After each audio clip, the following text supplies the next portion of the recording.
everybody, how you doing? Hopefully you're having a wonderful Sunday afternoon. I know I am. It's actually a pretty sweet day, even considering I'm a little bit hungover from yesterday. But thank God I ate like a whole pizza, and I think that kind of helped. Anyway, let's see. I'm not trying to advocate for drinking or anything, anybody. It's not a really good thing to do at all, to be honest with you. But anyway. Let's see. Bishop, how you doing, bud? You got Vallejo paints, very nice. I used Army Painter Speed Paint to do the base coat, and I'll do highlights for the rest. Nice. I really like how your tentacles are coming out.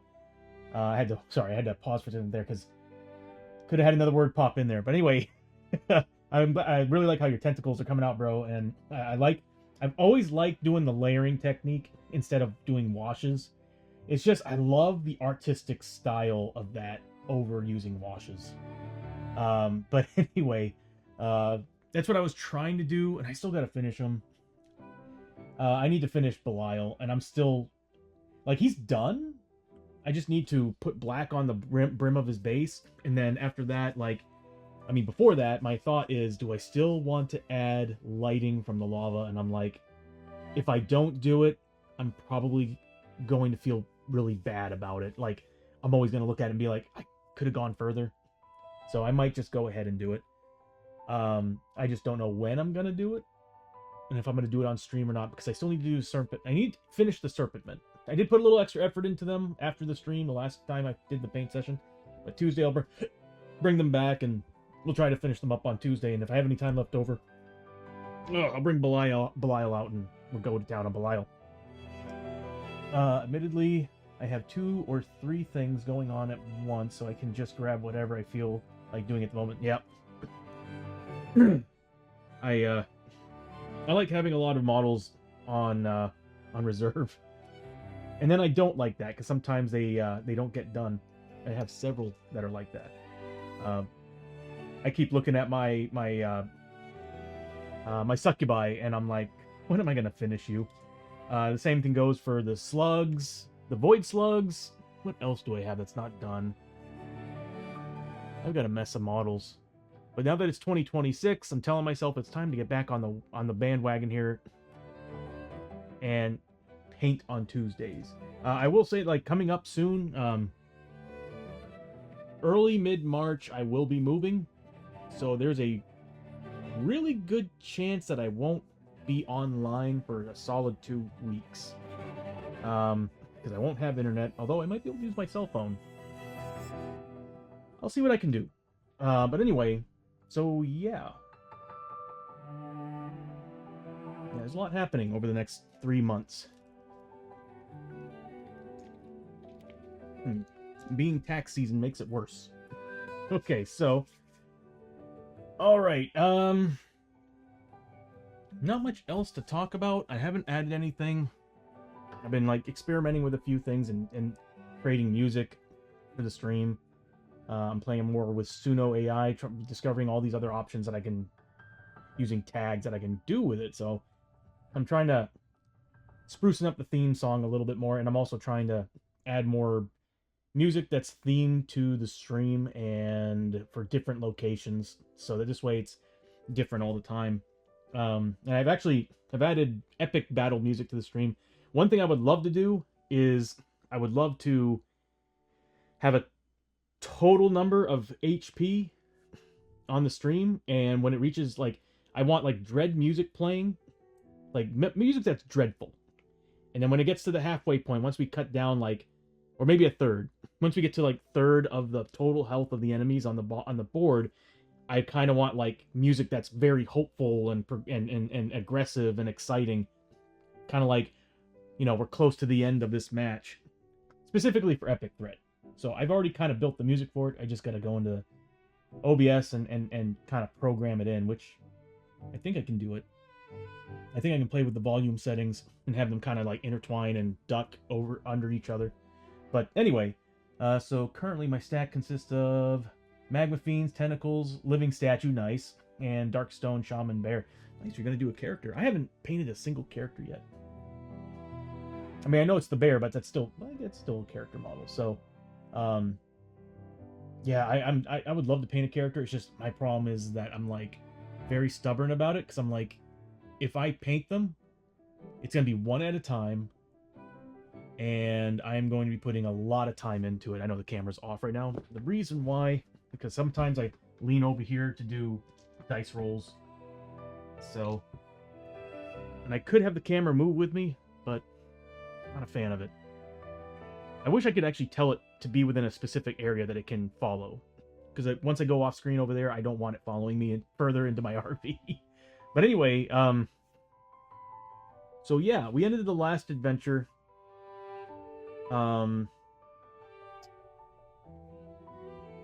Somehow actually rolling really good. We had a lot of luck on our side. I was looking back at a lot of stuff we were doing, going through all my... I do need to put these away. But I was going through a lot of stuff here. And I was looking at all the cards that we were pulling up, all the things that were happening, and I was like, man, specifically, there was a couple moments where we had to do a whole bunch of tests. And I think it was the... Yeah, it was the plague. The plague... Vile Plague cards. We had that Vile Plague card come up that was going to put bleeding markers on us, I think. We got lucky. I mean, I was rolling 5s and 6s on 2d6. I think one person failed. Well, we ended up still spending pretty much a big chunk of our... It was crazy. It was a crazy mission, because at the very beginning, we lost all the grit. We had so much grit on our team. We lost all of it and took sanity damage because of it. And one thing after another, but it was pretty wild. Like, within 3 rooms, we found the final boss. It was a really weird thing. Oh yeah, rolling a 1 on a D8 when you needed a 2+ versus a Goliath. Yeah, that was... no, I think it was the Goliath. No, you might have been right. It might have been the Roman. It's one of the two. All I remember was like being like, dude, all I need is 2 damage. No, I think it was like 1 damage. Or something like that. I was just like... No, I think it was 2 damage. Either way, like, it was just crazy. The rolling was crazy. But, you know, it's... Again... kind of expected out of my luck when it comes to rolling dice. It's either I have my moments where I'm rolling crits, or I have my moments where I'm rolling critical failures. Yeah, D&D, when I played as my... what class was it? It was a cleric. I played as a cleric, and it did not go well. I literally, on a D20, was rolling crit misses often. It was entertaining. Good. I mean, I mean, it's hilarious. I mean, you'll see me sitting here like getting frustrated and just being like, oh my god. But at the same time, it's like, I'll even go back and watch the stream and I'm laughing my ass off at my own, my dice rolls. But anyway, all right. So I guess we're going to continue. One thing we didn't do was, I actually did forget to do something. I did give everybody the rewards and loot, and we also did the loot for, well, the rewards for the end of the mission. The problem was, Abby was supposed to get double that. And if I remember correctly, she got 4 pieces. So she's technically supposed to get 8 pieces, because she's getting double the reward. And she got 50 XP, which means she should have been getting 100 XP. So I need to make those changes. And then I also need to have everybody reset, and they get 1 grit and everything and all that, so... kind of miss having it all over here and pressing buttons, but let's see what I can do. I was actually debating on getting another XL Stream Deck so that this way I can have a whole, like, all my combat stuff on one, all my tokens and everything on another, and then, yeah, it would be awesome. Expensive, but awesome. That's another thing too, though, is I'm also like telling myself I probably should save up for a backup camera, because all my other cameras are not nearly as good as what this guy I'm using. That thing is pretty amazing. Okay, what am I looking at here? There we go. Oh, I'm still in the chat room. Nope, I'm just pressing the wrong button. Okay, there we go. I've been using this for like well over a half a year now. You'd think I would actually know how to navigate my own system. It's like Indiana Jones. He got lost in his own museum. Okay. So I can probably zoom in a little bit here. Need to fix the lighting too. There we go. And we'll change the music to more travel-like music. I'm not gonna lie, I do like the texture of this. But I think, like I said earlier, I think I'm gonna create my own. And I'm gonna have, there's a group that I printed Kingdom Death mats for that had like all the D&D bros have them. But it was like a whole mat that had every single thing on there for like every monster, like large monster, like for the hunt, the town stay, everything. And it was beautiful. And I'm thinking about going through them again to make one that is a 3x3, just like this. My only problem is that this one here, the only reason why I don't like it is because this. It's the Shadows of Brimstone deal, but the problem I have with it is I just feel like this is too much. It's cool. Don't get me wrong. It's really cool, but I think it's a little too much. I love the texture, though. This is pretty. But I'm probably going to make my own, and I'll put the TNT tabletop logo on it and everything. And yeah. All right. So just a little. There we go. Why do I not see? Why is the chat room constantly turning off? That's interesting. I'm gonna have to figure that out. There's something turning off my chat room. And even then, there should be stuff being posted in it. Okay, well, anyway. So, we completed the mission. I do need to give rewards out to specific characters. Abby, let me reset the notes while we're at it. There we go. And we need to give Abby 50 XP additional because she technically got double the rewards for this. So Abby's getting another 50 XP. And she gained, if I remember correctly, she got 3 Darkstone. So she's getting 3 more Darkstone. That's right. I think it was Chio and Hosho that got the big bucks. So Abby's getting 3 more Darkstone. And I was actually working today a little bit also on the icons a little bit, brainstorming ideas on how I'm going to work with them. And as I said yesterday, I think it was yesterday or Friday, where I'm thinking that I'm going to do what I did with the icons, where I have a prompt come up, it automatically puts in the input of the prompt I need, and that will condense, for cards, that will condense how many buttons, how many keystrokes, or not keystrokes, key commands I'm using.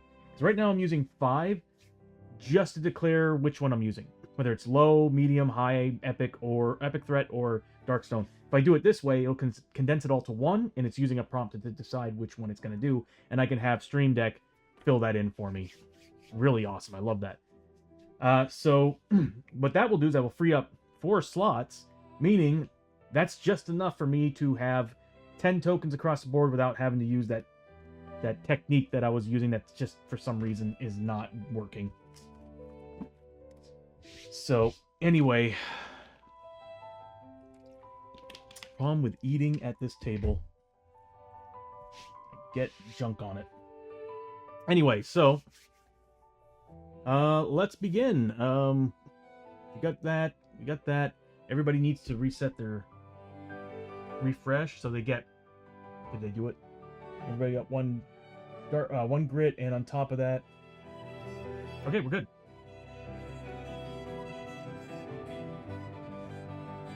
Good. Everybody's at grit, and we got some money this time and some darkstone. I think we can upgrade if we can find ourselves a blacksmith. That would be really nice. Every time we find one, we never have enough money or darkstone because we end up selling everything to try to get rid of all the ailments. All right, so let me see what I have for travel music. Oh, we have feudal travel music. There we go.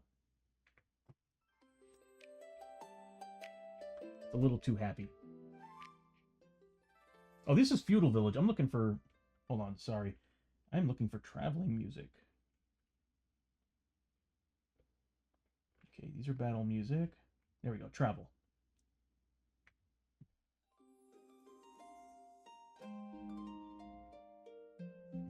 Yeah, all right. This could actually pass for the village too. Oh, I love this. That's pretty. All right, so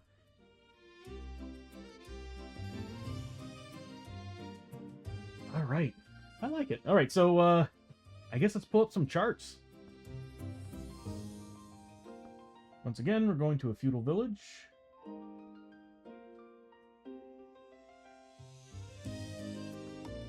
And we need to roll some dice. All right, first thing we do is roll a d8. Not a 1, 2, or 3, per usual. It's a small village. 4, 5, or 6 is medium. 7 or 8 is a large. Okay, well that kind of sucks, but at the same time, that means less travel hazards. So, we're going to a small village, and everybody needs to roll on the travel hazards chart. On a 1, 2, or 3, we get a travel hazard. Otherwise, nothing. So, I'm going to go ahead and roll for everybody here.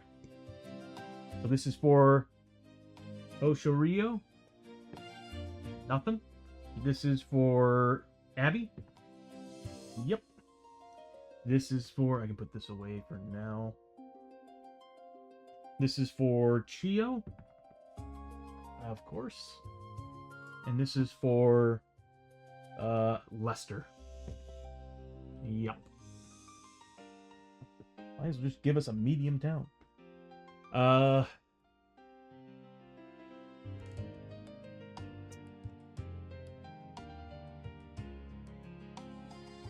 got an idea for determining the small, medium, and large town. Instead of rolling a d8, I'm half tempted to say everybody rolls travel hazards.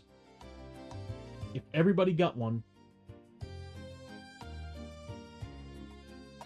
then it's a medium town. No. Well, that's something I have to think about. Alright, so we have a travel hazard on everybody but Hosho. Oh boy, okay. This is usually where things get bad. Hopefully we have some good luck on our side on this one. Travel hazard. I guess let's roll. So we'll use this for the tenths.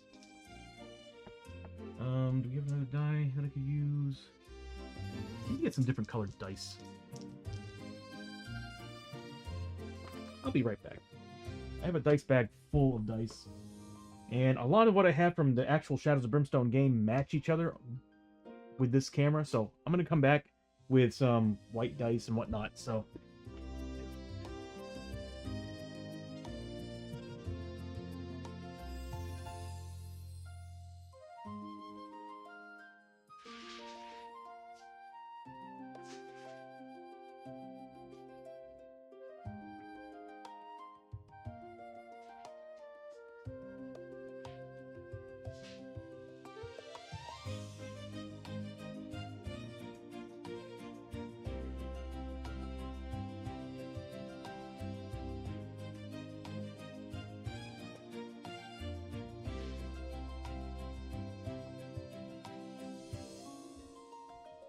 Okay.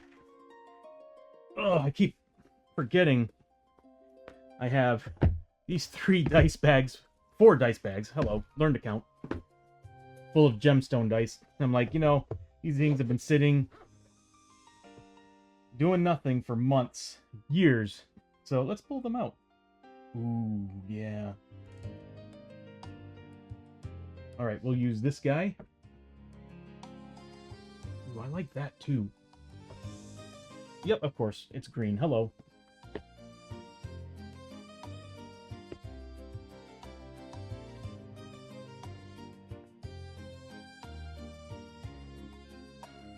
It's not going to look good.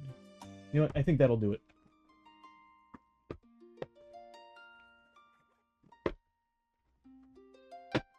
Alright. So we'll use that for the tents. It's not a good idea to roll them together, so we'll do a plastic one in that. So this is going to be the tents. Yes. D36.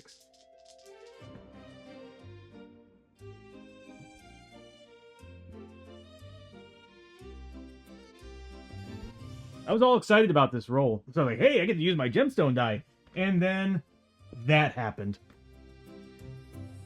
And then that happened.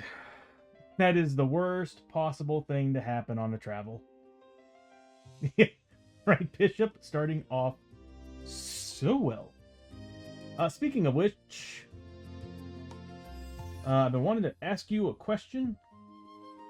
Bishop, would you like to be knighted as a mod?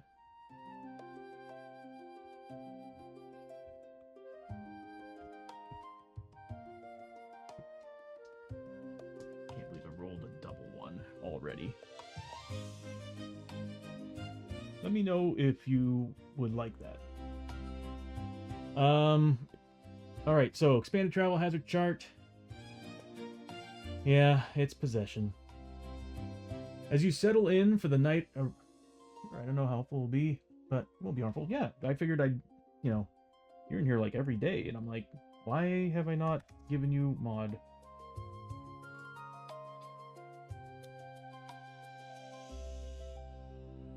Is that not how it's done? I thought that was it.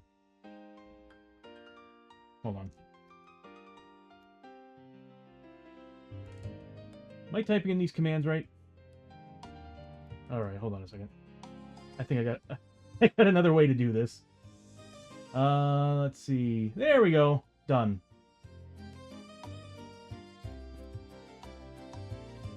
There. Alright, so. Congratulations. Means I'm gonna have to make you a intro, not an intro, a shout out. All right. So possession. As you settle in for the night around the fire, there is an odd chill in the air. With a contorted face and twisted form, one of the party is possessed by a vile demon, lashing out and speaking in tongues before regaining control. You will die before the might of the Ancient One. Res tu kato. We've done this one so many times. Your souls will burn. Haster I. In the fires of cinder, Belial will have his revenge. The hero that rolled this, which is Abby, immediately loses one sanity permanently. And must roll a d6. On 1, 2, or 3, must also get a madness.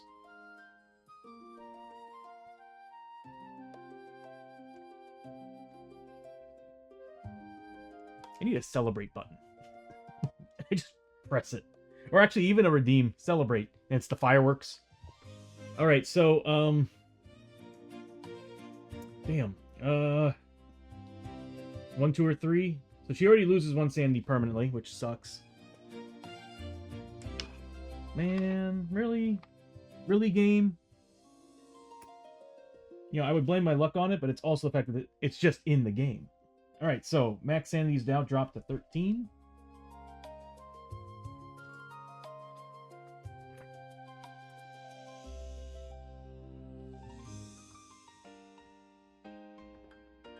Max sanity.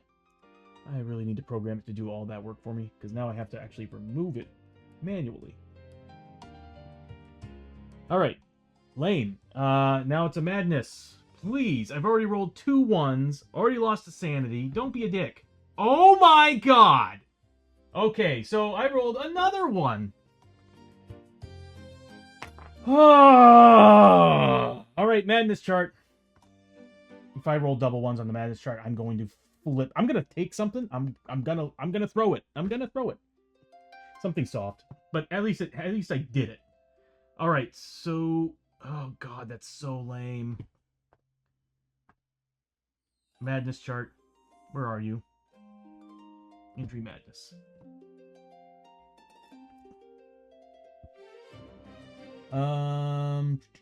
Page 2. All right. You know the rules. Oh, it's adding them together. Okay, so we'll just add them together. All right, we got a 6. I swear to God, if it gave me double 1s, I would have lost my mind. So, paranoia. They're out to get you, all of them. Just look at the little one with the beady eyes. They want to kill you and take your stuff for themselves. Maybe they're all demons. They're all possessed. Anytime you want to scavenge or explore a doorway, you must first roll a d6. On 1, 2, or 3, you cannot, as you are too distracted keeping your eye on the other heroes around you. What the hell, Abby? You're the... Well, I guess it makes sense. She is the outlaw. Time for different dice. I just changed them. They're coming to take you away. That's pretty much it. Another ailment for Abby. That was called paranoia. And we're actually going to have to go to camp and get rid of this. No scavenge.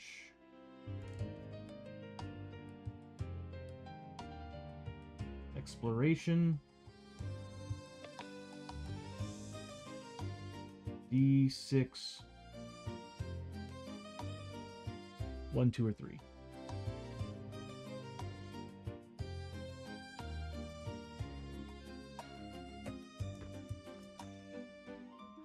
Off to a great start. But, you know, we had such a great adventure last time, it only makes sense that this would happen. All right. So, put you guys off the page. Next is Chio. That was only Abby's. All right, let's do this. Loving these ones. 51.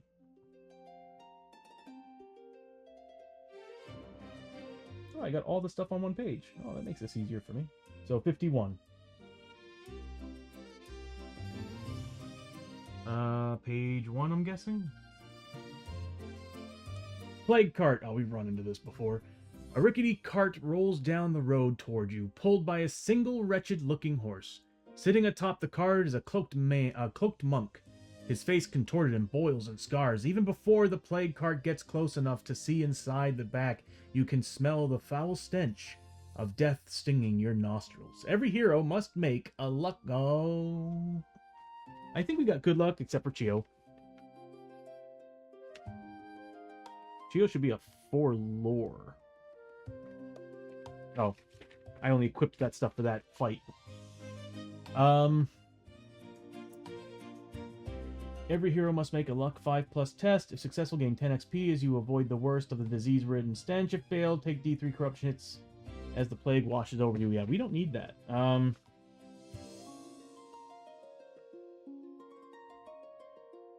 Must make a look. Oh, yeah. That's because, well, we actually have decent luck on the team. It's just Posho Rio has a 2. Chio has a 1. Chio needs a luck upgrade. I want everybody to be at least 2 on everything. I gotta admit, that's the nice thing about the Knight. I think the Knight is like one of the most balanced characters. It's crazy because it's super balanced. The stats are all insanely balanced. Everything is a 4+. So ranged and combat. Ranged and melee are both 4+. Defense and willpower, 4+. And I don't remember seeing a single 1 under skills.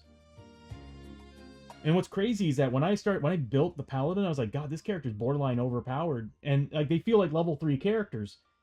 And then I started working on the Blood Knight, and I was like, oh my God, you can make the Blood Knight an ultra tank. Because if you take the Blood Priest and you make that your starting and you go Knight, the problem is you do get the Blood Priest ability scores and defenses and stuff, so they're not great. But you get all the awesome stuff that the Knight gets as far as gear, and you can choose one item from your backstory class. And I was looking at all 3 of them, and I was like, how can you choose? Because they're all so good. Especially when one in particular, and I'm planning on doing this, I'm not going to be going down Journeyman, except for the first ability. The first level, I will do the first level Journeyman. After that, I'm going between 2 classes. But when I saw what I was getting out of Blood Priest, I'm like, the first item, the skull, makes sense because 2 trees alone use the skull. But then I looked at, of course, the sacrificial knife, and I was like, oh, you can like take some damage to add more dice to your magic test. I was like, that's awesome. And then I saw the charm that the Blood Priest comes with, and I was like, oh, a 4+ cover. add that to armor saves of 5+. Defense, of course you're still using the defense of the Blood Priest, but if you do upgrade to level 3, you can get that 4+ defense. So it'd be 4+4+5+. And I was like, tank! Flippin' tank! Also, I rolled the 2 abilities I pulled that I have to choose from is the first one was Soul Siphon, so I have the ability to drain health from enemies, ignoring defense and armor, and getting health from it, or Blood Puppet, which I nearly lost it on. I was like, oh my god, yes. Because that's like, you just... For your turn, you told the monster to now attack something. You have it move and attack in one turn, using its full attack. I was like, oh my god. That's awesome. Because if you can find a large monster that does a lot, that'd be helpful. But anyway, so the Plague Cart. Luck 5 plus test for everybody. We'll start with Abby. I am so sorry. I get distracted when I talk about character creation and all this stuff. It is very easy to distract me. Alright, so all we need is I say all we need. I shouldn't be saying that. We need a 5+. Oh yeah, Abby got it. That's 2 passes. So she's going to get XP, so I'm going to put a little marker next to her. That's it, right? Nothing else happens. If successful, gain 10 XP. The worst, as you avoid the worst of the corruption. Okay, take if you fail. Okay, so next is Hosho with his 2. Yeah, he passed big. I'll save Chio for last. Next is Lester with a 4. I am missing so many dice. They keep rolling off the table. Lester passed. And poor Chio. We don't have a potion for you, sweetheart. Yeah, that's a fail. So she's going to be taking...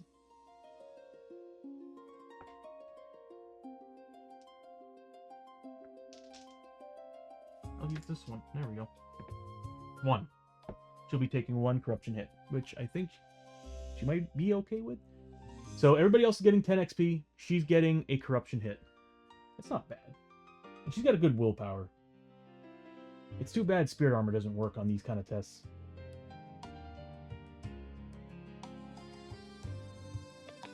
Okay, so this is what we're looking at. So Hosho is getting 10 XP. I'm so glad my prompts tell me who the character is. Alright, so 10. The beauty of programming. Lester passed, so he gets a 10, and then Chio is taking a corruption hit. She fails this, she mutates. So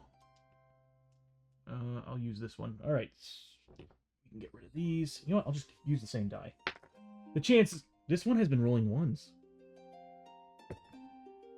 She needed 3+. She has a 3+ willpower. Bam, she's good. There's a reason why I stocked up on Chio last adventure. So I was like, she can take it. Anyway, moving on, we've got the final one. We need to roll again. Again, that's going to be the 10th. Maybe it's weighted. Well, it could be. It's gemstone dice. For all we know, there might be something in there. If I remember correctly, I think this is made of... What's the word I'm looking for? Oh, God.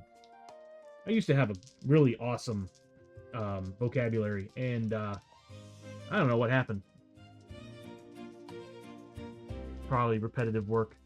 Deviants! Oh, new mod. Don't you be a slacker like the last one. Here we go. 45. That's a good number. Let me put that. I keep putting it over the wrong thing. Called alcohol. So we got a 45. So I think that's actually already on that sheet. Oh no. It's the bridge one again. Yeah, we need some new... I cannot wait. I'm hoping that tomorrow I will have my schedule cleared because I want to get the journey stuff done. And I want to start doing that instead of this. It'll be a lot more fun. The bridge across the raging river ahead has been demolished, either blown up to prevent demons from coming across, or torn apart by a skirmish. You'll have to find another way around, which will take time. Time you don't have. When you get to town, the heroes can spend no more than 2 days in town before starting the next adventure. I mean, I guess that's fair. I think we only need a couple days. So long as there's not... Oh, God, we need to get rid of a couple ailments, too. We got madness. I think 2 days will be sufficient. Luckily, we have a surgeon on the team. All right. Goodbye. Next we need... We're done! Oh, we're done with the travel hazards. Which means I can bring this guy up. Ta-da! I'm not gonna lie, I kind of like that song even for the town stay. Because I do have to admit, the village stuff seemed just a little too happy.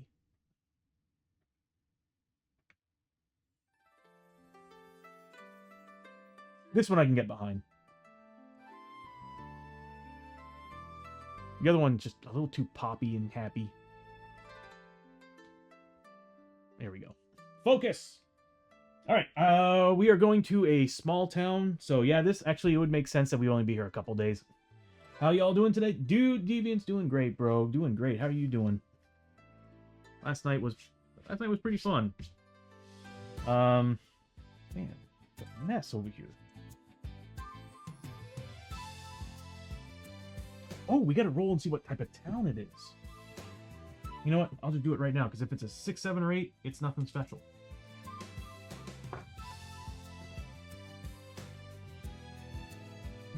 I was about to like start pulling out cards, and I'm like, if it's 6, 7, or 8, then that means it's nothing. That means it's a standard town, so it sucks because I really want a mountain town. I really want a mountain town. Okay. There we go. You know what might not be a bad idea?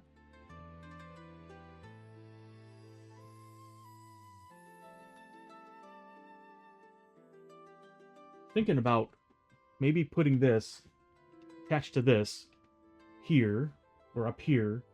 It would be easier for me to type if it was on the table. So it'd be cool to save more space, and I can put books up here in front of me, sheets, and I don't have to worry about moving things around. I guess it's something to look at. I'm good, man. Enjoying a quiet Sunday. Dudes. Same. I love Sundays. I like being chill and playing Shadows of Brimstone. Like, how much more chill can this be until I start rolling ones? Okay, I need the small town. I'm so glad I have everything built in on the stream, because having to pull every single one of these pages out of here, like I did when I first started this, was a pain in the ass. Now it's just a press of a button and we got all that up here. I was actually thinking about adding all that, like even the town setup on the stream and making a 3D village. I mean, I still think that would look badass, having a 3D village on the stream, and I just tell it what buildings are on there, and I can remove them and whatnot. That would still, I think that would be really cool looking. But I have to admit, there's another part of me who's like, we need to kind of keep a little bit of board game element in this, and I'm like, we gotta stick with this. We have to. I feel like the more digital stuff I put in here, the less it's like a board game. Although, might not be a bad idea for me to print out double-sided sheets separately of this.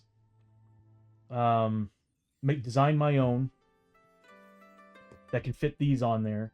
Print them out, Xerox them, and then I can just kind of have them on the side somewhere instead of having to pull out the books. That'd be a bad idea. Or I can create an overlay. I can put an overlay on the actual stream that shows in, and then like 1 through 8. And then we can just kind of put these in there. It might not be a bad idea. I think I'm going to do that. I can animate it too, make it cool looking. Alright, so this is where we're at. I might have to zoom in a little bit.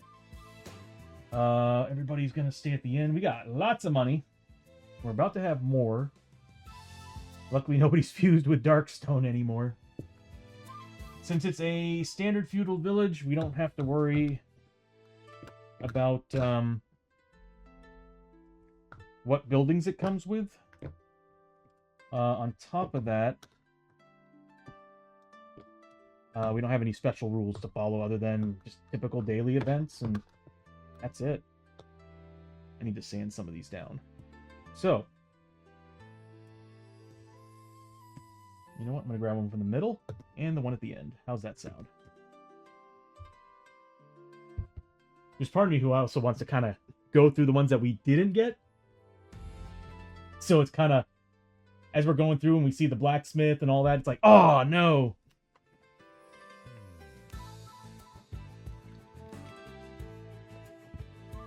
All right. Yeah, I guess it's just the same as pulling them. We need... I'm trying to make myself comfortable. I'm like, there's still other things I need. All right. So we got the deck for the daily events. I'm so glad we passed the last mission. I really...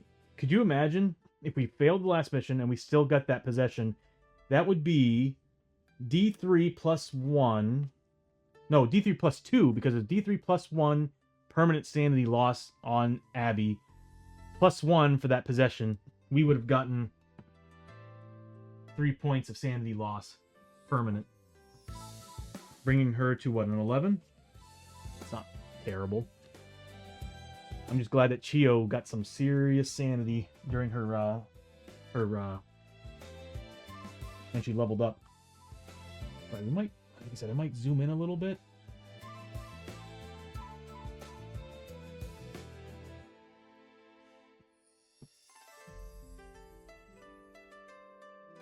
There we go. Another thing, too, I guess I could have done is just move the camera. Just a tad, just a tad. There we go. It's still not aligned right. But that's something I can fix another time. All right, let's do this. Brain farted just now, so we need to pull out the... we already did that. We already did the town style. Another thing I would like to do is actually the animated... Not the animated, the stuff around the screen that shows you the environment. I kind of want to animate that. I kind of want it to be full, and then the screen disappears into what you're seeing right now. I would love to see that. I might actually add that. So it'd be like maybe like a second and a half full, and then it kind of just creates that frame. All right, so I guess first let's go ahead and see what we're getting. Everybody's gonna be spending $10 to stay at the inn. Oh, good. Village market. We can stock up. Sacred Garden. Again, we can stock up. I think they're the ones that have tonics and everything. House of Healing. We got a crushed arm. We got madnesses we need to get rid of. Mouth grown over that we can finally get rid of. We're finally getting to the point where the ailments are going away. And then finally, come on, please, please be a blacksmith. Please, for the love of God, we need one. Samurai Lord. I looked away for a second and I saw the black discs. I was thinking, uh-oh, what did I miss? Yeah, we didn't lose any buildings, luckily. But I mean, this is actually kind of a regular town. Very regular.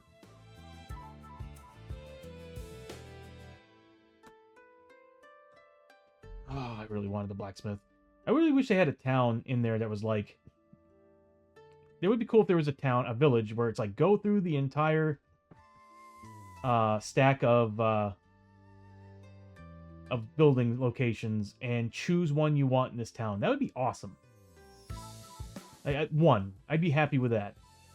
So, man, it would be nice to actually... Because if you keep relying on randomness, sometimes you're just not going to get what you need. I guess we're just going to have to save up our money. Sucks, because I want some void... I want void crystals. I want grips. I want extra attacks. I want rerolls. We're probably going to save the Darkstone for now, but I think we can buy a Tansu box here. No, sorry, the Samurai Lord. There is a very big delay. Like, I want to say, hold on. That's about a 2.5 second delay. I need to see if I can find a regular USB cable. Because I think, yeah, sending 4K over a USB-A, not enough. The problem is that all I have are Thunderbolts, and Thunderbolts are not fully compatible with USB-C devices. I've run into that too many times. All right, so let's do this. Yeah, I actually really dig this song for the town.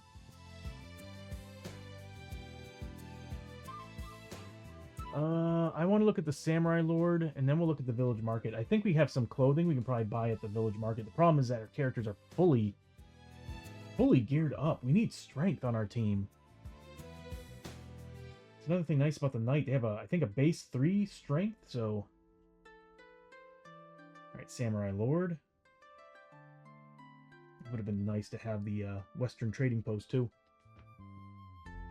Alright, there are weapons there. I'm already thinking I'm not going to find what I want here. We can pay tribute. Once during this town stay, you may reroll a single chart roll. I mean, that's not bad, but not really worth it. We're only here for 2 days. I think we're really just going to go to the village market. We'll have people go get rid of some ailments, and we'll have people go to the village market, and that's pretty much it.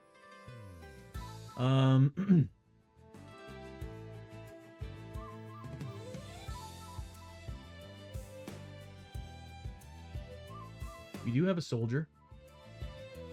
You join the ranks of the warlord's army as they march out to face a horde of demons. Make a cunning 4+ test. Let me take a look and see what Lester has. He's got a 3. To fight your way through the bloody conflict. For each 4+ rolled, gain 10 XP for cutting down wave after wave of creatures. For every 6+ roll, you may also draw a loot card taken from the spoils. If failed, roll once on the injury chart. I might have Lester go there.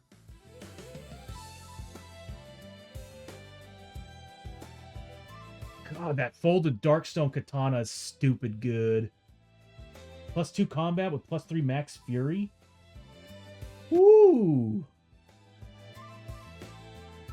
Oh, and if you wear it, you gain the keyword samurai. So that's pretty awesome. So that means you actually get, I think you might actually get a battle tactic for that. You may use Fury at the start of each adventure. Draw a warrior. So if I give this to Hosho, he'll get an additional battle tactics.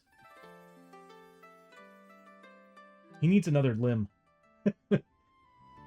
Everything else on here. That Oni Horns is pretty awesome.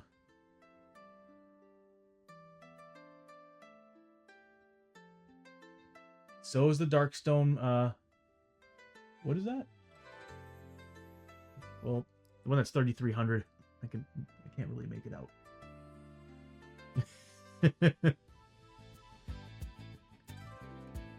Oh my god. Tentacles, straight up.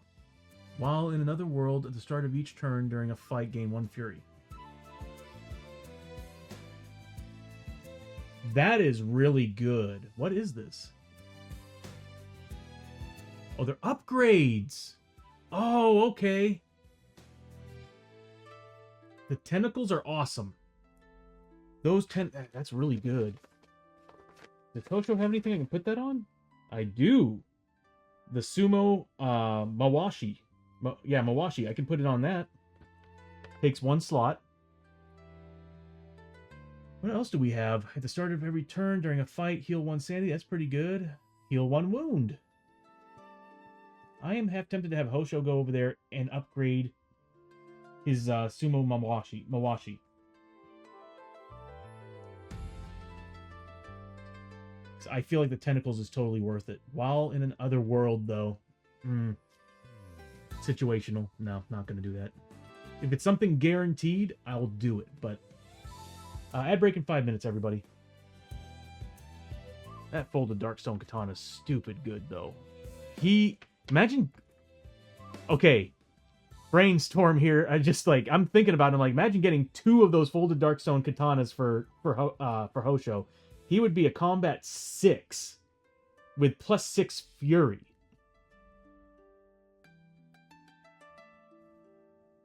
It's really hard to beat the Trun Blades that he has, though. He gets a lot of damage on those things. But 6 combat, if you think about it, 6 combat, as long as I'm getting damage on those combat attacks, I'm building up Fury for Hosho.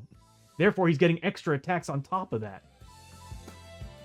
We haven't, Bishop. You're right. Like, we have not had luck leaving the feudal town. I want to go to the frontier so bad right now. I mean, well, when we look at missions, I'm hoping... I'm going to see if I can find one that starts off in the Forest of the Dead. So we have, like, a little bit of a different scenery this time.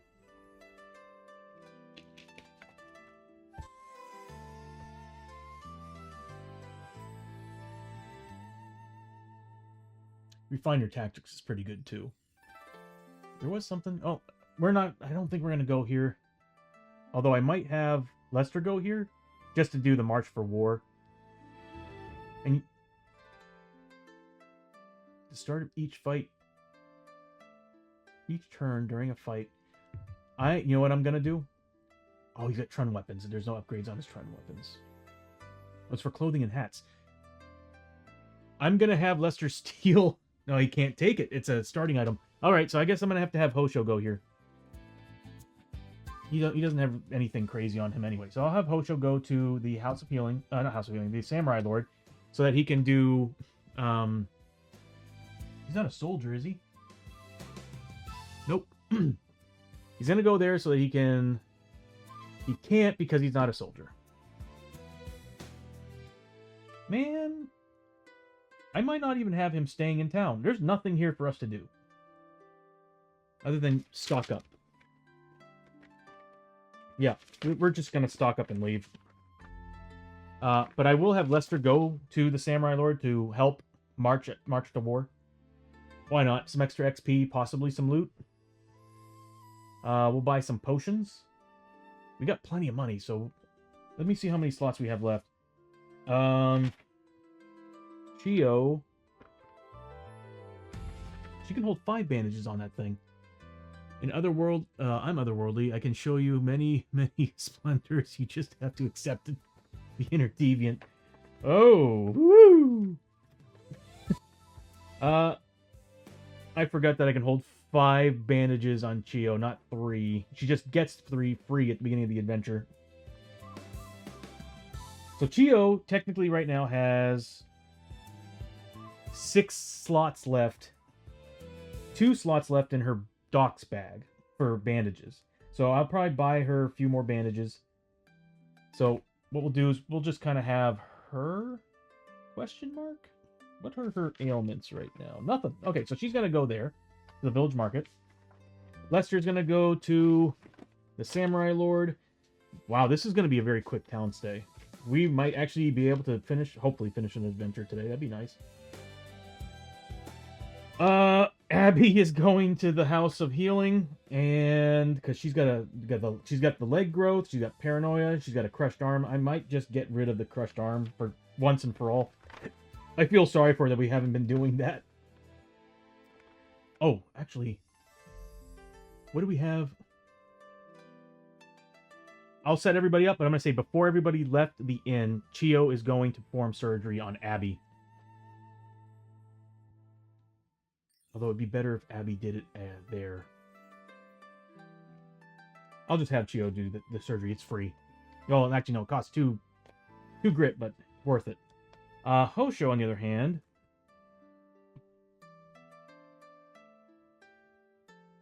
Probably going to have him go to the Sacred Garden. And he's probably going to stock up on... Yep, they got tonics. And they're cheap! Tonics and potions. Oh, they got bandages too. Do we need whiskey? Yeah, we need whiskey. So we do need someone to go to the market. So House of Healing for her. Posho is going to go to the Sacred Garden because they don't have whiskey, but they do have... It's $40 for bandages.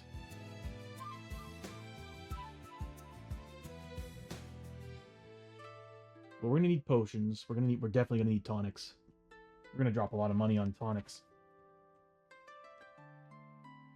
Because we can have 5 on everybody. So everybody's going to have 1 tonic and 2 of everything. And then Chio is going to have 5 bandages. She's going to have 2 whiskey. Probably a couple of tonics. That'll have... And then I'll probably give her 2 potions. Wait, 2 whiskey, 2 that... That leaves 3, so she'll have 3 potions. Yeah. Alright, so... Yeah, we'll be able to do pretty much everything in one day in town. Have started. Take a break. Alright, so... Yeah, so we'll do that. But before that all started, I'm going to say that Chio is performing surgery. She's got 2 grit, so I can spend 1 to do the surgery and spend 1 to reroll if I need to. She only needs a 4+. Chio is awesome.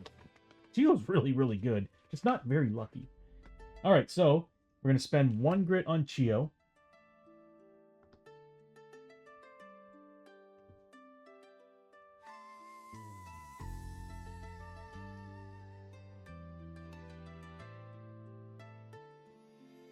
And we're going to now roll.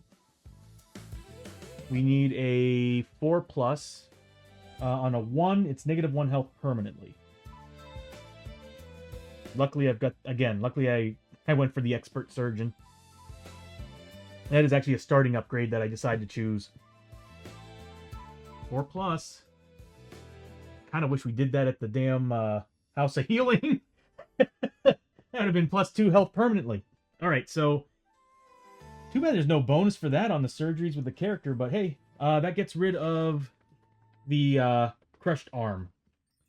So Abby no longer has a -1 combat. Basically, we just kind of stopped. We took a chance away of Abby being killed, because if you get 2 of the same ailment, you're dead. Alright, so after that, we are going to start working from turn to turn. We'll work our way around. So, we'll start with 1, Village Market. Everybody's in a different spot. So we're going to the Village Market.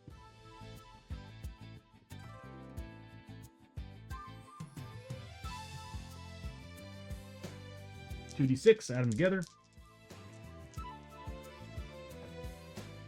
8, I think, is nothing. Yep. Hanging Fish and Desperation. Desperate to... I'm pretty sure it's supposed to say seek. Desperate to seek out a living in these dark and deadly times of war, the merchants of the village markets stink of fish and filth. Smells like home. No event. So, we've got lots of money that we can spend today. And we're going to be buying... I think I was saying everybody is getting 1 tonic. 2... Oh. We're not buying tonics here. We're buying them at the Sacred Garden. I think the bandages are cheaper too at the Sacred Garden. I guess we're just buying sake. Yeah, I think everything's cheaper at the Sacred Garden. Okay, so we're going to just buy some sake then. We need 1, 2, 3. So that's $150. So Chio's going to spend 150. That's $350. Welcome back from the ad break, everybody. We're currently with Chio. She walked into the village market with no real problems. We're just realizing there's not much here. Oh, we can sell Darkstone. Might not be a bad idea to sell all the Darkstone. I think it's the... Oh, it's Paradise times 20. That's not bad. That's actually pretty good. Our chances of getting some good money for it. I might just do it. But I do kind of want to hold on to the Darkstone. Well, first let's buy some sake. Alright, so it's $150 total. Oh, she's got plenty of money. And like I said, for the sake of keeping the stream moving, I'm kind of pooling everything together on everybody. Like, as if it was all pre-planned before they left and went to these places, because we could be spending days upon days upon days just doing this stuff. And when I say that, I mean hours in real life. in the game, it's days on days of trying to get everybody to go to the places they need to go. So that's 150 from Chio. And that's going to give everybody a whiskey. Well, 3 characters a whiskey. So we're back up to where we should be. I need to put this down here.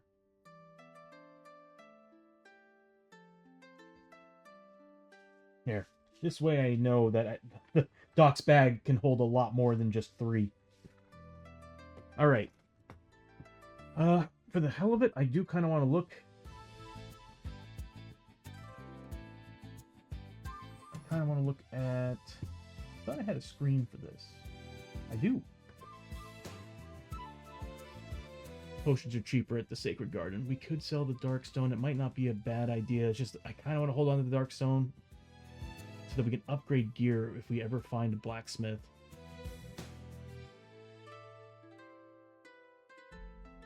Oh, we can do a theater performance. Who is this? Chio? Yeah, while Chio's here, she'll spend $50 and do the theater performance. It's a lore.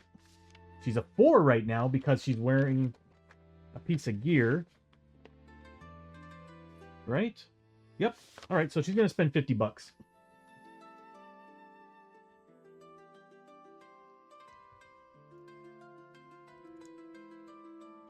And she needs to make a lore 4+. For every 4+ roll, gain 5 XP, and then on a 6+, recover a grit. Oh, hells to the yes. So 20 XP and a grit back. That was awesome. So we got a grit back for Chio, and she gained 20 XP. I don't think there's anything else to do here. We could sell the Darkstone. How much Darkstone we have total? A lot. That is 10, 15, 16, 17 pieces of Darkstone. We can only hold so many.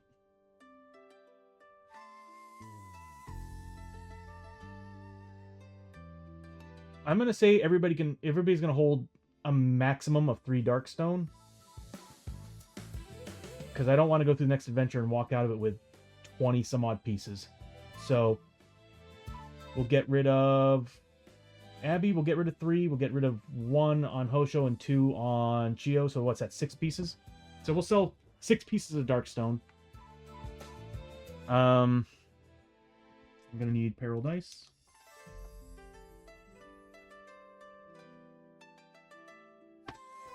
Where did I put the rest of that?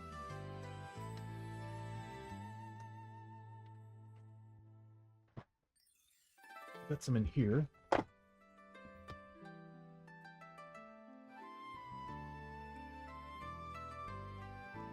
There we go.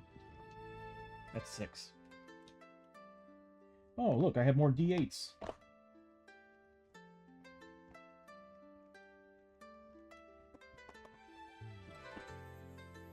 All right. So we'll sell 6 pieces. That's going to leave everybody but Lester with 3. And it's times 20.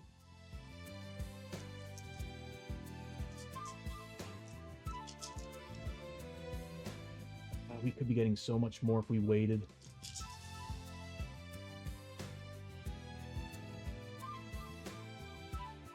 And we're fully... We need to upgrade our strength. I will admit, that's the nice thing about Peril Dice. We won't roll any lower than a 3. So we got some decent rolls here.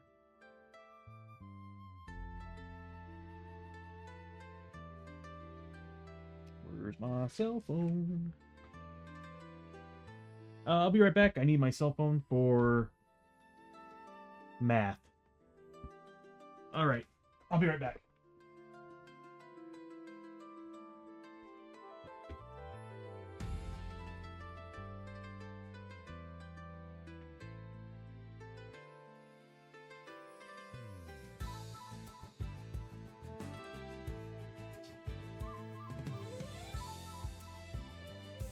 Okay.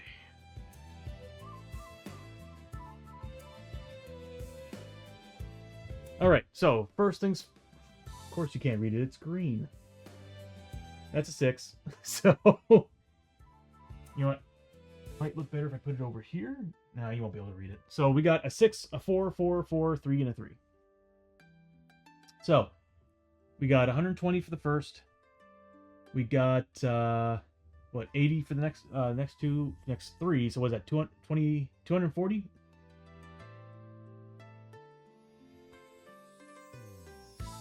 And then we got those. That's 60 apiece, so another 120. We did not do great. At 20, at times 20 isn't really great. But hey, we made 480 bucks off of all this. So everybody's getting $120. Note to self, do not sell Darkstone at the Village Market. It's not great. And this wasn't a bad roll either. Just times 20. And the more you think about it, it's like, that's not great. So at least we made a little bit of money. I think that's all we're gonna do here. Janice, how you doing? Good to see ya. Hope you're doing all right. Last night was pretty wild. All right, we're done here with Chio. Chio's gonna go back. Hey, look, it's doing well. Hey, that was a lot of fun. We're now going to the Sacred Garden for Hosho.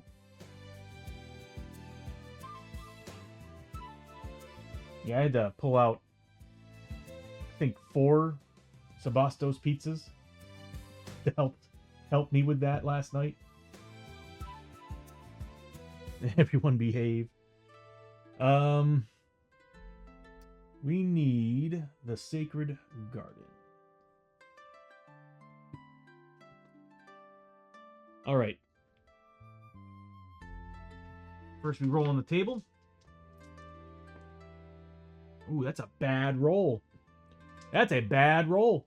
Void corruption. The waters of the Sacred Garden run black with the taint of the void. Before using any event from the Sacred Spring section on the back today, the hero must first take D3 corruption hits. We're not going to be doing anything there anyway, so we're good. Yeah, we're not doing anything with the spring. We're just here for supplies, so not a big deal. Which means I'm not going to bother looking at the back. All right, so get rid of this. Oh, I had 3 glasses, not really big or anything. They were just like, I'd say like a quarter to a third of the glass. It was a big glass, but either way, it was a mixture of Bailey's, coffee and caramel, and just regular Captain Morgan. It was delicious. Really, really good. Especially the Bailey's. Oh my god. Alright, so we're going to stock up here. Everybody's getting a tonic. Tonics are good. Yeah, I was thinking it was going to be a weird flavor at the beginning, but I'll just come out and say, I love spiced rum. And to me, Captain Morgan has always been, like, for me, it's always been the best flavor. I know Myers does pretty good, but I'm a big fan of Captain Morgan, especially their 90 proof. But I don't do, after the whiskey that I had, I'm done with 90 proof, all that. I just want something I can just sip on. And that's what last night was, just sipping on something. Yeah, Cuba liquors are my go-to drink at dive bars. El Dorado 12. I have to take a look at that. I know that Captain Morgan has black rum. I never tried it though. Now I will say this: their aged rum, I think it's like $38 for a bottle, but oh my god, it's so smooth. Yeah, I love spiced rum. Love it. That was my go-to for like the first, I'd say 5-6 years of clubbing. It was Captain Morgan with Coke. Captain and Coke. And then my cousin got me into whiskey. Canadian whiskey. Yep. I hate the flavor of whiskey.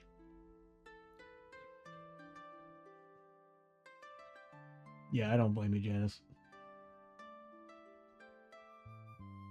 I mean, don't get me wrong. I enjoy having a few drinks just to kind of loosen up when we play games and stuff. But man, yeah, afterward, needed to eat. I was around to 25, but I don't have a couple grand I want to spend. I actually ended up dropping serious money when I first left NBC and I liquidated my assets. I was like, screw it, I'm trying a bottle of, I think it was 25 year. It was either 20 or 25 year Crown Royal apple.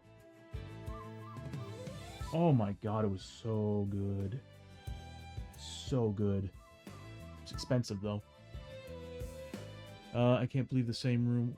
I can't be in the same room with rum. Makes me sick just smelling it. Yeah. Really? See, that's me in whiskey. And I can't do tequila. Although flavored tequila, specifically when I went down the California Sur, there's a couple places down there. I went on a cruise, hit a couple places off the Sur, and there was, I forget what it was. What was the location we went to? God, I don't remember. But they make their own tequila, and they had what was it? It was like a maple. It was a maple flavored tequila, and it was like, oh my god, you can't. It was so dangerous. You don't taste alcohol. Period. It just tastes sugary and delicious, but it was strong.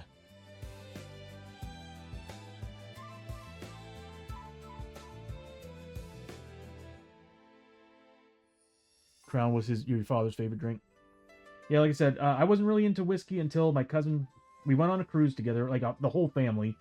And per usual, I hit the club and I would go dancing. And my cousin bought me a drink. He bought me Crown, just simple Crown and Coke. Tasted awful, but it got me where I needed to be very quickly compared to drinking rum. I don't know, my tolerance is weird. My tolerance with rum is, but then again, I really don't know what the proof is on. I don't know if it's 40 or 30 on Captain Morgan, but Crown hit hard. All right, so we're gonna start buying potions. We might as well buy bandages because they're cheaper here than anywhere else, and on top of that, the tonics. We are saving big money here at the store. So I'm gonna make everybody probably individually. No, I'll just. How much money does Hosho have? Oh god, yeah, he's wealthy. He was wealthy.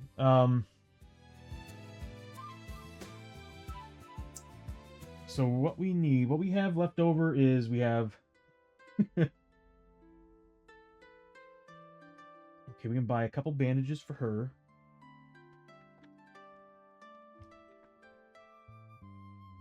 Everybody's stocked up on bandages and stuff. Just like this. Oh no, they're not.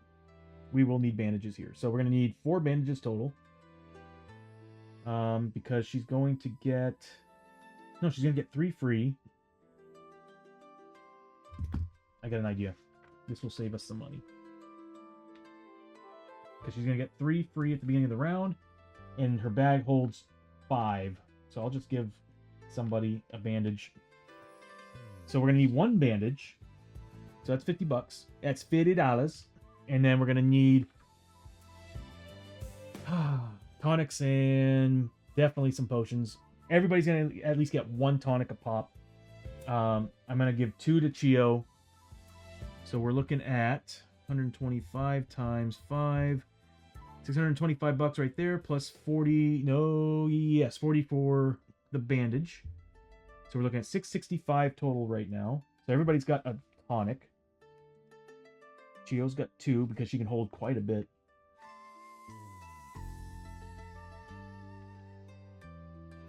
She still has 3 slots left. I'm thinking about giving her 3 potions. So that's $120.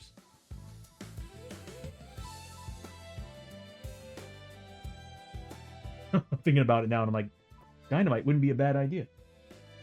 So we're looking at. You got 1 potion, 1 thing for you. You're at 5. You're at 5. You're at 5. You're at 7. 3, 4, 5, 6, 7. You're gonna have your 5 in your bag.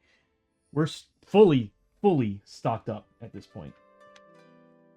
So everybody's got 2 bandages, 2 whiskeys, a tonic. We got 3 potions to divide amongst everybody when we need to, because we're going to need that. So $785 is what we're spending total. So we'll just take that from Hosho. Again, we're kind of pooling money, so I'm not really worried. Hosho Rio. 785. We're removing it. We're not giving it. There we go. And that's it for Hosho. Because he can't really do anything else there without getting corruption, and I don't want that happening.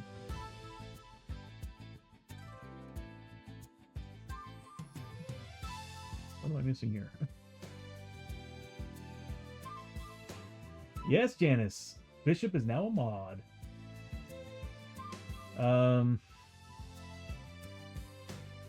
I'm thinking about creating a celebration redeem where the fireworks come out on the screen and the lights go all crazy.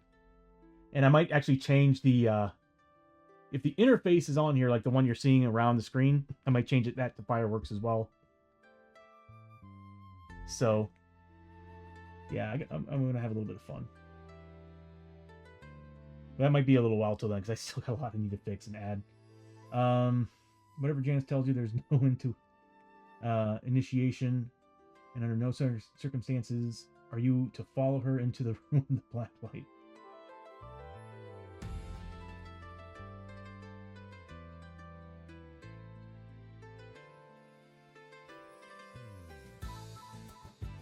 Yeah, being a mod is actually fairly simple. Kind of doing what you're already doing, watching. All right, so we spent the money. We got what we needed. We're done with Hosho. Let's go to town. We'll get rid of these 2 guys. There we go. And we're now at the House of Healing with Abby, so she can get rid of some of her. We already got rid of 1. Theo's so flippin' awesome. I'm not gonna lie, like, I love all my characters, but Chio's like, I am in love with Chio. She is freaking awesome as hell. Especially now that we gave her some sanity. We need to get rid of paranoia. We might spend one more day in town to go to the campsite and try to get rid of. Yeah, we need to get rid of paranoia and the chills. Okay, so Abby's gonna get rid of leg growth, or attempt to. We already god rolled on the other one. We're looking for the House of Healing. Oh, we didn't do daily events. Fireworks. Feudal Village daily event. Bursts of red and green fill the sky as pyrotechnic rockets are launched in honor of the Heroes Festival. I don't think you can read it. No. Well, kinda. Every hero may recover a grit. They made the cards green. Every hero may recover a grit or heal D6 wounds sanity any mix. Then every hero that successfully completed the last mission they were on also gain. I'm glad we did this. I totally forgot that we had to do these cards. So everybody got a grit. That means that Abby should be at 3, Hosho should be at a 1, 2, and Lester should be at a 2. Chio was at full grit when we came in here, so. Wow. This has been, okay, as simple as this town is, it's been very, very good to us. So 1 for Hosho. 1 for Abby. God, I love the background music for towns that I'm using. It is very fitting. Okay. And on top of that, everybody succeeded. So D6 times 50 gold each. So let's start rolling them up. So here's for Hosho. You got 50 bucks. We'll put it here next to him. Next is Abby. 50 bucks. Next is Chio. Nicely done, Chio. And then Lester. Nicely done, Lester. Okay, kind of averaged out. So we're looking at $50. $50 for Hosho. $50 for Abby. $300 for frickin' Chio. And then $250 for Lester.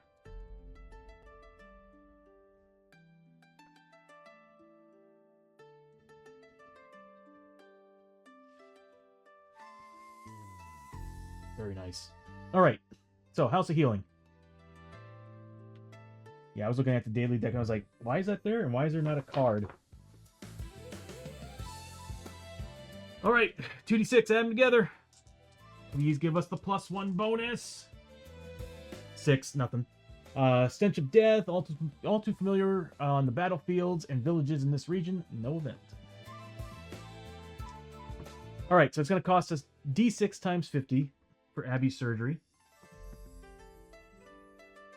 I'm a little scared of rolling these dice after rolling that. So $300 is what it's going to cost Abby.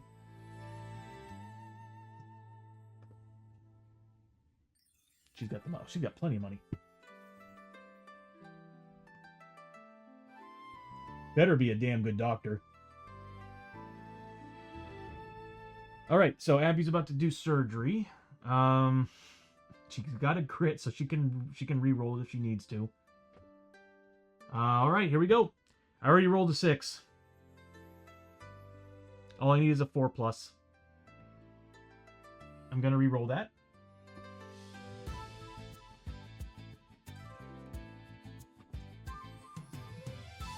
Do I have any +1 dice? I think I do.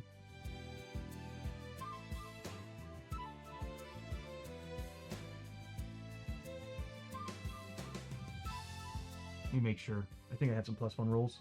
I do. That's going to put me at risk at going into the next milestone. No. No. Bishop with the +1 die!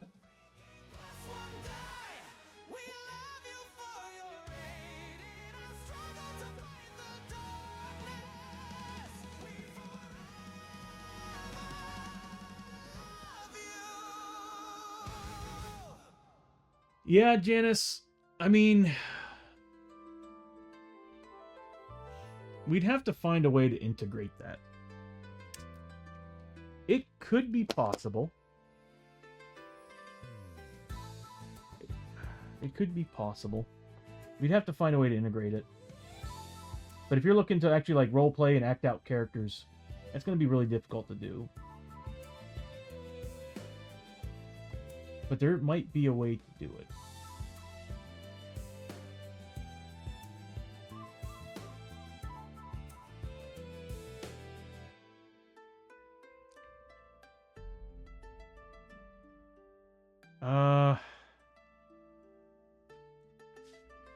Because we do have ability scores.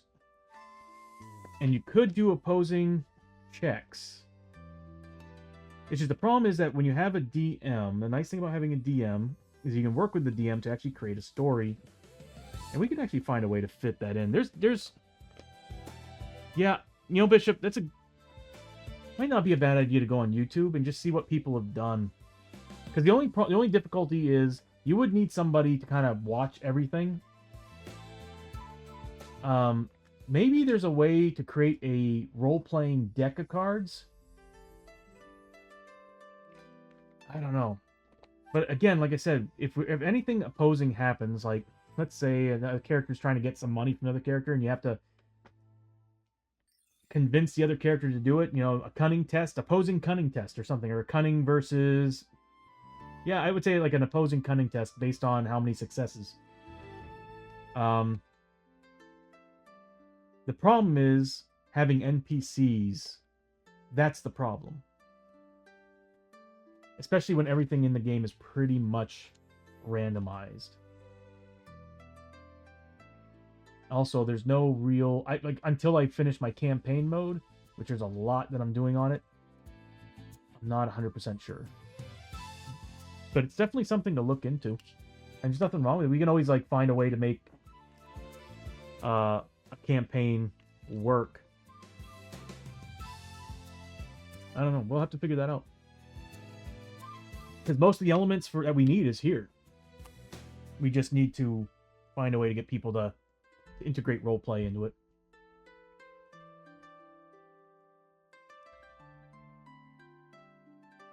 Definitely something to discuss in the Discord. So, definitely open to that.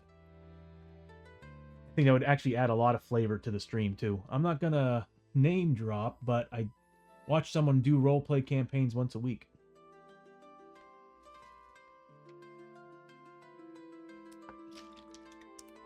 Like for D&D or something, Deviants? Alright, so we got to roll on that chart.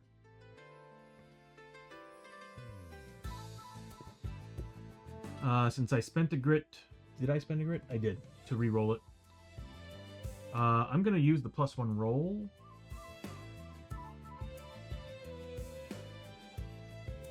I probably should have done that beforehand. Should I do it? It will stop me from losing permanent health. So, yes? Screw it, I'm doing it. Alright, where is it? Dice redeems. +1 roll. Oh, we are so close to the next milestone. Alright, here we go. So, +1 to what I roll. So that means on a 5+, I'm going to be getting some... Abby's going to be getting some permanent health back. It's a 4, so it passed. That's all I needed. It was $300.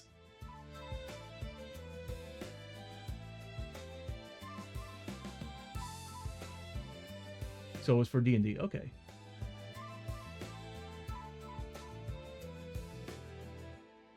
Yeah, because the problem is that with Shadows of Brimstone, it is very, very, very much a board game. But after what you said, Bishop, I'm very curious to see what people have done to make it a role-playing game. But you can just about make anything a role-playing game. I've seen people on MMOs create a role play like Star Wars Galaxies. Back in the day of Star Wars Galaxies, I remember there was like a group of people who separated themselves from the rest of the universe or the server to create a role playing group inside a town. And you couldn't, because back then when you created a town with people, you can actually stop people from interacting with that town. They separated themselves from the server and created a role playing group. I don't know how that relates to this, but either way, there might be a way to kind of do that. It's just, the problem is that the cards kind of determine every little thing that you're doing.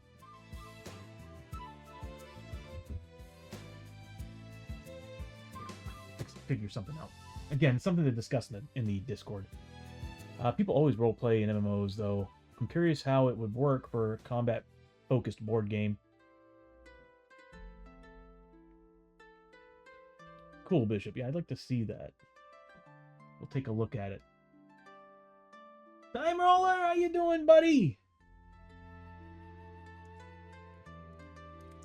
Kitty alert. Hope you had, I don't know, I don't think I saw you streaming today. Oh, aw. He's Moochie. How you doing, bud? It's good to see you. Their layout and how they handle the campaign isn't much different from how you do here. Okay. But you said it was for D&D, though. That's the only thing, is trying to figure out a balance on a very combat-heavy board game. So I really don't know. Again, it's something to discuss. Definitely something to discuss in Discord, because I'd be up for it. If we can find a way to make it work, I'd be up for it.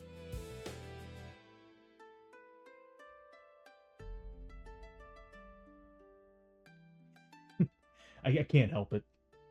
Janice, I'm sorry. I can't help it. I'm just like... I'm like that.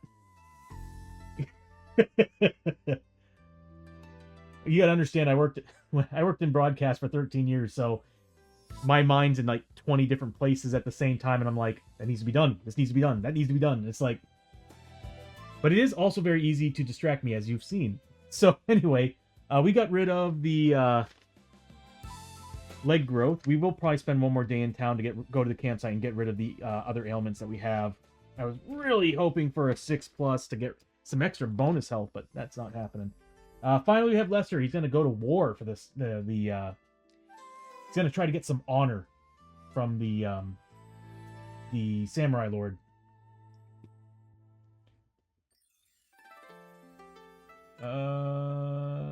Samurai Lord. I flippin' love my stream. I'm not trying to brag. I just love how I have my stream deck set up. It's just, and everything can come in and out of the screen. When I first started the stream, it was insane how I had to go through every book, everything to find monster cards, you name it. And then now it's like everything's integrated on the stream. I'm spoiled. Oh, you did, Janice? I'm sorry. I didn't see it. You did. You beat me to it big time too. That's probably why I didn't see it. I only have like a little bit here that I can see.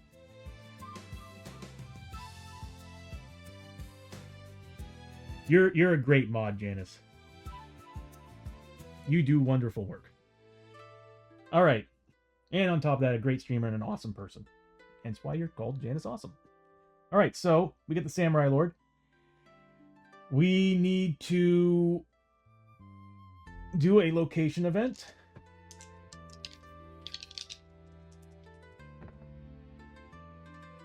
Oh, okay. Veteran Samurai. The Samurai Captain of the Guard is a veteran of many wars and has much wisdom to offer. Any hero here today may roll 1 extra die on the skill tests for consult court advisors and march to war. That's what I'm here for. And 1 less die for assassination attempt. Also, refine your tactics at the cost of $200 or less today. Oh, $200 less.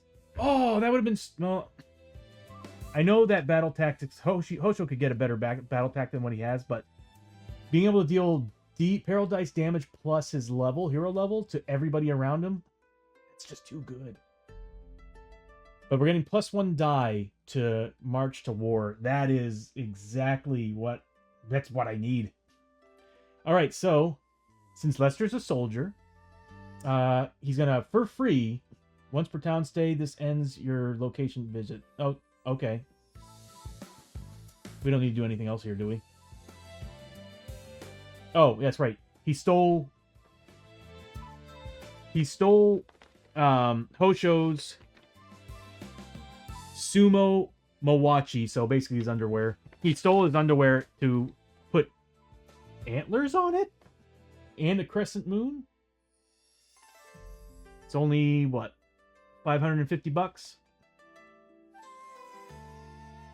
So Lester's going to spend $550 to add these bonuses to his weapon, so that this way, at the beginning of every turn in fight, Hosho now gets plus... Well, actually, we should do this to a lot of characters.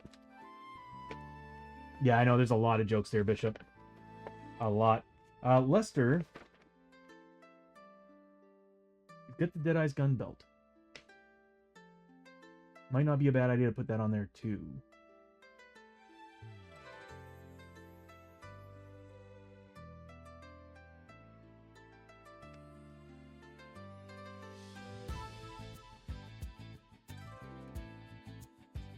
You can only have 1. I wonder if that's per gear. If that's per gear, we can still do this. I might wait on it. Actually, what we'll do is we'll put the crescent moon on the underwear.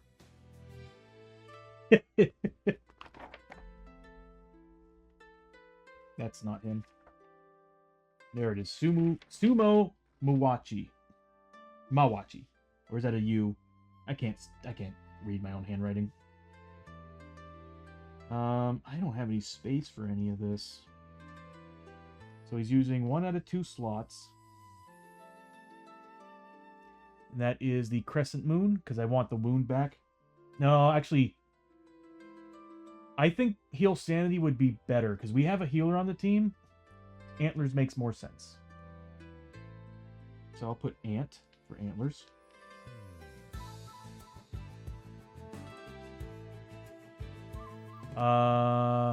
Start of each turn during a fight.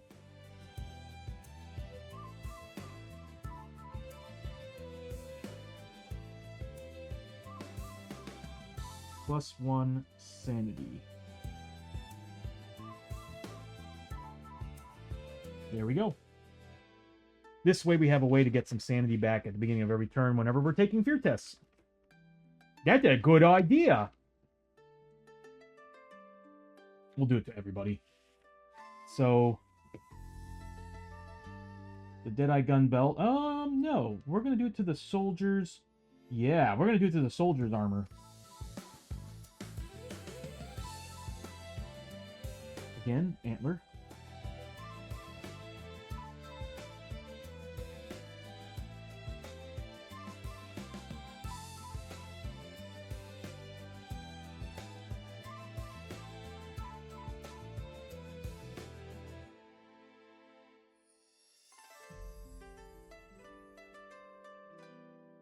Oh, not heal wound. Hello.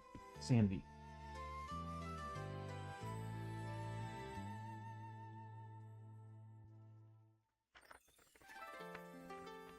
And the scaffold hat for Abby's gonna have it.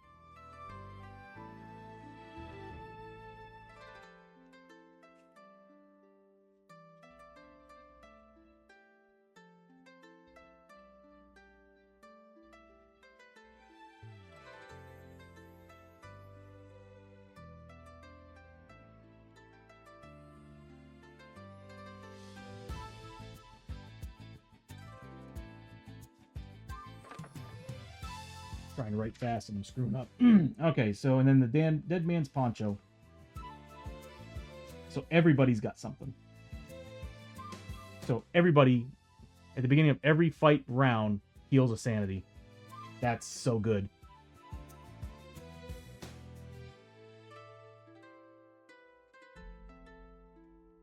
It's the type of the flap in the back. I mean, maybe. If you're talking about the underwear that Osho's wearing, I would suspect so. It'd be easier for him. Antlers again.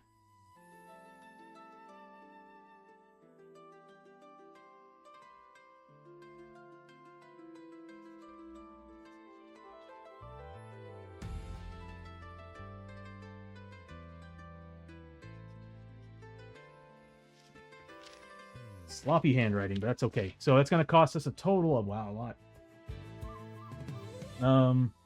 But well worth it. Grand total of 325, so 1,300? They're 325 a pop, right? So it'd be, yeah, 1,200 and then another 100 on top of that. So yeah, 1,300. We'll split it between. We'll just remove it from Abby.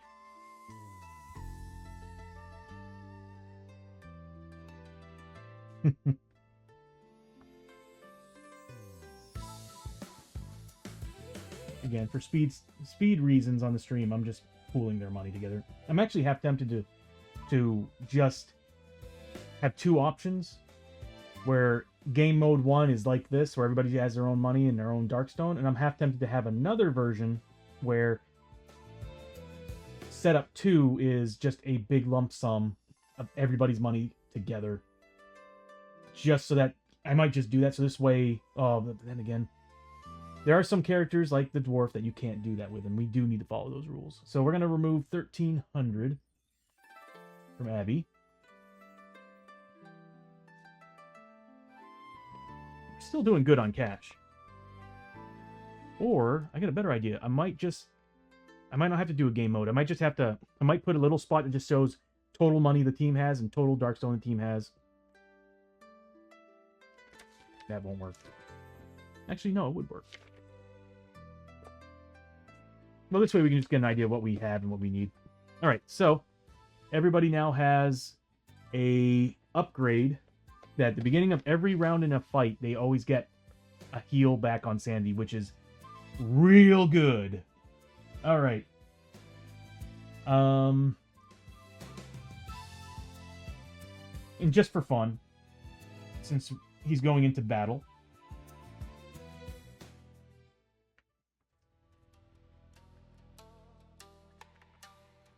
March to War for Lester.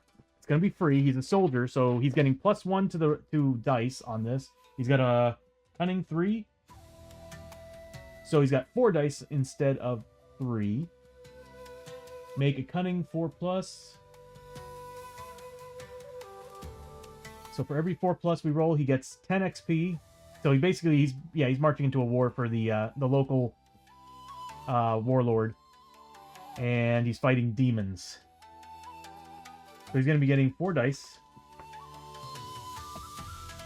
He needs 4 pluses. On any 4 pluses, he gets 10 XP. On any 6 pluses, he's rolled. Oh my god! I just realized the knight would be insane with this.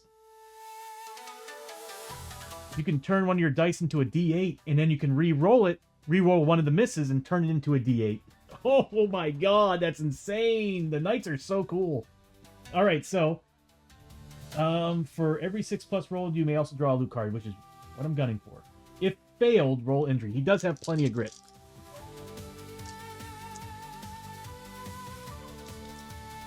Alright, Lester, do this, buddy. I need to make a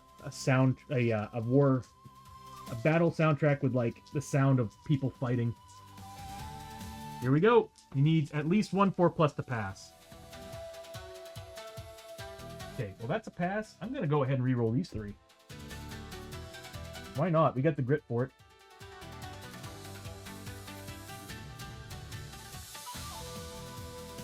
Does it say no grit? Nope.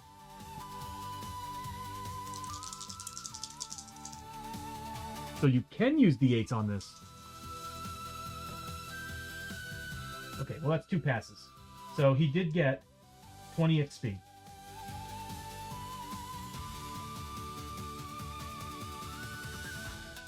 At the cost of 1 grit. No, 10 at the cost of 1 grit.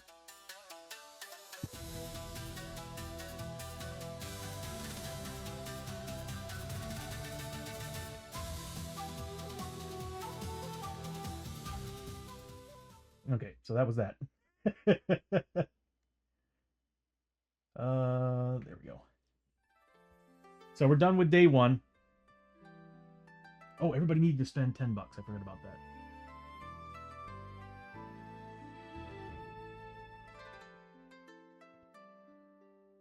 And I got an idea on how to make the animation happen whenever I do an all, like, it applies to everybody. Honestly, I'm really just going to have what I normally do pop up, but I'm going to have everybody's activate at the same time. So I was like, this is going to be a pain in the ass. And I thought about it later. And it's like, oh yeah, I can just activate all the macros at once, and you'll see all 4 go to their respective spots. I love programming. So everybody's losing 10 gold. We will spend 1 more day here because I'm going to have people who don't need to be here leave. But everybody who needs to get rid of their madness, which is Hoshi and I think... Is it Abby? Yep, Abby. They're going to go to the campsite. We only can spend 2 days in town. They're going to go to the campsite. They're going to go to the campsite, and they're going to try to get rid of their other ailments that they have. So, let's roll. We need a 2+. I am very, very unlucky with these dice. Okay, so something happens. You know, when I picked this die up, I was telling myself, don't roll that one. It never works. I rolled a 1. Go figure. All right, so for the town, we need the hazards and events.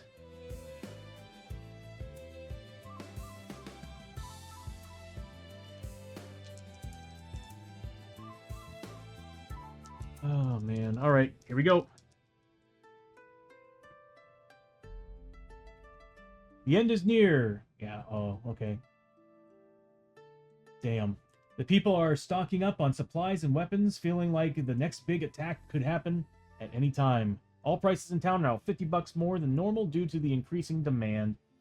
That means what I'm going to do at the campsite is going to be 300 instead of 250. hard pass. Hard pass. If there are bonuses to get stuff done at the campsite, I'd do it, but I think we're just gonna say we're done with the town. I'm not spending another $50. I really want to get rid of these madness, though.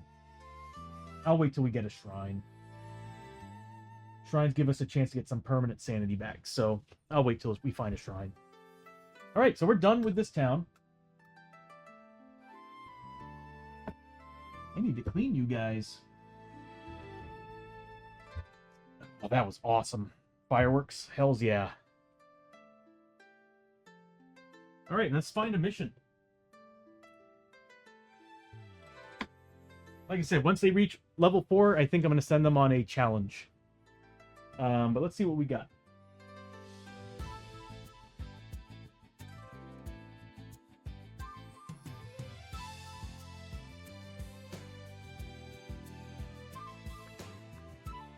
We've already done haunting.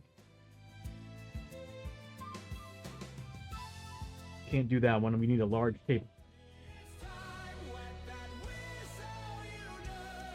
I need to spell check that. All right. Thank you, Janice, for the hydrate.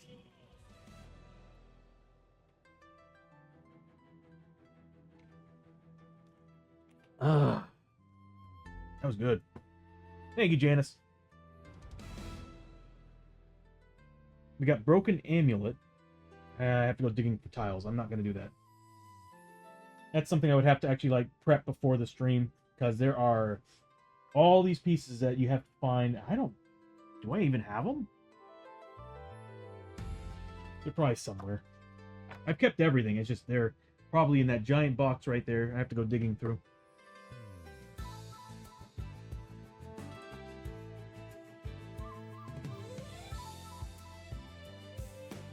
I'm sorry, what?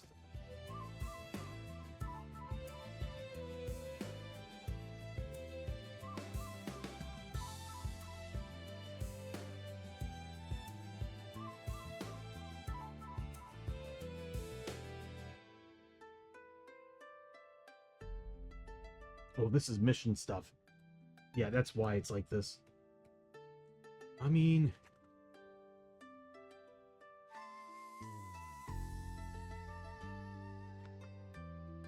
we already did mission 1. We can do mission 2, Overgrowth. Yeah, because the first mission we did, we had to go into a haunted fortress, which I think was 2 missions ago. And we had to dispel... well, not dispel. We had to get rid of... I think it was a poltergeist.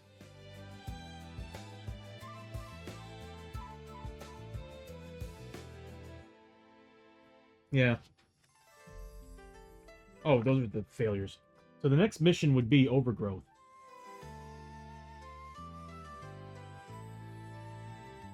Again, I have to go digging around for pieces.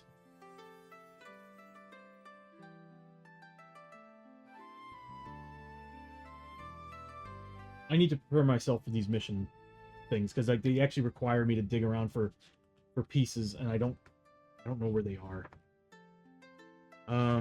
So let's look for... oh, they're all missions. Oh, I thought they had basic quests. Well, never mind then. Overgrowth. We would start on the fortress entrance tile.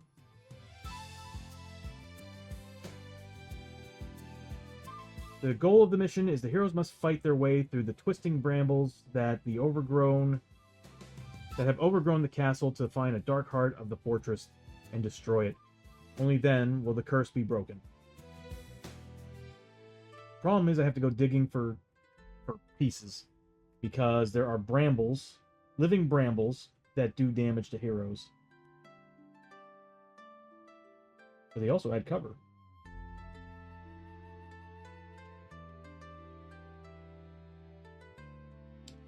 I might make that the next mission.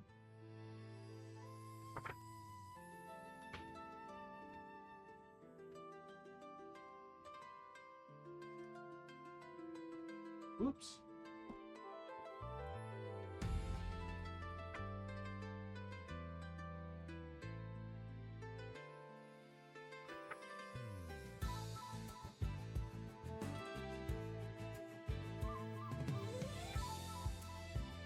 We could do the Castle of the Dead. Might not be a bad idea. See, the only problem is that the second mission after Castle of the Dead is we need to have a larger play area. 1, 2, 3, 4, 5, 6, 7, 8. Okay. Still might be doable. Might be. It's just when we go from room to room, we're going to have to remember where we're going. Do it, don't let the extra stuff deter you. Yeah, you know what? We might start a mission. I mean, we technically already did when we did the haunting mission. I do want to read that a little bit further because there are a lot. So what I'm going to say is that we've got that one started. So I think the next adventure, we'll do that one. This adventure will start another mission, which is Castle of the Dead. And that'll bring us through another story. So... Oh, wow. Oh, wow. Okay, yeah, we'll do that. All right, so we'll start the first mission for Castle of the Dead. And in the next mission, we'll do the forest mission.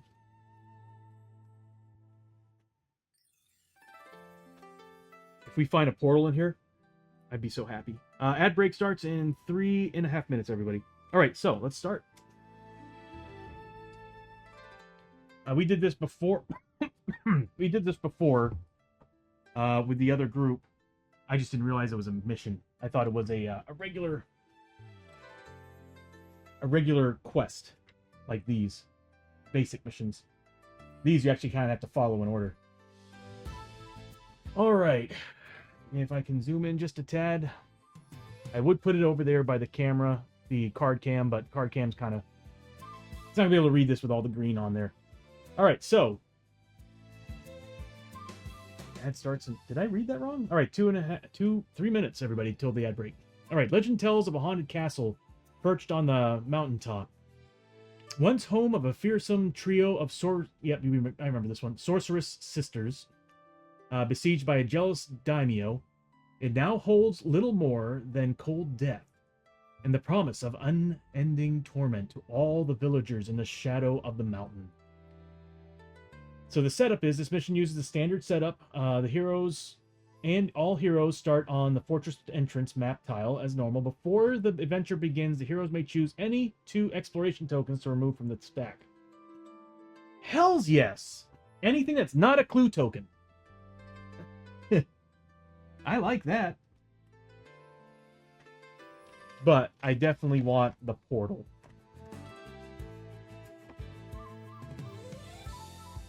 It's not in here. It's in a different spot. The princess is in a different castle, Mario. I know those aren't the exact words, but you got the idea. All right. Oh, God, no. Damn it. Did I get them all? That's 7 out of 8. Shit. I think I just mixed them up with the wrong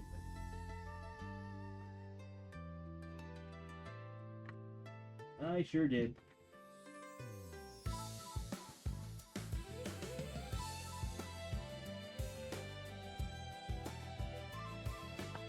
Ah, there it is.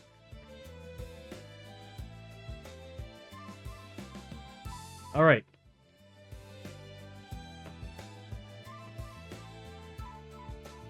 So these are the tokens we can get rid of. Obviously, we don't want to get rid of clue tokens. We need those. So those are out of the question. Or out of it. Okay, we've got goodbye. Because depth events suck.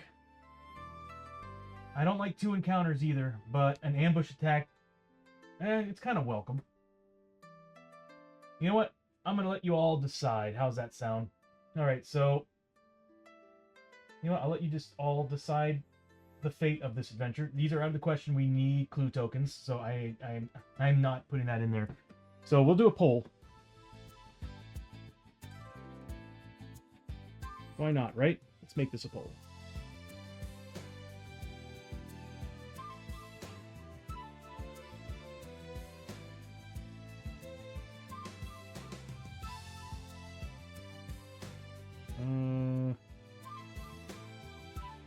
It still hasn't added that.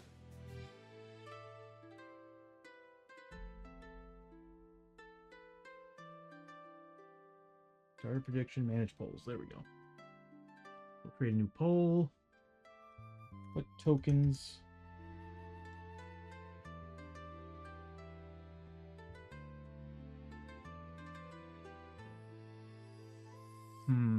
Ad started. Take a break. Do we remove?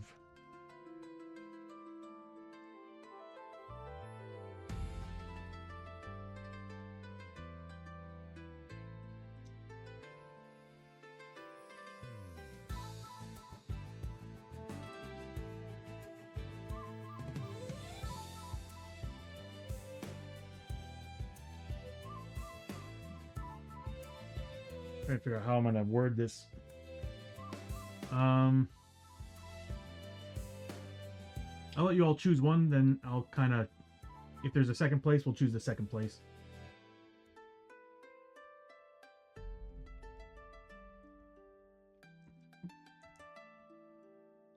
What tokens do we remove? Yeah, that'll give me a little bit of time. New poll started. What token do we remove with choices 1? I'm feeling the same way, Bishop. These two, in my opinion, are the worst ones. I kind of welcome an ambush attack because that gives us experience. So we'll go ahead and put up the poll. And we'll kind of decide there. I mean, it goes 1, 2, 3, 4, by the way. Left to right.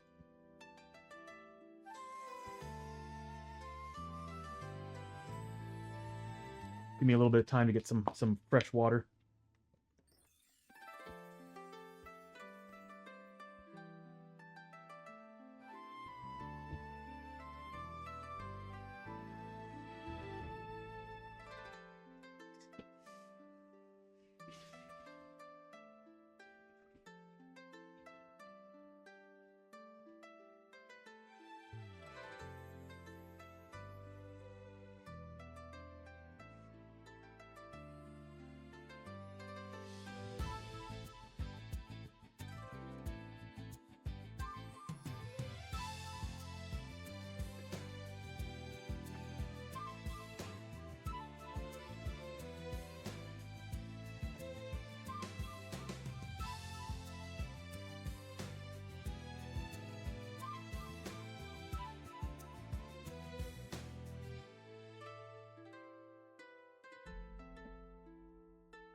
Yeah, I've been pushing the stream to YouTube, and I just downloaded the plugins for multi-streaming. Phil, what token do we remove? 1 and 3. The winning choices. 1 and 3. Back from the ad break. So we are getting these two. So we won't have an ambush attack, and we won't have. Out of all of them, I'm glad this one for sure. I'm honestly torn between these two because ambush attacks do kind of suck because monsters get +2 on their initiative. And of course they surround us. But I almost welcome ambush attacks because that's XP. But this is bad news.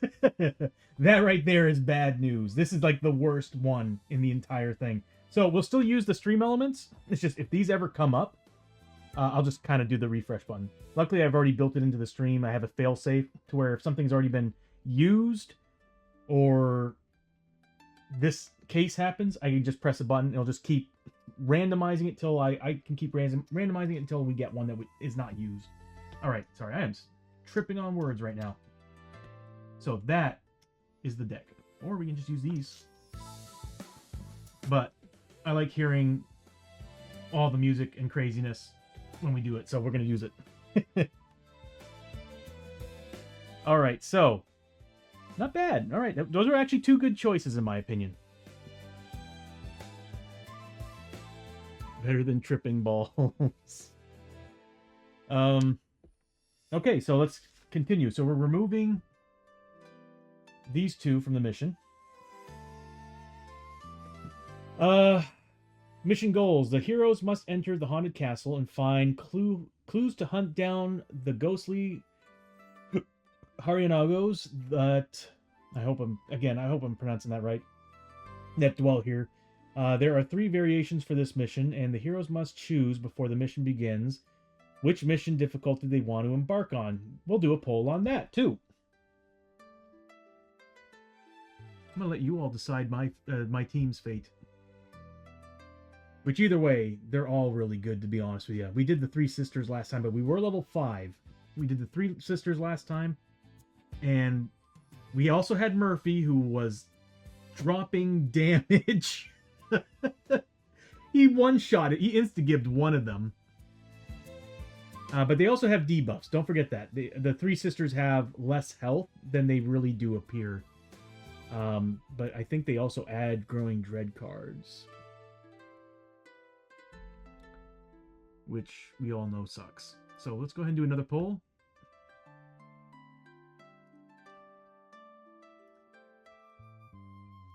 What difficulty?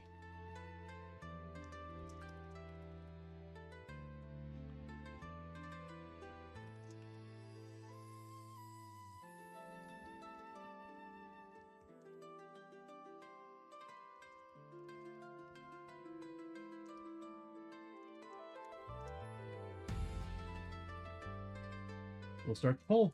New poll started. What difficulty is this mission with choices? What?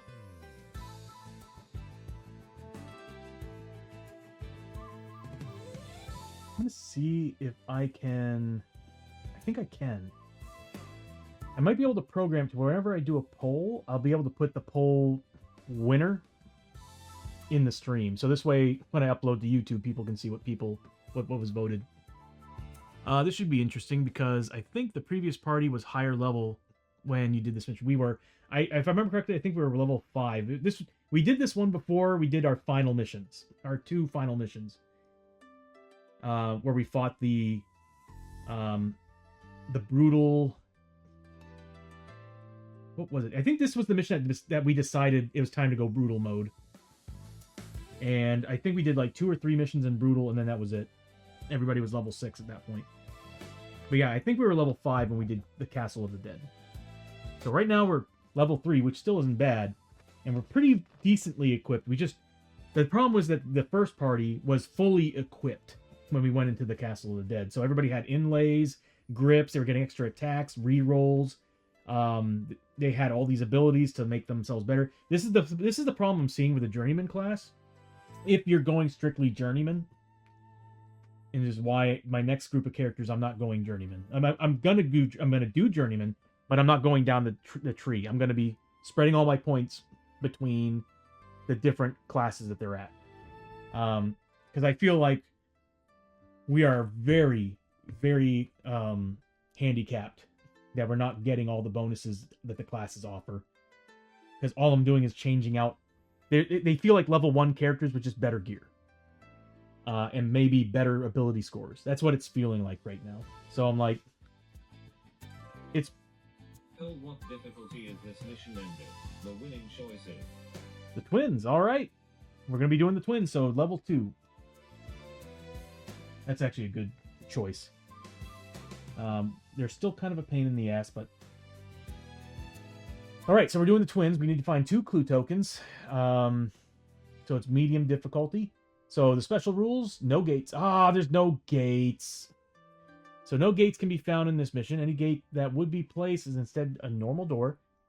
Death dwells here whenever the room map tile is placed, not passages. Well, any room map tile is placed. Okay. Also place D3 + 1 corpse tokens in that room as dead samurai that once besieged the castle. In a checkerboard fashion as per enemy setup. If enemies are placed in the room as well, they do not start in a space with the corpse token. So it goes corpse tokens first, then enemies when we're placing them in checkerboard pattern. No rest for the wicked. Whenever the hold back to darkness roll is failed, immediately make a rise up roll for every corpse token.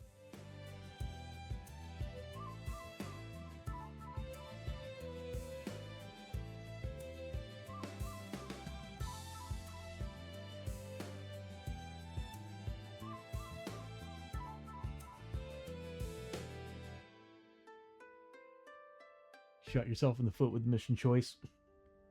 I'm beginning to feel that. I'm like, oh man, really? No gates? I mean, it is my stream. I could overlap it and be like, hey, there's gates. But I kind of want to play by the rules on this. That sucks. I would have liked to. I really want to go to another world. Okay, so I mean, nothing wrong with the feudal village and Forbidden Fortress. I love this realm, but we've been here for several missions, and it's time to make a change. Okay, so here's the question. Whenever the hold back darkness roll is failed, immediately make a rise up. So are we doing rise up? Are we doing rise up even when the models are on the tile? Without a darkness roll? Like at the end of the turn? It almost seems like you would never go anywhere because you're always in combat. I'm going to say it's only on hold back the darkness tests. For those corpse tokens. Because that's... If every room is like that, that means there's always going to be a fight. Which is probably why they let you remove clue tokens. Okay. So I'm guessing we're still going to have rise up at the end of every turn. As long as there's heroes on the map tile that have the corpse tokens on it. Wow. Wow. That sucks. No loot cards are drawn after any fight that has 2 or fewer dishonored dead, which is typical. That's a general rule.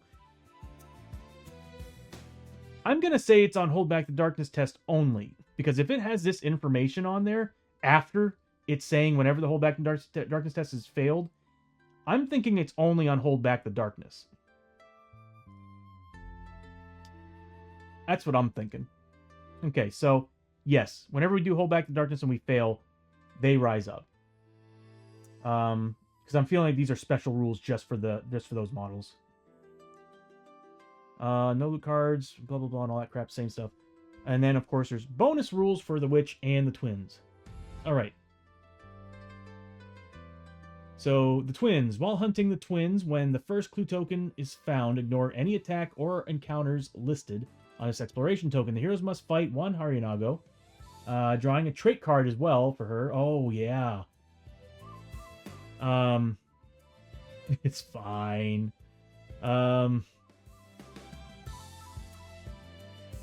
As the first twin, as the weaker of the two, this Harinago is also -10 health. The second clue is found. The heroes have discovered the lair of the second twin as the objective room. Ignore any attacks or encounters listed on this exploration token. Also, ignore any gate door icons as the objective room, no exits. Reveal all Growing Dread cards in the stack as normal, and then the heroes must face an epic threat card randomly selected from only those that have Harinago. So I'm gonna have to go into the deck and find all the epic cards for that. I'm pretty excited for this. This is gonna be fun. I get to use my epic battle music for this too. I'm actually kind of glad we didn't do the witch, because draw D3 Growing Dread cards and add to the stack on the first clue token. Again, Growing Dread cards can make or break a game. All right, so each hero gains 50 XP if hunting the twins. Okay, so we get 50 XP if we finish. If hunting the twins, each hero may also draw an extra loot card. Okay, all right, we got this. Let me go through the epic deck and find all the cards for the Harinagos. Oh God! I need to put the satin deck of sleeves on these. They is slippery. And we're probably going to use the Haunted Castle.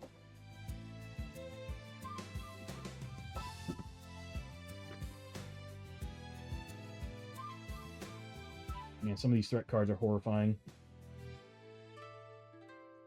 I really want to fight the... I've never fought her. I want to fight her one of these days.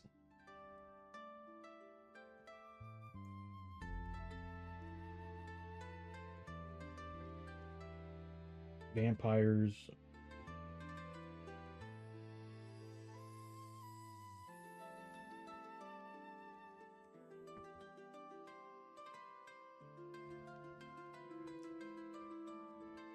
Lady look lovely to chat with.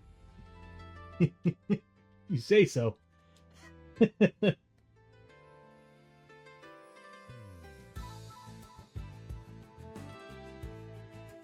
That's another one I want to fight. Which I'm wondering.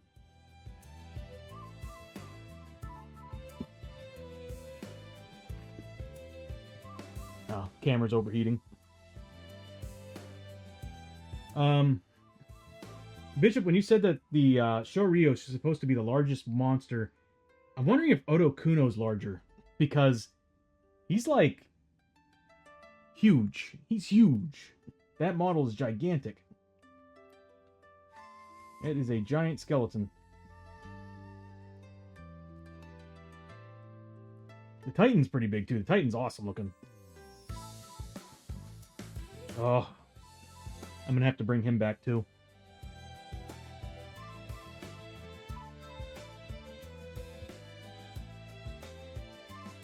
Hold on, did I just... I sure did. Here's one.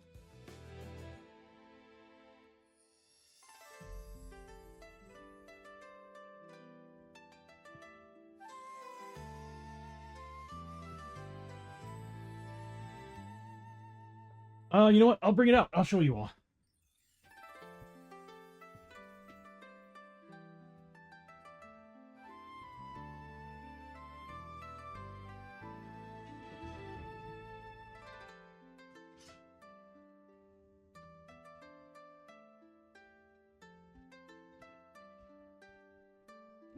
So here's the XL models that, in my opinion, are the three largest.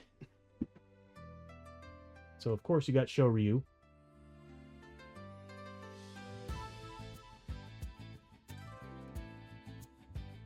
So, just to give you an idea of scale, there's Lester.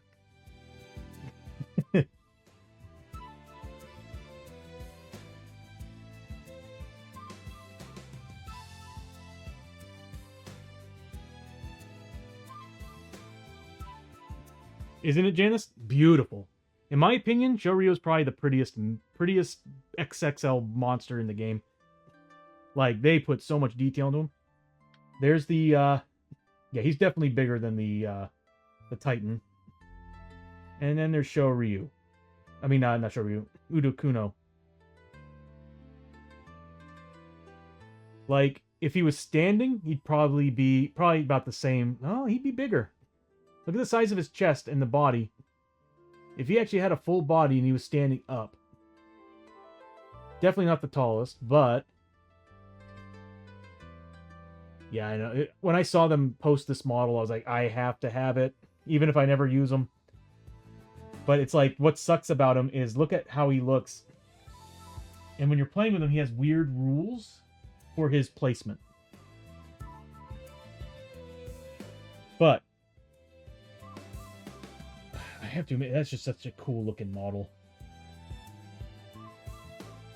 Yeah. Yeah. Is it Odo Kuno? Yeah, Udo Kuro. Kuro is definitely... what sucks about it is that this whole chest piece, I think, came fully intact as is. So, good luck painting the inside. Like, they put like a little gap here. Enough for you to try to get in there.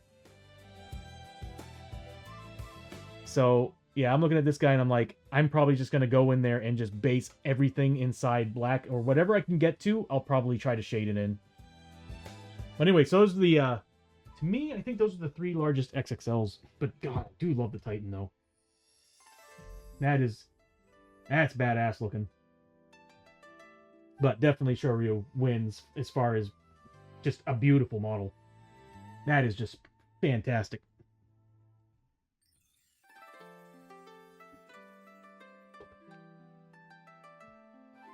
That's a very dumb idea for me to do. Oh. All right. Back to it. We are looking for Harinago cards.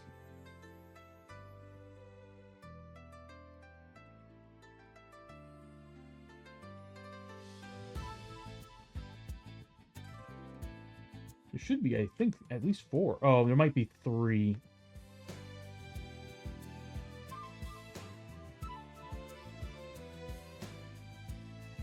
My lights changed.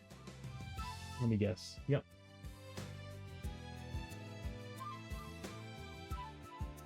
I really need to tell it to stop doing that.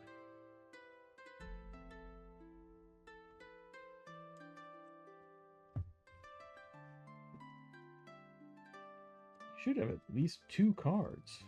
If not, we'll just use that one. Oh god, that's 2 low threats. There's 1.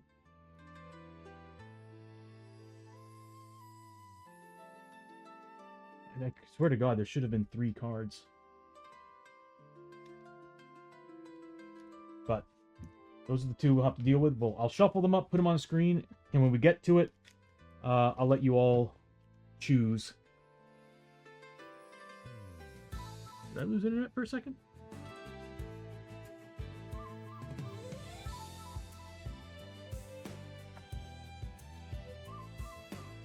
Oh no, it's because I refreshed. That's right. That's the reason why you're seeing Lumia stream saying is here. I had to refresh the lighting. Alright, so these are the 2 that we'd have to deal with. So either one medium threat or 2 low threat is what's going to happen. With trait cards?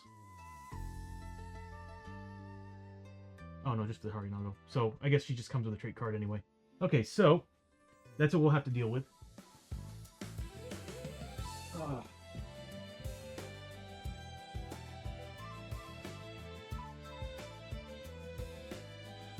Chio's basically turned into a tank. Okay.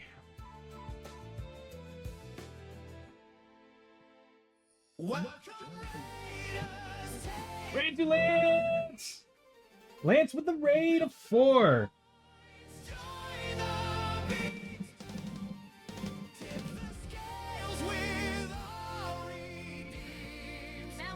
Thank you for the shout out, Janice. Yes. I will. Oh. Mike's not picking it up. That's good. Welcome to Chili's. Have you tried our new Southwestern queso? Don't feel as though you need to stay. Your entrance rolls our spirits ever high. We Well, I'm trying to change the music. for stopping by. Welcome, Raiders, take The baby back ribs. build some point, That was their thing, though, wasn't it? Baby rack ribs?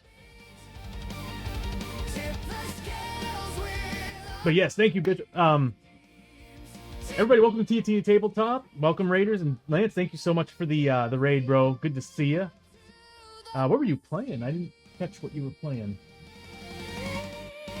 TNT tabletop. Welcome Were you playing Repo? to enjoy the stream.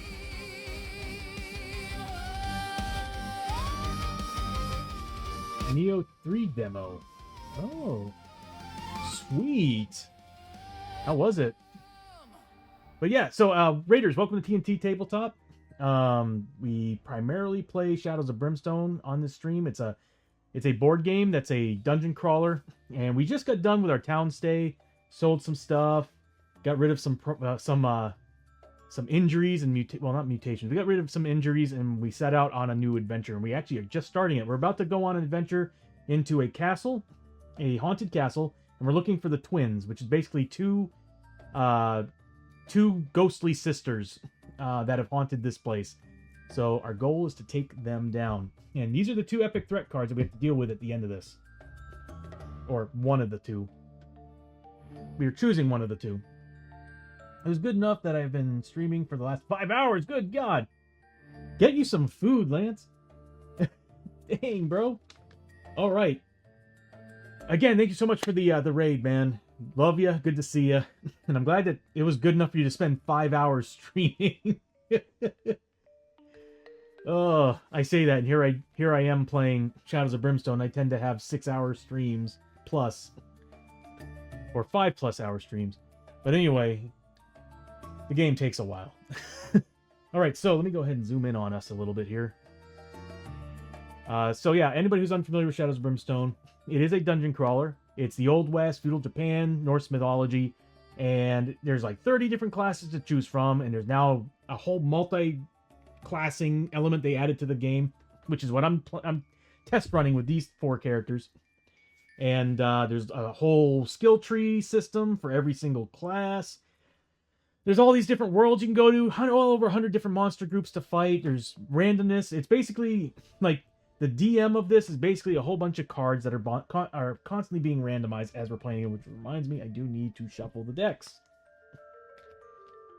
But we just recently started the new mission, and we're looking for 2 sisters. When we find the first clue token, what we do is every time we find a large room, we get these exploration tokens, and we have to flip one of them, and that's determining what's in that room. If we ever find a clue token, that means we found one of the 2 we need right now to find the second sister. The first one's the first sister. So, and I'll have to pull the rules back out, but I think the first sister's -2 health, but she gets a trait card, which means that this enemy is more special and has more abilities than a standard version. Can't read the thing. I go 12 hours at a time before eating, but I only eat once a day. Yeah, Deviants, you and I are exactly the same. I have one big meal, and then after that, it's usually just snacks, like a protein bar or something. But yeah, I usually eat one big meal, and then that's pretty much my day. In my defense, I had no idea it was already 5 hours.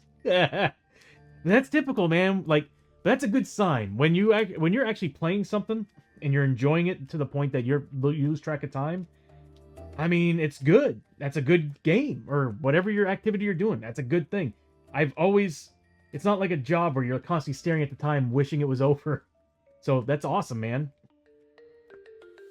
It was a demo, so that means when the actual game comes out, just imagine how much time you're going to be spending on that. Did you even finish the demo, or is it just partially done? 5-hour demo is a long time. And I need to shuffle the Growing Dread cards, and then we will start the new adventure. Normally there's 8 of these exploration tokens, but this mission in particular allowed us to remove 2 of them. And we chose these 2. So anytime these 2 come up, we will refresh that token. Luckily, it's all built in on my system, so I can go ahead and just have it refresh on the spot.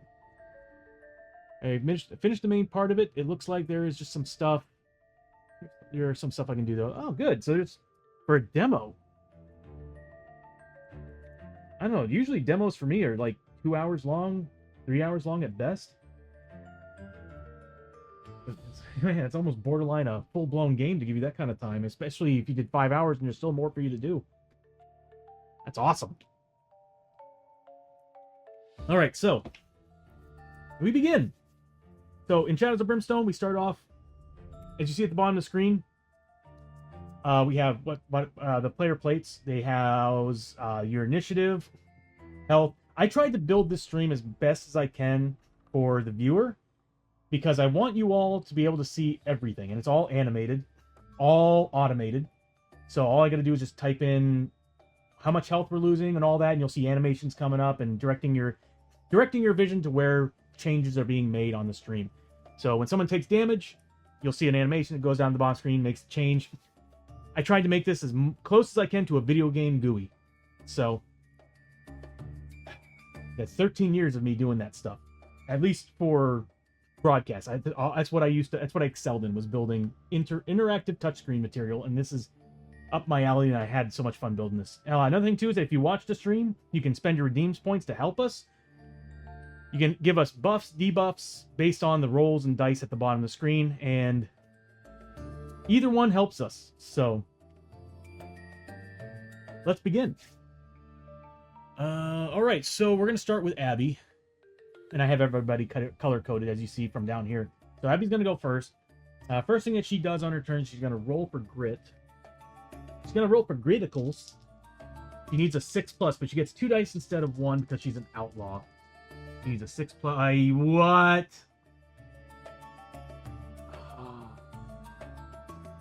It's not looking good already, Bishop.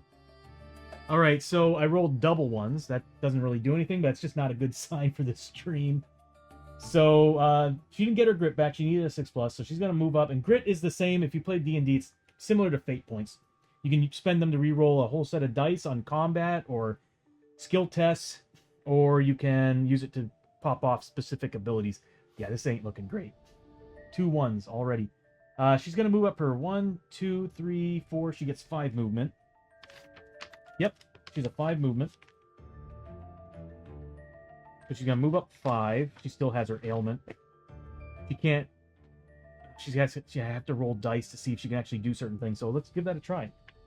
I'm going to have her spend her action to do a scavenge. And how this works, when you're not in combat, you can either scavenge or you can look through a doorway. If she made it to this part, the puzzle piece, I could have her do an exploration, which would unlock whatever room this is, which we would pull a random card from the deck. And she would get 5 XP for just looking through that, but... or she can... In this case, she can't because she's not on that. In this case, I would just have her do a scavenge, which is basically kind of looking around the room, lifting rocks. Maybe there's a barrel or something. Just checking to see if there's anything in the room. Unfortunately for her, she's got a madness. And how this all works is, as you see at the bottom of the screen, there's health, sanity, and corruption. Red, blue, green. Anytime we lose all the health or the sanity, the character gets a madness, a injury or a madness based on that. If they reach their maximum on the green one, which is corruption, they get a mutation. Right now, she's got a madness, which is paranoia. So I'm going to try to get her to do a scavenge. And unfortunately, with paranoia, she's so scared of everybody else on the team that I have to roll a d6. And on a 1, 2, or 3, she can't do a scavenge. So let's see what she gets. She's not going to do it because she's too paranoid about everybody else on the team stealing from her or killing her. So that's her turn. Wonderful. All right, next up is... Am I not in the right screen? I'm not. All right, there we go. We got Hosho, Rio, and Lester. I'll have Hosho go first. I can choose either one, but I like letting Hosho go first because he's CC. He's close combat. He's also going to roll for grit. He needs a 6+, but only on 1 die. 1s and 2s. He's going to move up 4 spaces. 1, 2, 3. We'll have him here. 4. And it's Chio. Yeah, Hosho's a 4 movement. All right, so he's going to move up 4 spaces, and he's going to scavenge the room. He doesn't have a madness here, but... Oh, he does. He has the chills. So the first 6 I roll is ignored.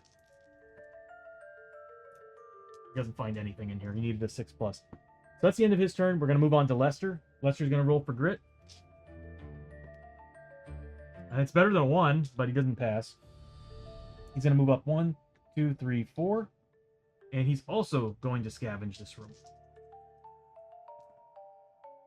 He does find something. He has no madness. Usually madness messes with your scavenging and stuff. So he does actually find something in this room. I have some pretty interesting animations for this. Problem is that it's big win, big loss when I use this. So I don't have a way to assign. So here we go. He does get 10 XP.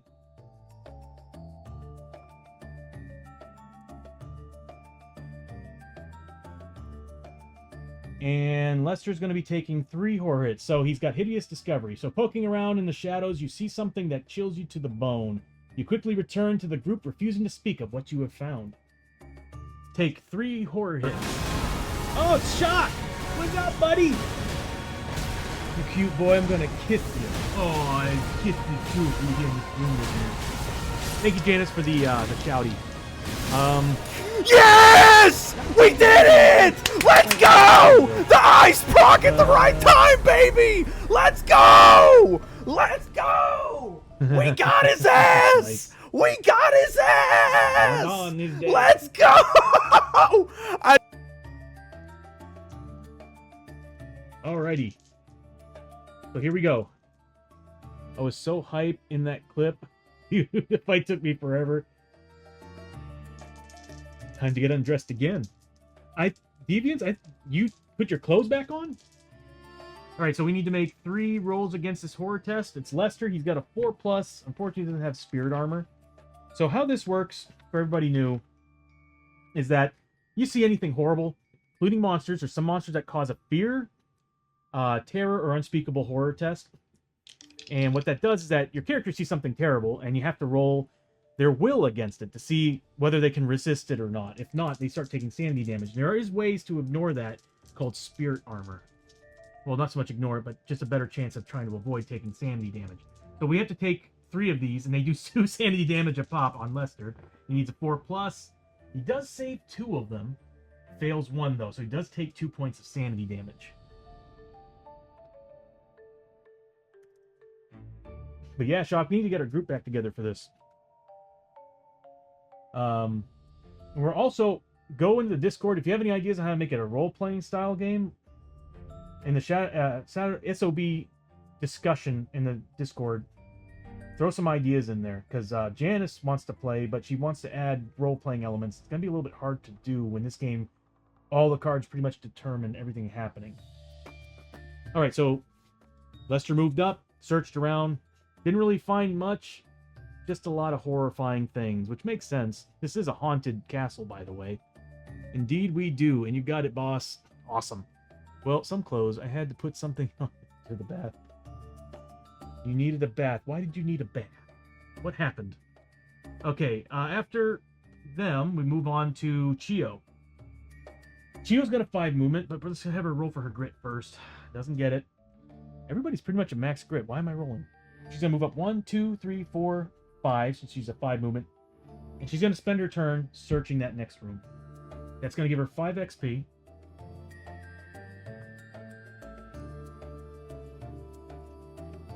And she's going to search that room. So let's see what we find. We found a dojo. That is in the Forbidden Fortress expansion.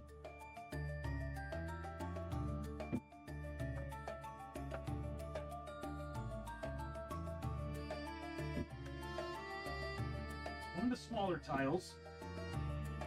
Here we go. And it's going in this direction.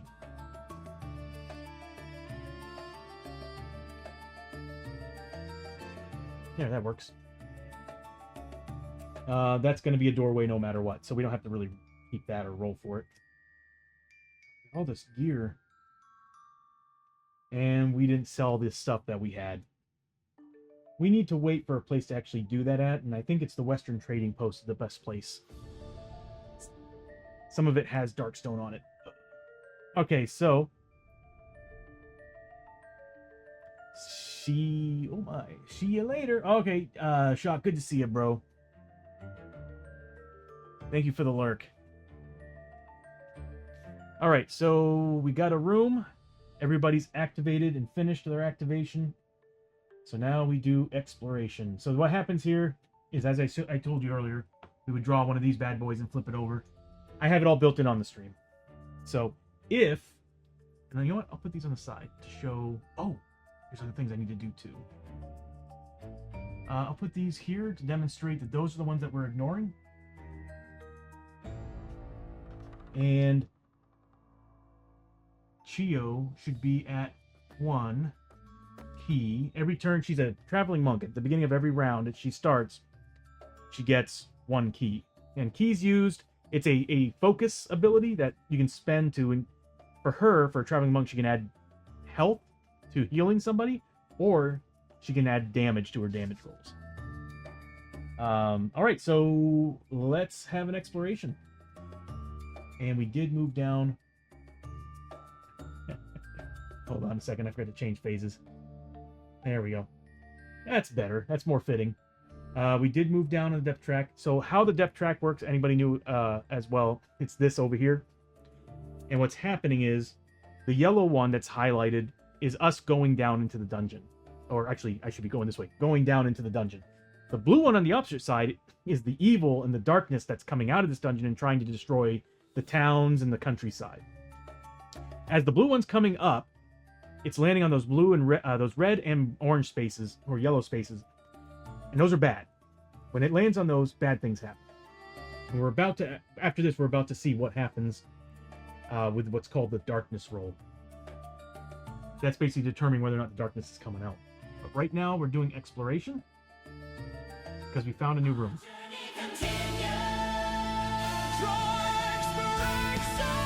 Okay.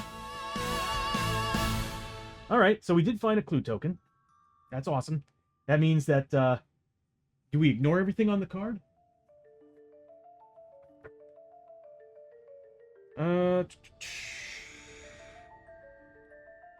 When the first clue token is found, ignore any attacks and encounters on the card, as the heroes are now must fight the first Haryonago twin with -10 health.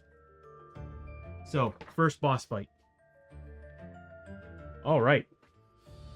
So, let me go find the twin model. Is there anything else added, or is it just her?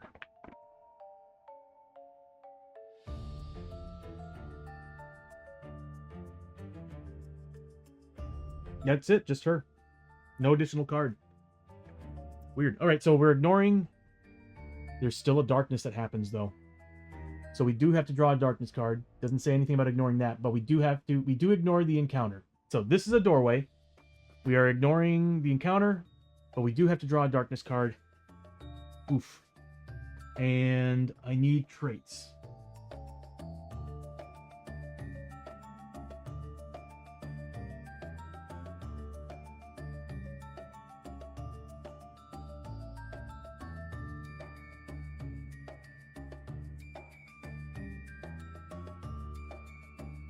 There we go.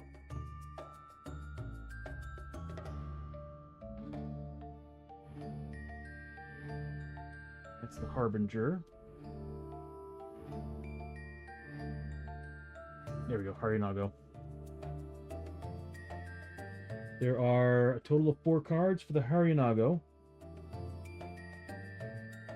And these are trait cards. Again, these are things that actually make them a little better than what they appear on the card. And I'll go ahead and bring their card up while I'm at it. Monsters, we're fighting 1. Normal Haryonago.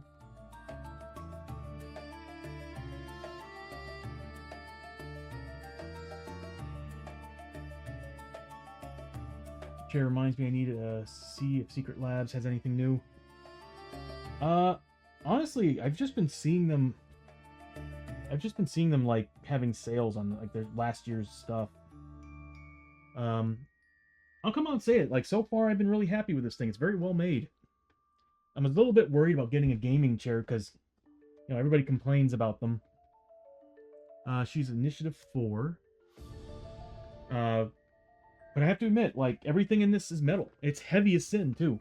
So, I don't know, to me that comes off as a good thing.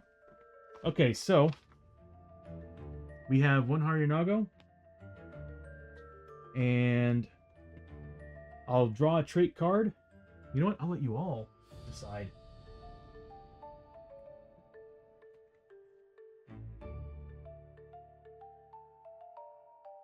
I like having polls. I think it makes it more fun. Okay, so we'll do a poll while I get the Haryonago card ready, or the model ready.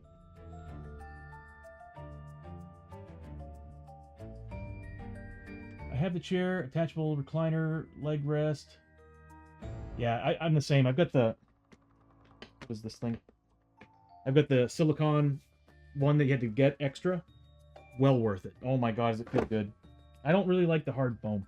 And I also have the pull-up leg rest as well. Again, worth it. Again, it feels really well made. I'm not trying to like do an ad for them or anything, but so far I've had it for a half a year and it still feels like it's brand new. And I'm abusive to my chairs. Not willingly, I just don't realize that sometimes I move around too much and I'm like I get nervous. But this is a good chair. All right, what trait card? And we'll again same thing, 1 through 4. So it's gonna go 1, 2, 3, 4.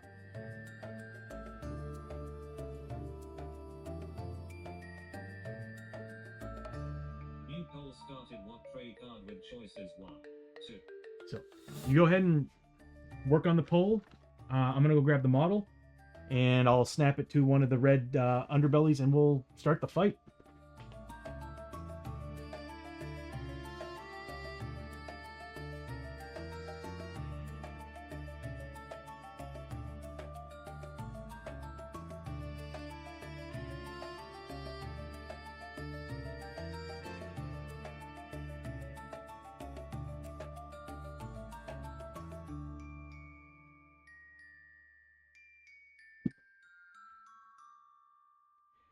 The difference, we won't know till we flip it. So I'm just giving you all the chance to decide which one's which. And we'll kind of go through all of them, but they're all different. They all have different abilities. I just figured it'd be fun for you all to decide. You know, just choose a random card and see what happens. But that's the model right there. We'll get... I'll show it to you once we get the trait cards ready.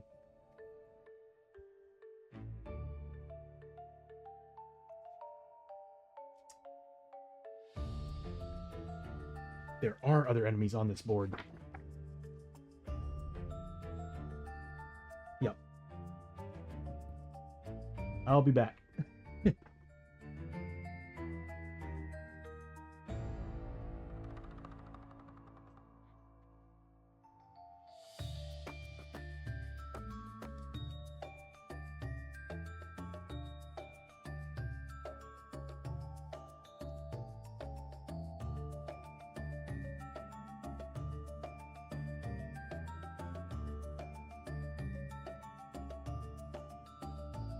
Poll what trait card Number with 3. the winning choices 3.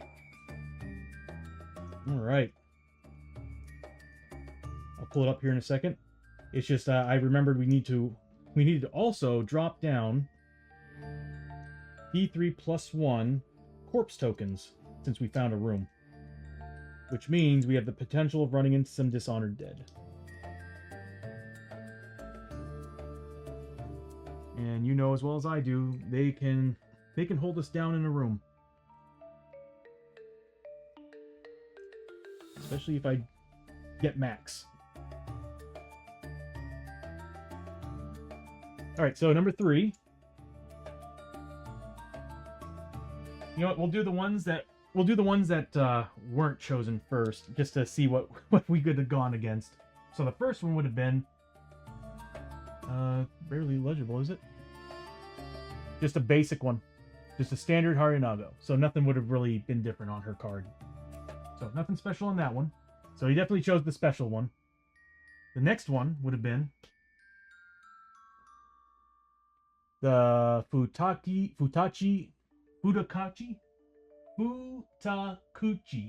The Futakuchi Ona. So she loses the barbed hooks and spectral horror, and she uses the pulled and move. We've run into her before, so we would have had to deal with that one. And then here's the fourth one. Would have been the Yukai Ona. Yep, I think she was the final boss in the last time we played. That way he can blame us when shit hits the fan. You damn right, Bishop. Okay, so here's what we're dealing with.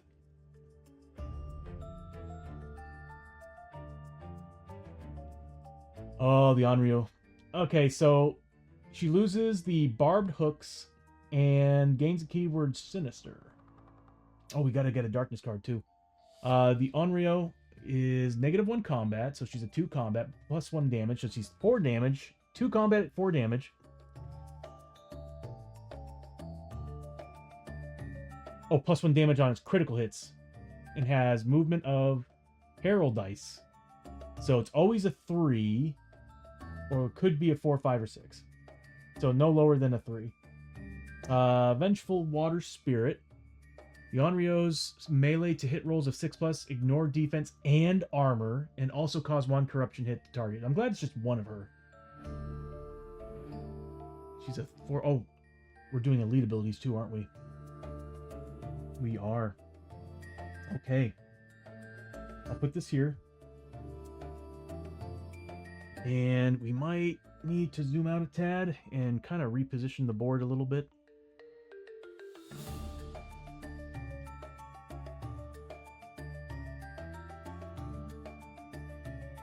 There we go.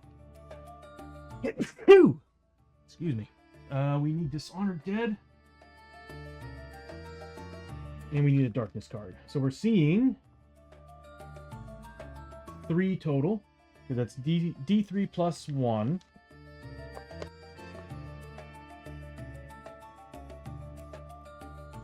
I know where all my Dishonored are. They're right here. Yep.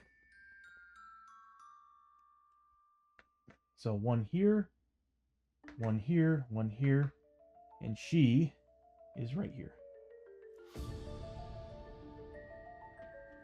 Gonna walk Snoop. Okay, Janice. Have a good time walking Snoop. Give him a big old smoochie for me. That way he can blame. Oh, yeah.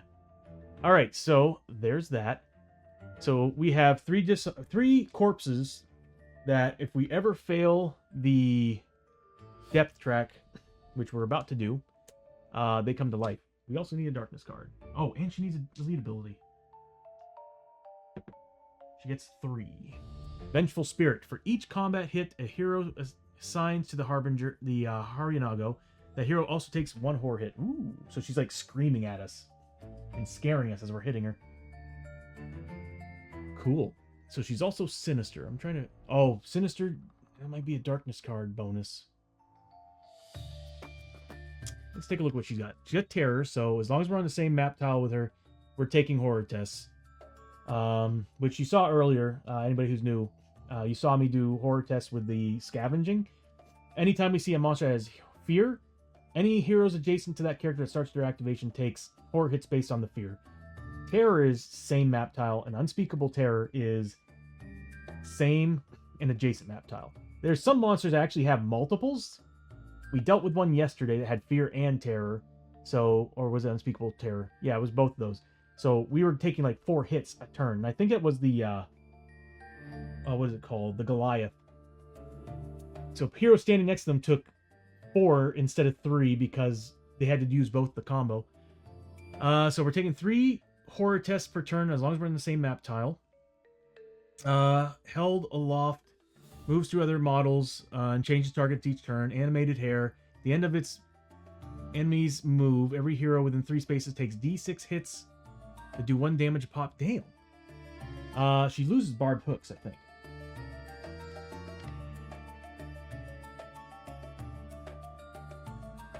Yes, she doesn't have barbed hooks.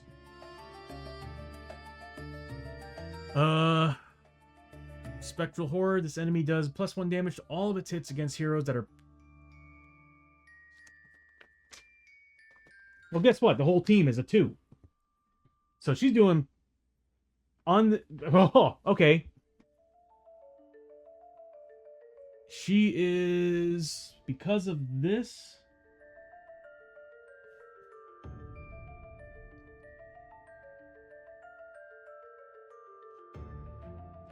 She's a 5 damage model at 2 combat.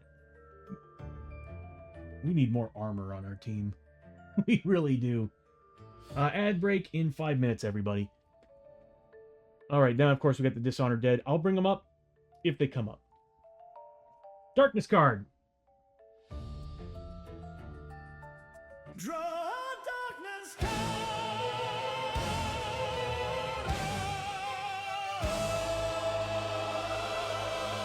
The hell? High noon. Challenge to a duel before leaving town. The showdown is set upon your return.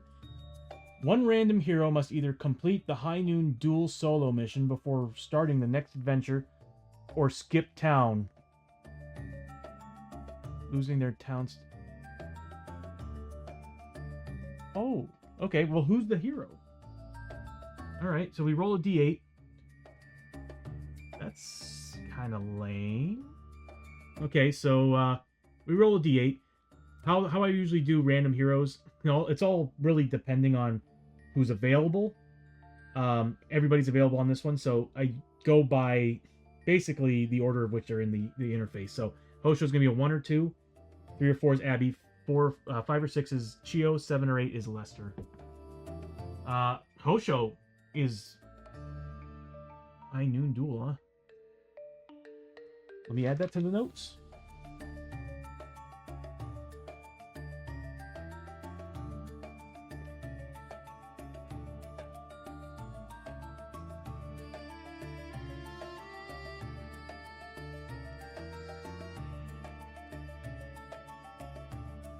Hosho Rio must either complete the High Noon Duel solo mission before the next adventure, or skip town. Losing town stay. And begin the next adventure with no grit.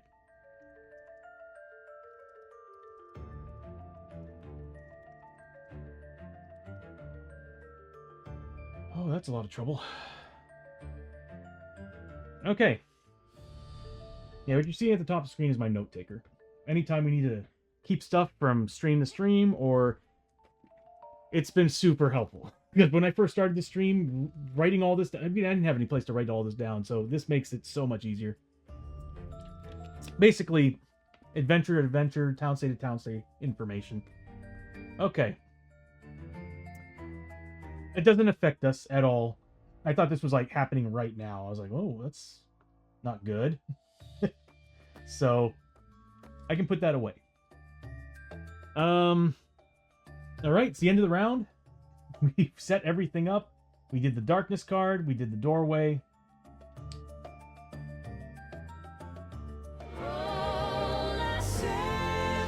We're only on turn 2. All right, so what this is called is Hold Back the Darkness. At the start of every round, you roll 2d6, add them together, and you have to beat what you just saw. There's 3 sections to the depth track, as you see over here. They're kind of cut in 5s. The first section, which we're in right now, is a 7+ roll on these. Second section is a 8+, then a 9+. If we fail, that blue marker all the way on that end, the darkness, starts heading our way. And once it hits the red and yellow, bad things happen. If it reaches all the way to 16, we fail the mission because it escaped the dungeon. Just like us, if we end up hitting that final marker of 0, we've reached the end of the dungeon and failing the mission. Chances of that happening are super small. Super small. But darkness can come out. So here we go. We need a 7+. That is a fail. If you ever roll doubles when you're doing this, it's called a depth event. Depth events are bad.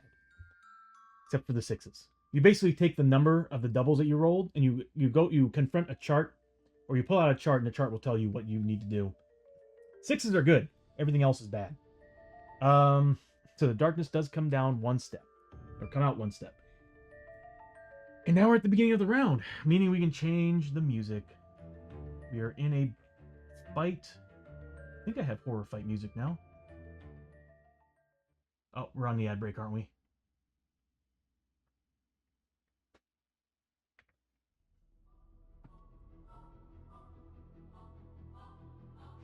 There we go. Check the volumes on everything.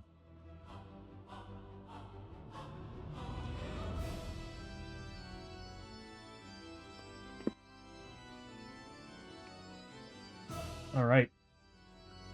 It's not an ambush. It's just a regular fight. She's initiative 4. And as you see at the bottom of the screen, I have the initiative in the very center. It's showing 6 out of 6 because the highest initiative right now is Abby. She's technically a 10 because she's a gunslinger, and I gave her the ability. Ad started. Since we got people new watching, I'm going to take a very short bathroom break, and I'll be right back. Kind of need one anyway. I'm planning on making this a pretty long stream today, so what I'm gonna do is I'm gonna go into starting soon mode, and I'll be right back. I'm just gonna hit the bathroom. Should only take me a couple minutes, and we'll start the battle after the break. So give me a second to do this here, and I'll see you all in a minute.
Thank you for waiting.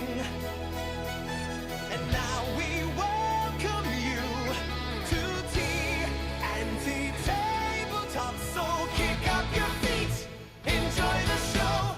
Here's your host, Tony. Hey everybody, we're back from the ad break. I like being a little extra, as you can tell. All right, so before we continue, I do want to say something. I want to give a big shout out to my mods. I love you all. You're all awesome. You know, being here, hanging out with me and everything. Hold on a second. There we go. Again, just thank you all so much for being here, watching over the stream, and being a part of this. You know, and everybody else who's here watching, everybody who's watching the streams outside, because all the other viewers who are watching these streams when we're not live, thank you so much also for watching. I built all this because I wanted to make Shadows of Brimstone a little more exciting and fun for people who are watching a board game. So tried to make it as cinematic as possible, and I'm still wanting to add more. So here's hoping 2026 I'll be able to. I'll make all the changes I want, all the additions. I have big plans for the player plates. I'm pretty excited. So let's continue. We're about to do a battle. So there's barbecue sauce on my titties. It's good to know, Lance. That's good to know. You ought to tell Janice in a very sultry tone. Let's see. I want some battle music. We had horror music, right? Mine as well, since this is basically a haunted castle. Geek out! How you doing, buddy?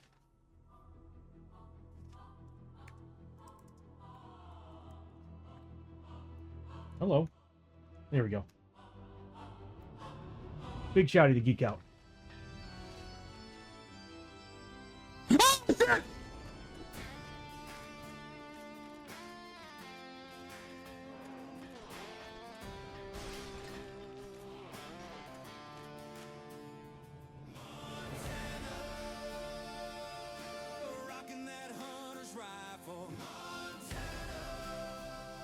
Thank you, Salty, for the Montana cheer.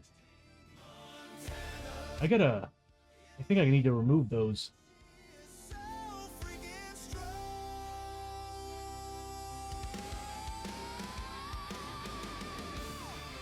Although I kind of like keeping them because it's kind of like a nice tribute to the first season characters. I just need to create an animation for them. I got an idea for that. Salty, how you doing, buddy? I need to give a shout out to Salty too.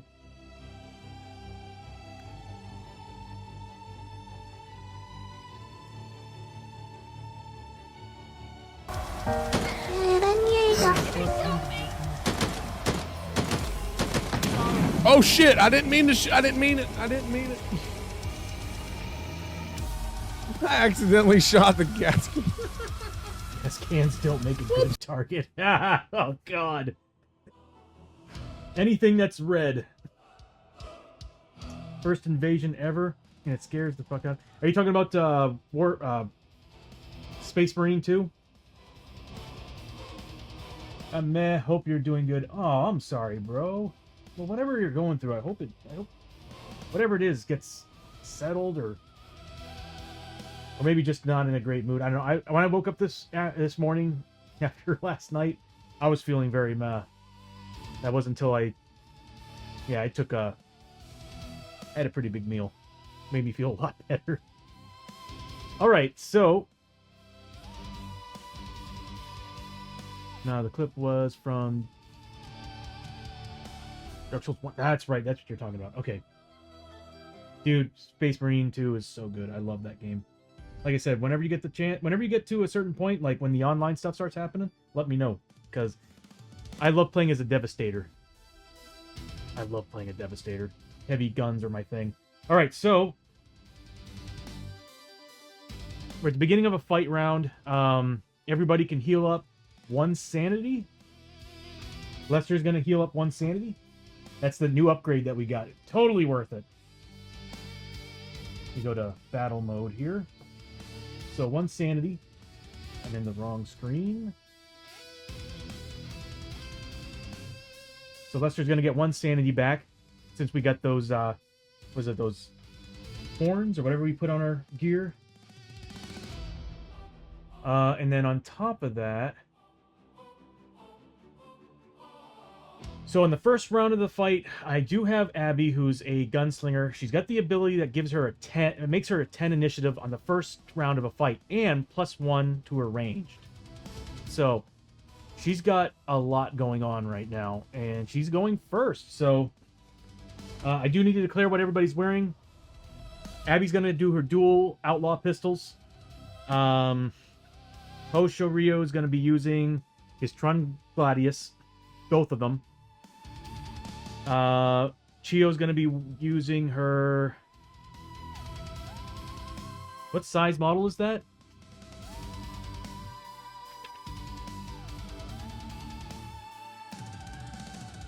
I need to make sure, because if I can deal more damage with the Sword of Destiny, I'll use the Sword of Destiny. No, extra large and only. Okay, so she's going to be using her her staff, which gives her D8s on damage.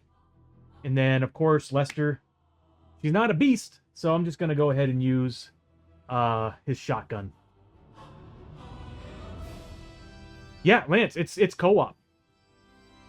Or at least the I don't know if the story mode is, but I know that they have like after game stuff. I mean, you can do it during story mode, I think. But like you can like level up a class, upgrade your gear to like master crafted and everything. I think I have a master crafted or a rare. I don't know if it's the plasma cannon. All I know is I'm playing as Devastator. I play as Devastator, and I love Devastator. I've always loved that. Hell yeah, I'm all about it, you guys. If you want to do it, pick a Wednesday night or something. I'd be cool with that, or Thursday night. Although Thursdays, I'm trying to set up another Shadows of Brimstone with other streamers. All the multiplayer missions on launch. Yeah, it's really good. All right, so is she getting any defenses?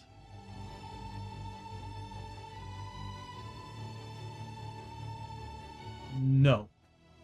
But she does get a lot of bonuses on combat. Luckily, she's initiative 4, so I have 3 characters that will go before her. There's a good chance we might be able to take her down. She is 40 health. Minus 10 because of the first sister. So she's 30 health. Let's go ahead and pull up a token for that. Here's hoping my tokens work today. I'll use token number 10.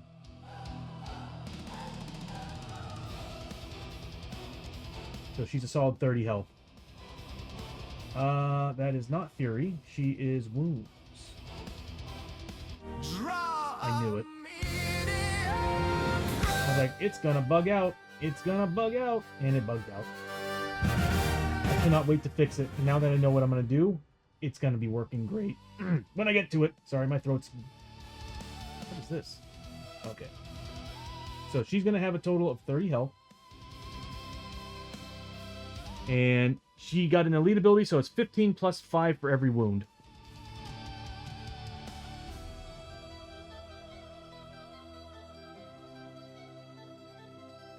Alright, so here we go.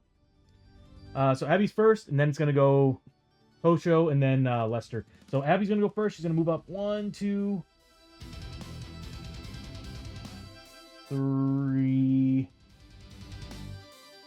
I want to spread everybody out, so I'm trying to get everybody... no matter what, she's going to be able to hit everybody with her hair. So Abby's just going to move up. She's first turn. Her main hand is getting 4 shots because of the +1. And her offhand is getting 3 shots. I need 3 pluses on these, 4 pluses on these. And I don't get crits. Outlaw pistols require me to be next to the target, and also I'm dual wielding. So until I can get the gunslinger's gun belt, I don't get crits. Alright, here we go. I didn't roll for grit, did I?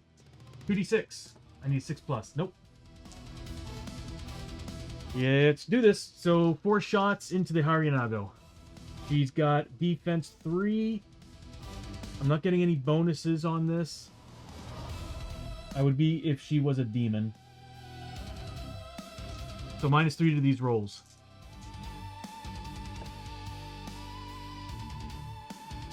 These are to hit rolls, not though. Yeah, I needed 3 plus. So all 4 of those hit, and I need 4 pluses on these. Oh god, I wish I had crits. Okay, so we got a total of 6 shots that actually managed to hit a target. She's the only target in the area, so -3 to all of these rolls. She doesn't have armor, does she? No. Oh, we need terror tests too. At the start of the turn, at the start of the activation, I should have done terror tests because she does terror. So I needed 4 pluses against these. Passes all of them. So Abby didn't take any horror. So let's start rolling these out. So 1 at a time, -3. First one, that's 3 points of damage. Next one, 2 points of damage. Nice, Abby. Next one, nothing. Next one, nothing. Nothing. I do have... Why not? I'll use... No. Yeah, why not? I'll use 1. She's a gunslinger, so she's got the Deadeye shots. I'm going to use 1 Deadeye shot to make it +2 damage. So it's -1 to the roll. So 1 damage. I should have done that on the first few sets of shots. All right, so we did a total of 6 damage to her. That is icon number 10. So -6. I can't wait to add the animation to that. I'm having a little bit of problems because I actually have to, in OBS, I have to actually individually create different animations for all 15 icons. I'm going to whittle it down to 10, though. All right, so as far as experience is concerned, we have to do these individually. So she is getting, the first one is 15 plus 15, so 30 there. 25 for that one, so 55, and then 20 for that, so 20, so 75 points of experience total is what Abby just got for all those successful hits. Nice.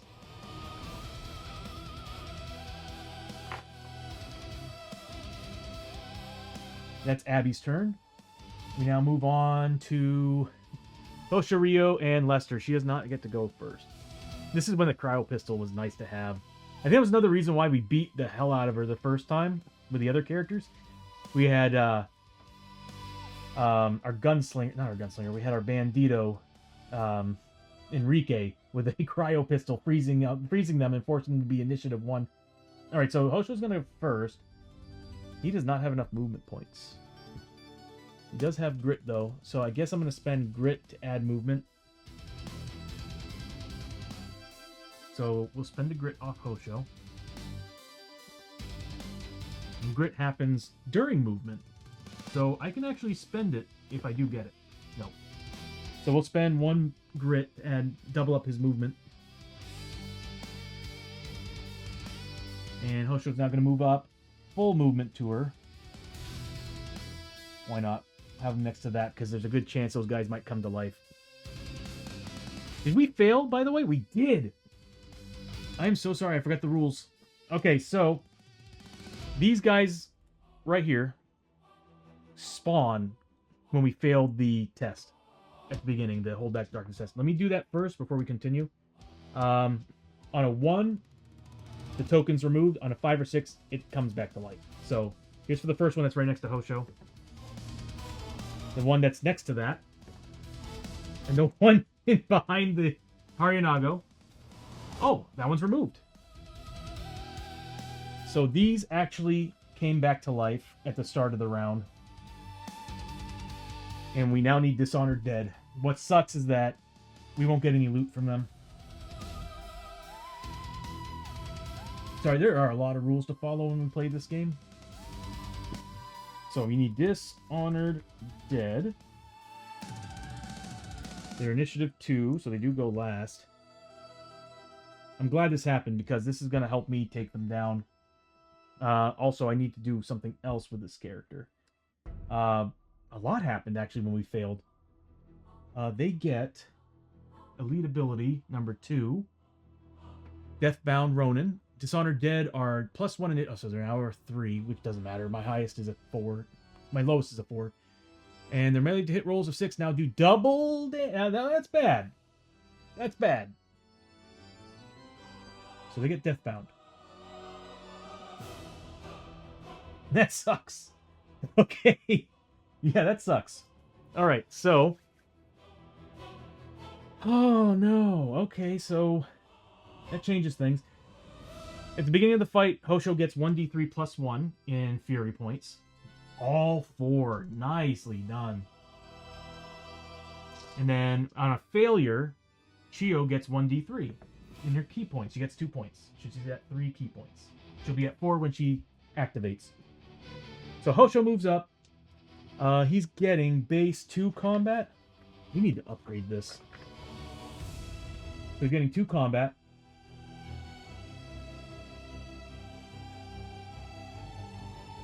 I really need to upgrade. Problem is that the Trun Blades don't have any upgrade slots. He needs to take a terror test as well, because of the Arinago. He's a 4+ willpower. Failed all 3.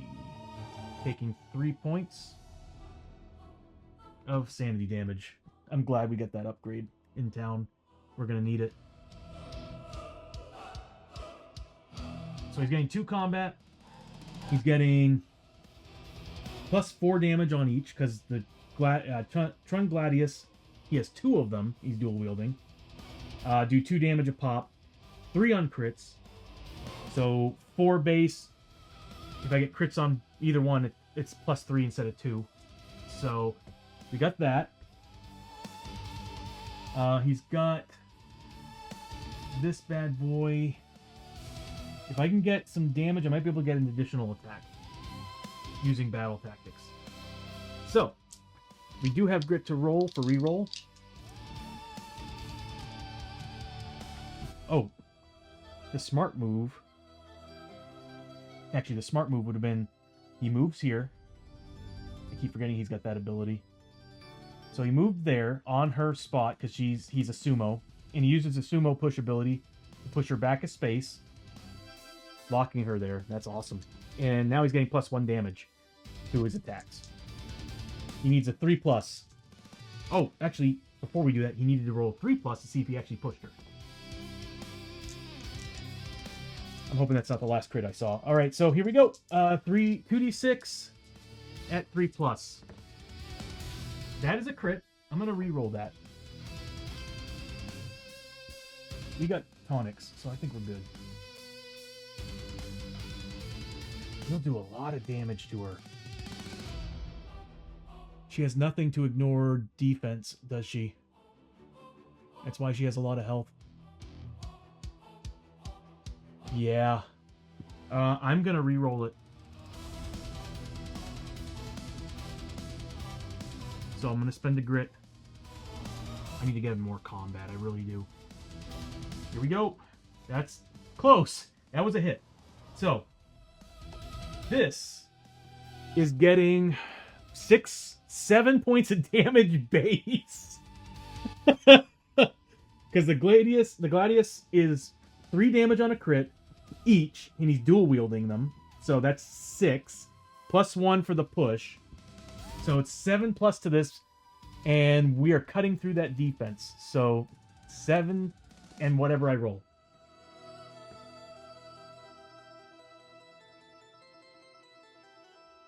Well, thankfully, it's a 7.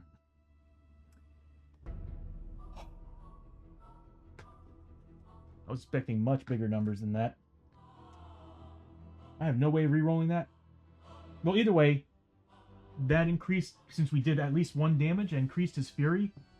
Before I do anything, before I do the next combat attack, actually, I think I have to roll those first before I actually do the battle tactic, because it's all 1 attack. Yeah. So, do I? No, I think battle tactics happen at any point you choose. So I'm going to spend the 5. And that's going to give me a whirlwind strike. So I spent 5 of my points. So take a hit. All enemies take 1 hit that does, and so it's an automatic hit, that does peril dice plus hero level damage. He's level 3. They do get their defense on this, though. So it's not a crit. So it's peril dice plus 3. Peril dice, you can't roll any lower than a 3. It's a 3 on 2 sides, 4 on 2 sides, and a 5 or 6. Yeah, I figured as much. Okay, so 6 points of damage minus their defense. She's taking an additional 3. That Dishonored Dead is taking points. We'll get to him here in a second. I want to finish with the Haryanago first. This wasn't a crit, so it's base 4 plus 1, so 5 points of damage base, minus 3, so 2 points of damage plus whatever I roll. Since she's got a defense 3. We didn't crit. Okay, so there we go. So 5 points of damage total to her. Nicely done. So before we start doing the damage on this guy, let me go ahead and see what we got here.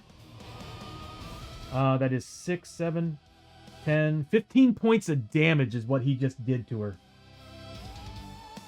We might have to increase the difficulty.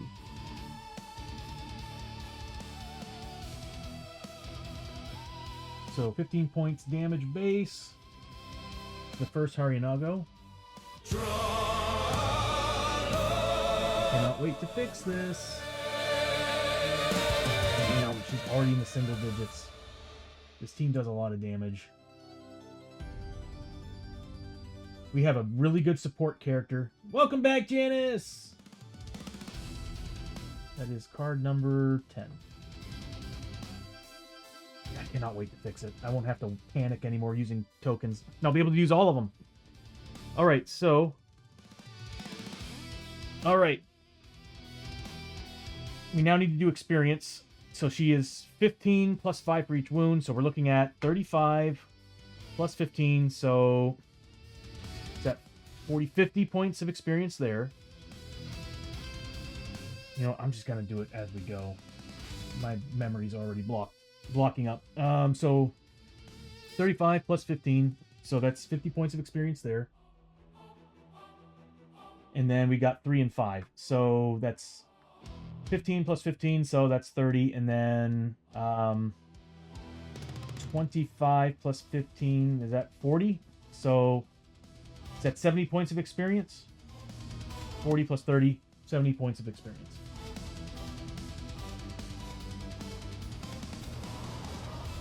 Nicely done, Hosho.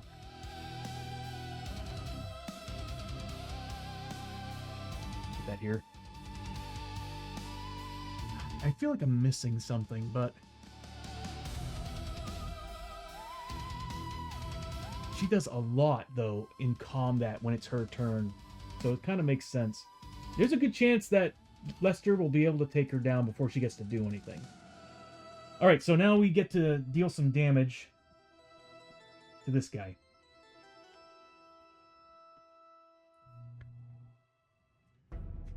He has... I'll just put this over her. He has 2 health. What's his bonus ability? Yeah, double damage on 6s, and he's what? 3, so 6 points of damage. Alright, so what we're looking at is we need to roll a peril die plus his hero level, so whatever I roll plus 3 minus... Hold on. Hero level, so minus 1 to the roll. There's a chance we can still take him down. I think we need... Hold on, it's minus 1 to the roll.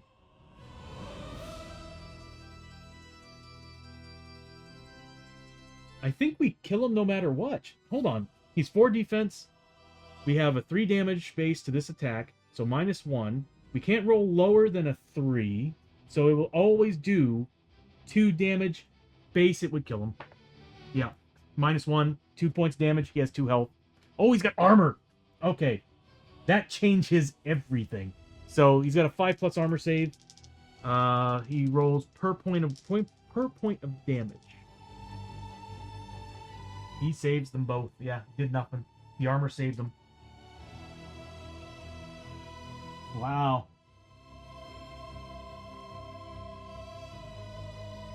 All right, yeah. His armor saved his ass. I was all excited for that. That's okay. So that's Hosho's turn. We now move on to Lester. Lester's going to roll for grit first. Oh, first, no, he's doing a terror test. They are Fear 1. So he's doing terror test against the Harinago. He needs, I think, 4 pluses.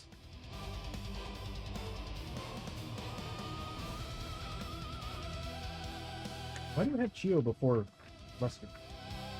Okay. Yeah, he needs 4 pluses.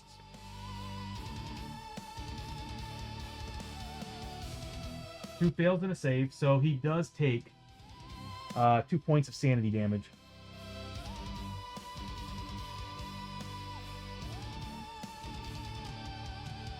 Next, we are going to roll for grit. Nope, needed a 6. Lester is going to do his fallback move. Oh, this might... Hosho might have screwed things up.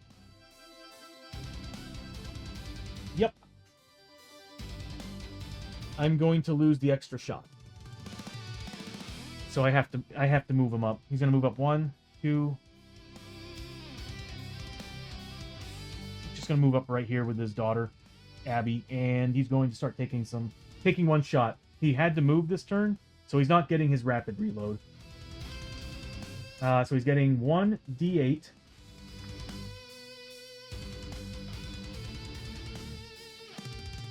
He does get an inlay. He does have the inlay, so he gets to reroll a miss. If he rolls a 1, he gets a reroll on that too. But you can't reroll a reroll. That's the only problem that we have here with Shadows of Brimstone. I have 3 chances to reroll if I wanted to, but I can't. Dang. Yeah, that push move kind of screwed Lester on getting an extra shot. Okay, so... yeah. I'm not getting any bonuses. You didn't think the Beast Hunter's rifle would have probably been the best choice, right? But of course he's going to be dumping this into the Haryanago because she doesn't have armor or anything. We're probably not going to be able to take her down. We would have needed the extra shot.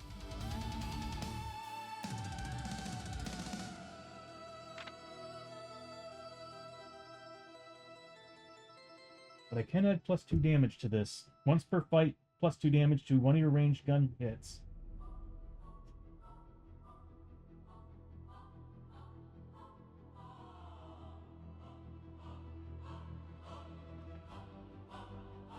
Yep.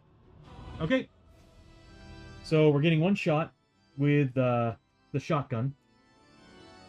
And whoops. And damn, that was an 8. He needs a 3+ to hit, 6+ on crit. Preferably a 6+.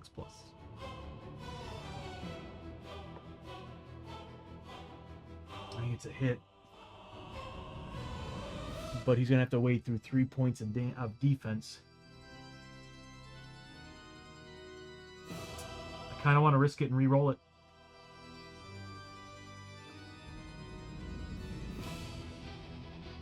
I'm going to use the inlay. Because I have to cut through 3 points of defense. I'm going to risk it. I'm going to risk it. So here we go.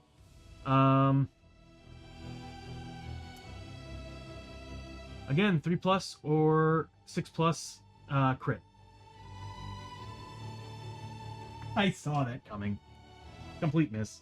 So that's it for Lester. If that would have been the hit, the damage roll would have done nothing anyway. So, yeah, having Hosho push getting the extra damage was nice, but damn, that pushed her back and we lost the chance on getting an extra shot with a shotgun. Oh well. Next up is, well, it's a tie between Chiyo and the Haryanago. Which means, general rules for Shadows of Brimstone, enemy always goes first on a tie. There are rules for certain character classes that you can actually ignore that. But, unfortunately, she's going to go first, and she's going to randomly take on a target. She's going to roll a D8. So again, one or 2 is Hosho, which means she will stay there, which would be nice. 3 or 4 will be Abby, 5 or 6, Chiyo. Oh, God. She'll be able to get everybody with her hair if she moves closer to any of those characters. Which she does. She goes right to Abby, which means everybody is now in danger. Okay, so... I should have closed the gap. Okay, so she's moving up. She's got the animated hair at the end of its enemy's move. Every hero within 3 spaces takes D6 hits that do 1 damage a pop. So we do that first before any combat.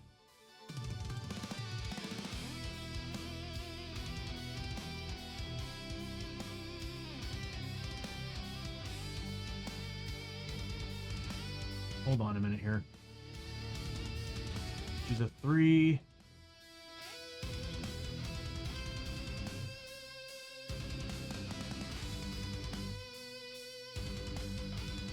Also, we need to do horror tests every time they did something. So, anytime a combat hit is assigned. So, Lester was nothing. Hosho did get 2 hits in, right? No, 3 hits in. So he had to actually make horror tests against this. Again, too many rules on these characters sometimes. So he's making 3 horror tests at 4+. He could take 2, so he took 2 sanity.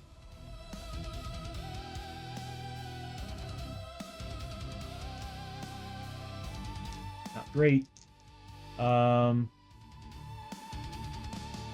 are signed hits, even if they didn't do any damage. If I remember correctly, Abby did 6 shots, so that they were all successful shots. So she needs to make 6 saves, a 4+. So she took 2 points of sanity damage. I guess this thing's just giving them horrifying looks every time that she takes a hit from them. And then Lester didn't do anything, so that's it for that. Forgot she had that elite ability. Another thing, too, is we have the hair, so she's doing D6 damage, D6 hits to everybody, doing 1 damage a pop. This does not apply any bonuses, so she's getting... Alright, here's going to be Abby. Abby's taking 3 hits. Hosho's taking 6 hits. 4 hits for Lester, and then finally, Chio's taking 4 hits. So they need to make saving throws against these.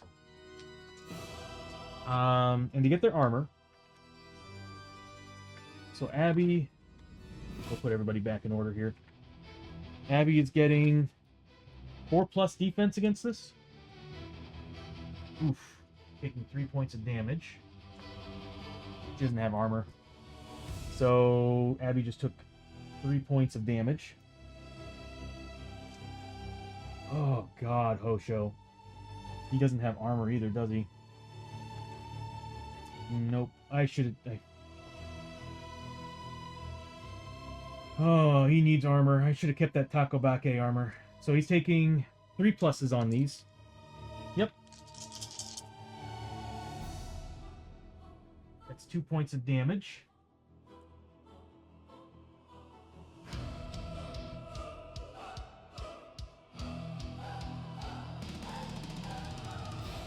And then Chio is Lester, they're both taking 4. So Chio gets armor. She's a 5+. No, I think she's a 4+ now. Yep. Chio's a 4+. I took the bonus from the frontier doc that's turning into a traveling monk, so I took the traveling monk defense. Fails 1, but she gets armor against it, a 4+. Therefore, she took no damage. Then we've got Lester, who does have armor of 6+, but he's getting a 3+ defense against those 4 hits. All but 1. He needs a 6+ on this. Nope. So he does take 1 point of damage. Yeah, she just kind of rolls on up, and you just see her hair flailing around, dicing and cutting into everybody's armor, and dealing some decent damage to a couple of them as she's hovering over Hosho Ryo. Which makes sense. She dealt most of the damage to him, so she just kind of hovers over him, dealing all that damage with her hair and then cutting into everybody else. Now is the combat. She's -1 combat.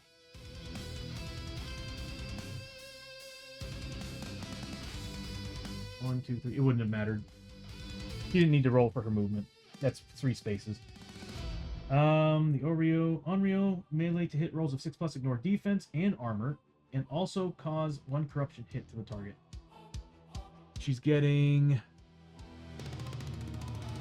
Enemy does 1 damage, +1 damage on all of its hits against heroes with Spirit 2 or lower. So she's getting +1 for that.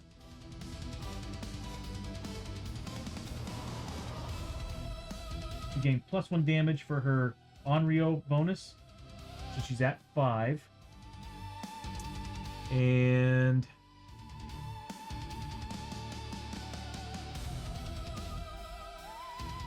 or was it that she gets double the damage? Or was it them? It was them that gets the double damage, right? Well, we already did that. She doesn't get barbed hooks. Okay. All its hits.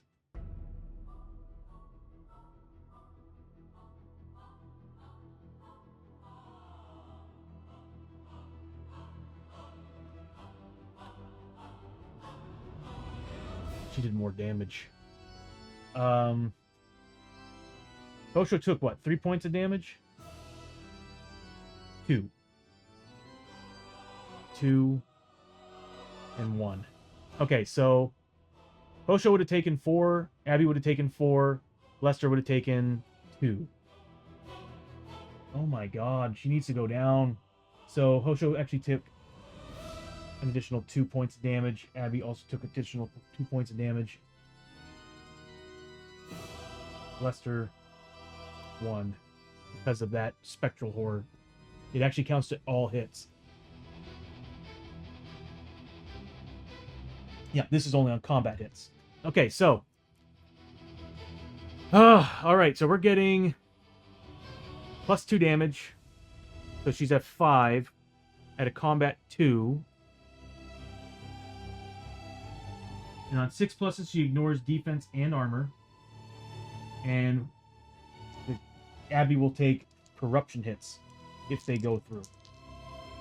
So she needs to make her defense rolls. All right, so here we go. This is 2 hits. There are 2 combat attacks at 4 plus. Oh no. Oh no. Okay, so that's 2 hits. This gets ignored. This ignores armor and defense. So Abby is taking 5 points of damage straight up right from that. And a corruption hit. So we'll do 1 corruption hit there. So she takes that. That's 5 points of damage base right there.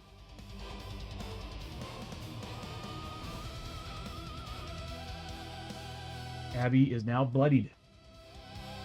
Oof. And then Abby needs to make a defense roll of 3 plus, I think. 4 plus. She made it. Okay, so that does not happen. But now she needs to make a corruption test. She needs a 4 plus. She fails, taking a point of corruption. Good God, she did an awful lot in 1 turn.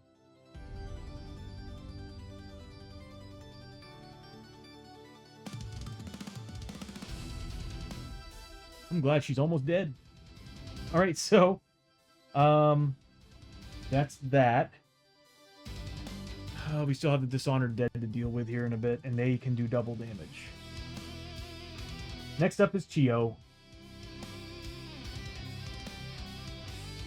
Chio's going to roll for Grit. First Terror. 3 plus, and of course I roll 1s and 2s. She does take 2 points of sanity, which she has spirit armor for. She's got the blessing,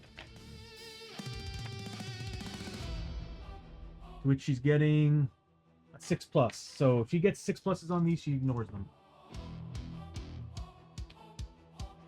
It's beginning. 1s and 2s. Okay, so she takes 2 points of sanity damage. Abby needs healing. And she's too far away from everything else.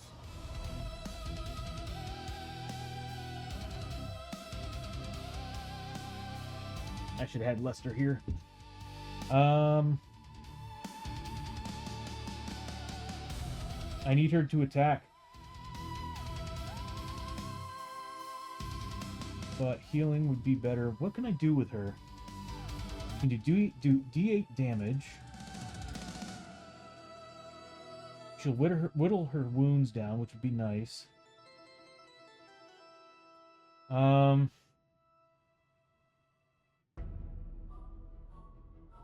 She's gonna roll for Grit.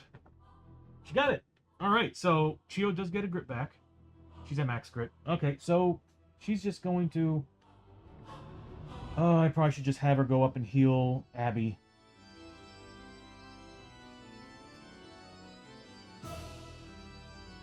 Yeah. Is there range on the staff? You would think there would be range on the staff. But there's not. Okay. Either way, she's a support type character, so we'll just have her heal. Who needs healing? We'll have her heal Abby. Abby is in desperate need of help. So Chio is going to spend a bandage. Oh, that's right. She gets +3 bandages at the start of the turn. So now she's at 4. And she's going to heal Abby +3 to the roll. Nice. So she's getting back 8 points of health.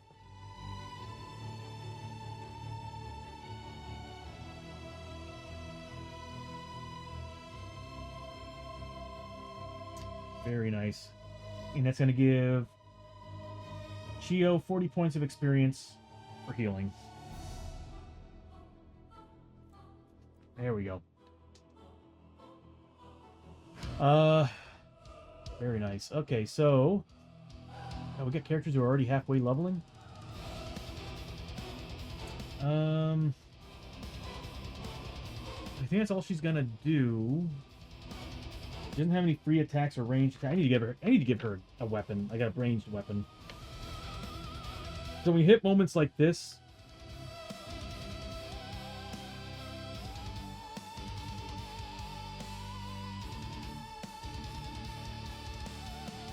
okay.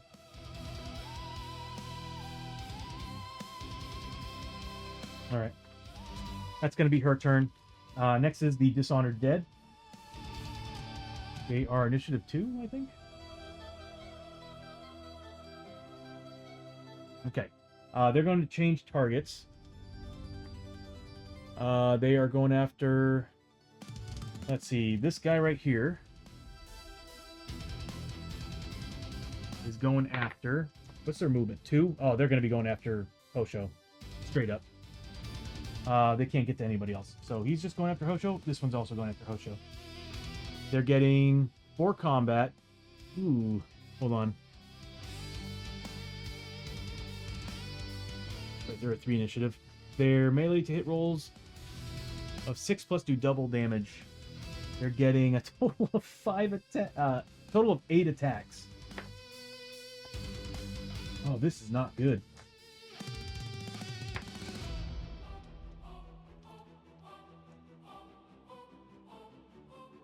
Yeah, this is not good. They're getting 8 attacks. Any 6 pluses are double damage. Luckily, I don't... Do they ignore? They don't ignore defense.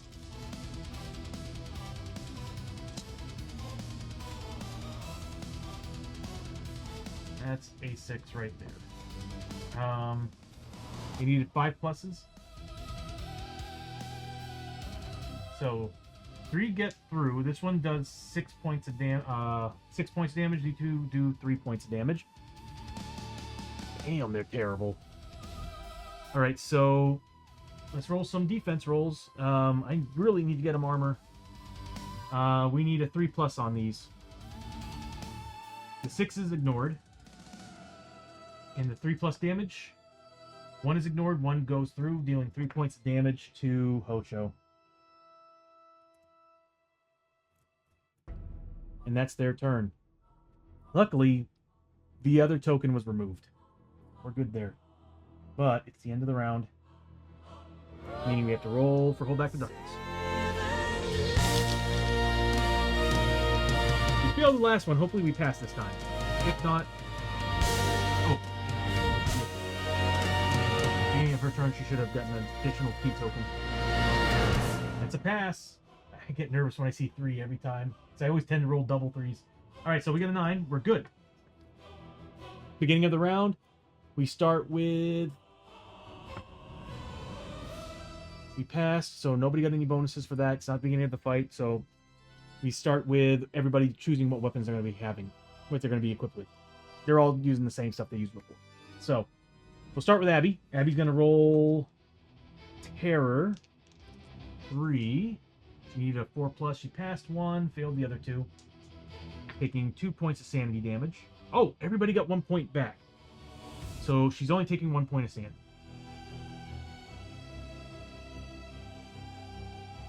I'm glad we got that upgrade. So everybody, I need to create a button now to do this for me. Everybody's getting 1 point of sanity back because of their gear. They all have, what, antlers, I think is what it's called, attached to their gear. Yep. Start of every turn during a fight, +1 sanity healed. That is so helpful. All right, so Abby is getting her base attacks. She's getting 3 in her main hand and then 3 in her offhand. I am missing more dice. Keep pulling them over here. There we go. So she's getting 3 in her main, 3 in her off. So it's a 3 pluses here, 4 pluses here. Matt Arts! How you doing, buddy?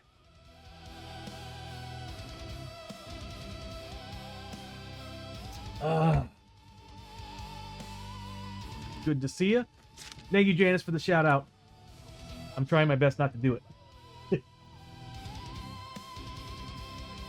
Not the lead, not the taser. Oh yeah, I remember this. Got nice and slowly on this taser. No! No!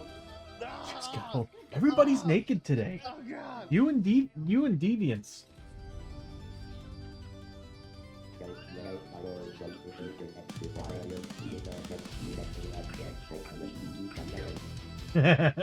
All right, so she's I didn't do her grit roll yet, did I? 2d6. Either one. She's getting 3 plus with these, 4 plus with these. You know, I can roll them all together, just different colors. All right, so the red ones are going to be 4 plus. These are going to be 3 plus. She just pulls out her outlaw pistols and oh, if I had the gun belt, I'd be getting crits. Oh, that would have been so nice too. That would have been 2 crits. So we're getting. I need that gun belt bad. We need more. We need to go through the gear deck. So we're getting 5 hits total.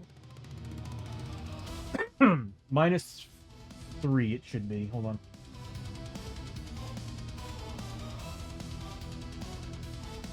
There we go. All right, so we're getting a total of 5 attacks, minus 3 to these rolls because she's not getting any bonuses. She's not a demon. So let's roll them out. Minus 3. So 4 plus, we do something. First one does 3 points of damage. The next one, am I sure? I feel like I'm missing something on her. Yeah, just demon damage.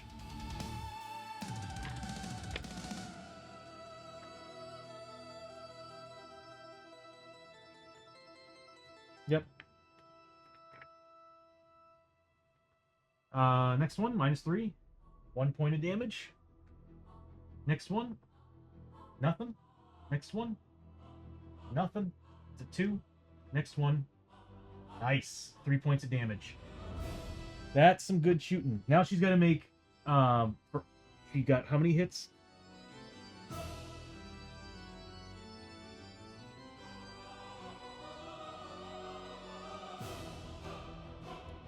She's got to make 2 saves against these because of her vengeful spirit.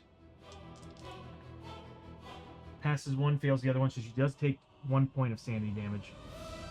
Yeah, this thing's just howling and making horrifying noises as Abby's trying to shoot at her. Every single shot she gets hit by, she's freaking Abby out. So what we're looking at is, hold on, 3 more. Sorry. So 2 more points of sanity damage. Every single hit that was attached to her. Damn.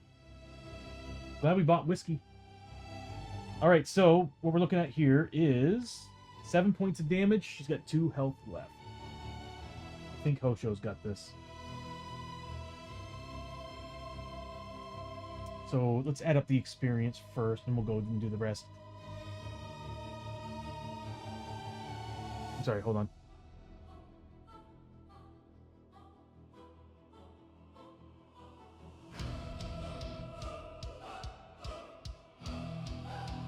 Ad break in 5 minutes, everybody. Sorry, I missed what was going on in the chat.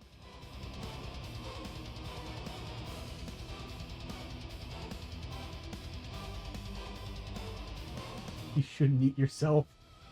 I know, I'm picturing something different than literally eating yourself. All right, so we're looking at Let's go ahead and do this.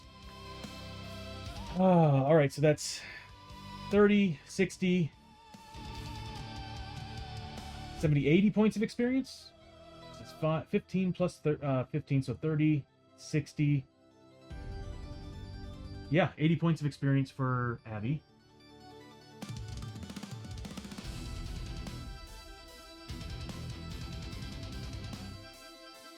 Telling you, nickeling and diming gets you a lot of experience.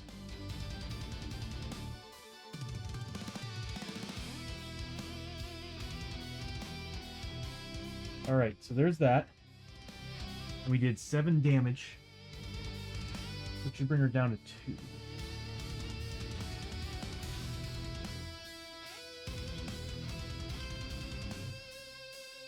And that's Abby's turn. We now move on to Hosho and Lester. I'm going to make sure that Hosho takes her down. Alright. Oh, he already used his bonus ability. Oh, he should have gotten 1 point. He dealt damage to her. Yes. Alright, so... Oh, man, there's part of me who wishes I didn't use the whirlwind attack.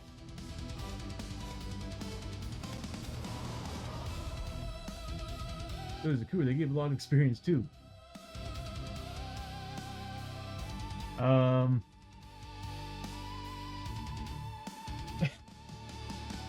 So we're looking at Hosho. Should I do Lester first? Lester will deal more damage to those guys, so I'm thinking we'll do Hosho. Oh no, Hosho would be able to cut through them better. We'll start with Lester. So Lester's gonna start. He's got a shotgun. He didn't move. Let's do a grit roll. Actually, terror roll first. He needs 4 pluses. Passes all of them. Look at that. There's those 6 pluses. Those 5 pluses. He needs a grit roll of 6. Nope. And he's getting 2 shots with his shotgun. There we go. He's getting 2 shots with the shotgun. He needs 3 pluses. Of course, 6 pluses a crit. He has an inlay, so he can re-roll if he needs to. If he rolls a 1, he automatically gets a re-roll on that. So that means I kind of have like 2 dual inlays, which is awesome. That is a nice critical, right? And then this one is a regular hit. So we'll do... Critical might be better on those guys. So I'll try to get through her first. She's only got 2 health. I didn't use the gun belt last time, did I? I didn't add the +2 damage because I didn't get to. He missed. Alright, so +2 damage to this, so -1 to the roll. I'm waiting. I swear to God. I'm like, this die is going to get thrown if it's what I think it's going to be. There. That is a solid 9 points, 9 points damage -3. So, 6 points of damage total. Only has 2 left. She's dead, but he does also take a horror test for that hit. He fails it. So he does take a point of horror.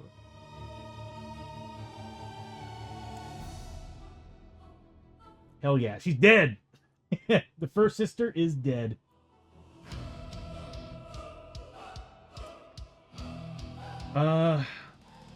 We still have a crit. What do we do now? Let's go ahead and do the experience on her. Well, yeah, let's do the experience on her so we can get rid of the card. It's going to be 15 plus 10, so 25 points of experience for Lester.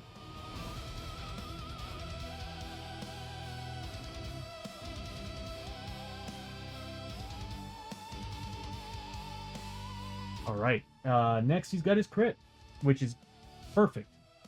So, he's ignoring... Let me pull up their card. He's ignoring their defense.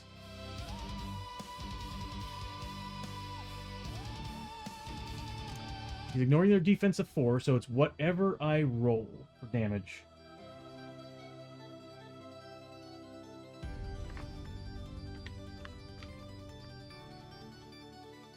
Yeah. Oh, he killed somebody. Alright. Once per turn, kill an enemy with a shotgun, gain +1 shot. He just straight up gets it. And of course, Rolling Thunder. Recover a grit on a d6 roll of 4+ when you kill an enemy. So, no grit, but he gets an extra shot, and it's just straight up a shot. Oh, it's a shot, so I do have to roll it. Okay, so here we go. That's a hit. So he's getting a crit and a regular hit. We'll do the crit. Don't you hate it when you ask for healing and get back shots instead? Back shots? What's wrong with back shots? Alright. So here's the first one. I'm going to put it on... Doesn't matter. We'll do this guy right here, I guess. So it's whatever I roll for the damage.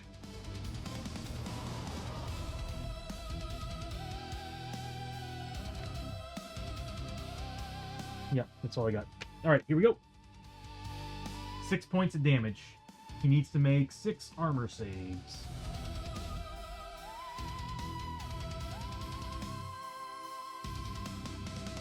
Uh, 5+. At least he won't be able to go this turn. Well, he's dead. Not quite. He turns into that. Giving 35 experience. Everybody appreciates sexual healing. Hell yeah, Janice. So 35 experience for Lester on that.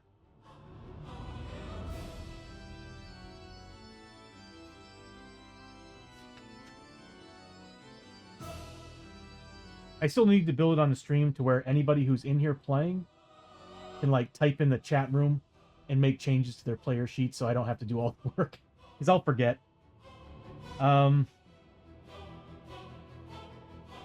Alright, so I'll just have to make the animations a little bit faster on some things. So, let's see. We still have one extra shot, right?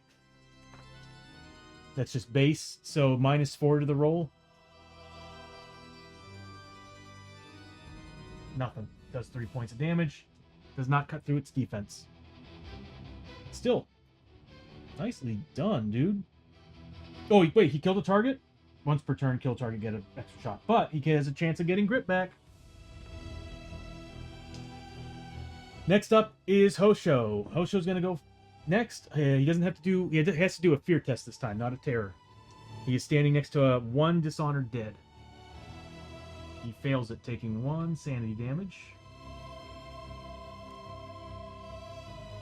I'm glad our sanity's actually better. Alright, so he gets a grit roll. Nothing. Rolled a 1. He's getting 2 attacks. And with Trun weapons. So he's getting a lot of damage on these. If he...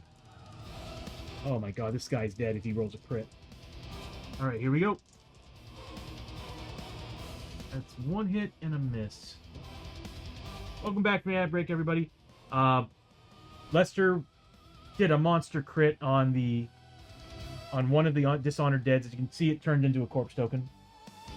And on top of that, he took down the Haryanago with one of his non-crits. So she's now off the board. Good. So, moving on, Hosho scored a hit. So he's getting plus... I should have had him move and do a push. Too late now. He's going to get plus 4 damage on this for his dual wielding the Trun weapons. And...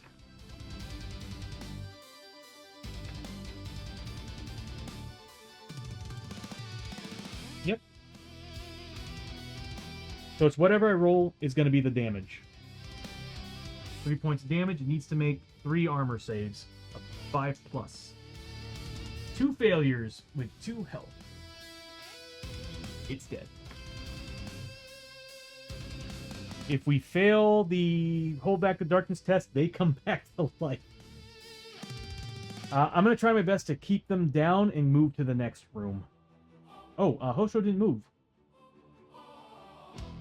I'm going to quickly have him move here. There we go.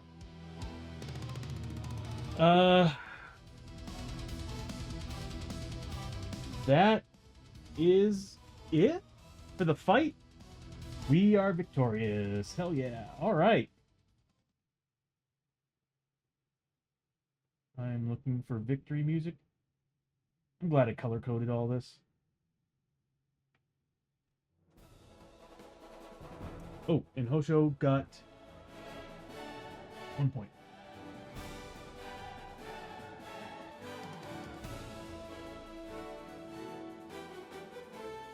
Check the audio here. Good. All right, so we won the battle.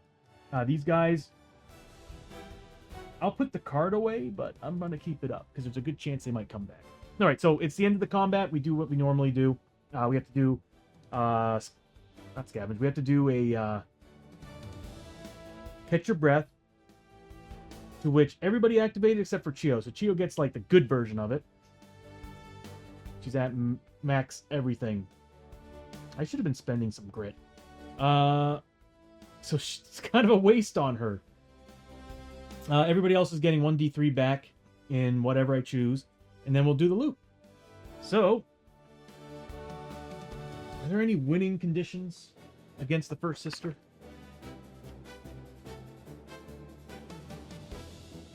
Nope.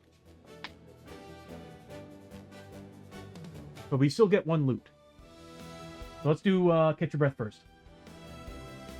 So Hosho is getting 1d3 back. Nice, he's getting full 3. Obviously, I'm dumping that into his sanity.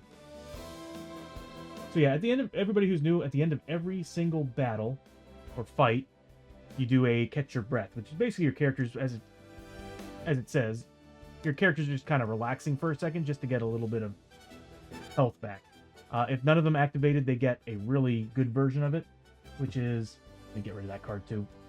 A really good version of it, which is 1d6 instead of 1d3, or they would get a grit back. Unfortunately, the one who did not activate it all this turn is full. Well, she'll get some sanity back. All right, so that's Hosho. Next is Abby. She's getting 1d3. Another nice 3. All right, so she's getting 3 points back in sanity because that's the hardest one to heal up. Especially since we've got a healer. Next is Lester. We'll say Chio got 1 point back.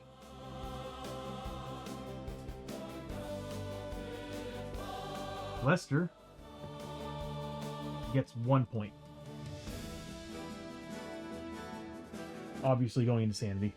We can heal up health, wounds, no problem. Alright. Now it's time for loot. Hell yeah. Okay, so this is Hosho. Hosho Rio's getting 25 bucks and 30 XP.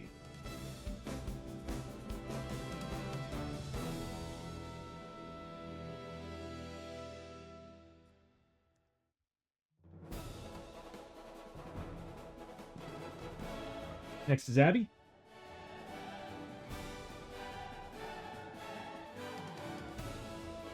Not gonna lie, this again, I kind of want to upload all like the whole first season so y'all can see how much the stream has changed since then.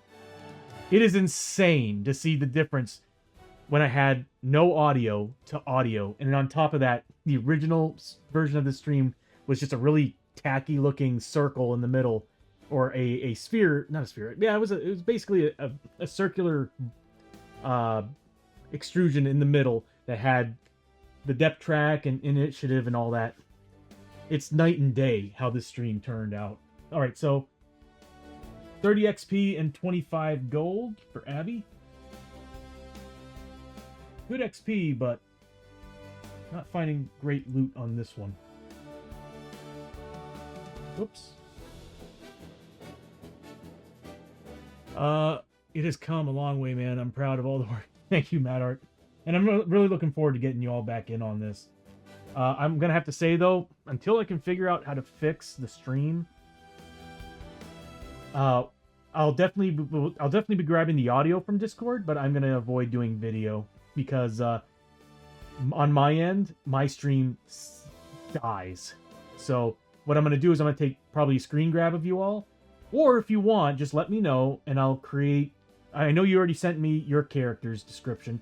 Give me your character description. I'll create one using Sora AI, or you can do it yourself if you want, because I think you have a Sora 2 account.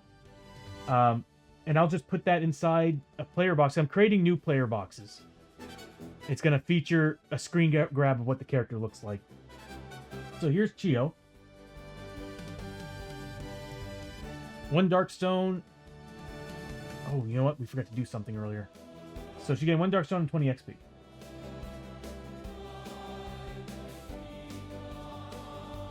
Everybody should be at 3 Darkstone right now. So that means that Chio should be at a 4. I forgot we sold some Darkstone before we left town. Because I was worried about this. That would mean that Hosho should be at a 3, so we'll remove 3. I just need to kind of do a recap right now, and Abby should be at a 3, so we'll remove 3 from her.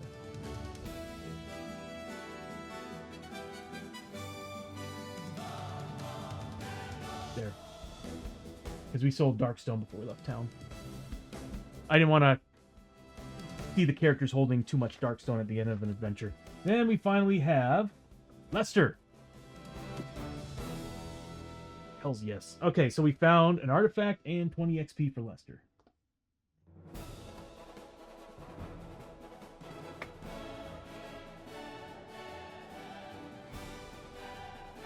Darkstone Shuriken.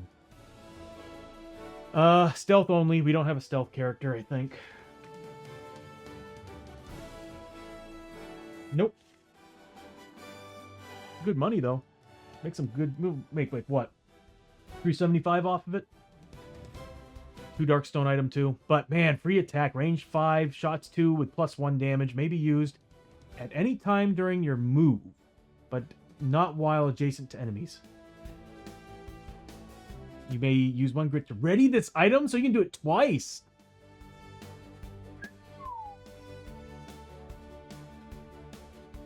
That is really good. That is really good. But we're just going to sell it. If I had an assassin, or even a character with stealth, that would be amazing. Alright. We are done with the loot and everything. And we are now back to normal.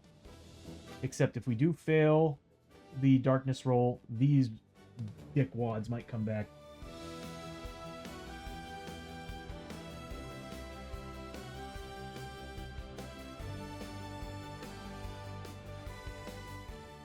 Alright, back to the music for the Forbidden Fortress. I need to separate these. It's hard to find which one's which. Yeah, that's a good song. Okay, so I do have horror music on here too, which would probably be more fitting. But this is actually kind of spooky and mysterious, so it kind of works. What time is it? I did say we were going to play late tonight, so here's hoping the next room is a clue token. It's a really good chance. Really good chance. Alright, so end of the round.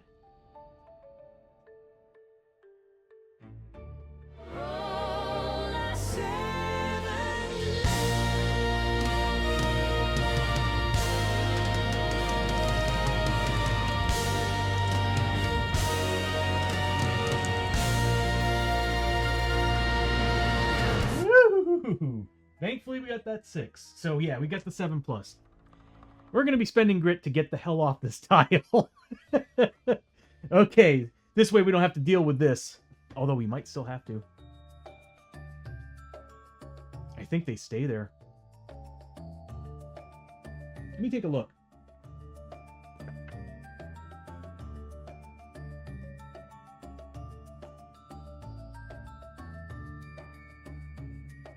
Aha!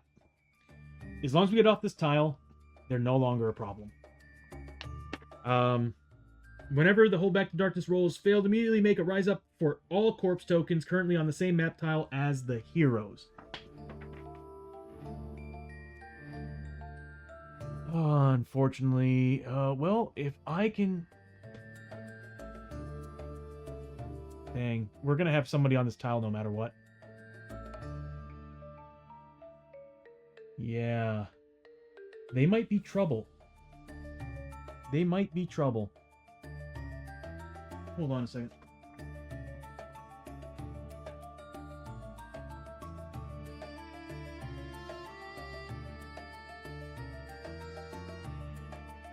Yeah, no matter what.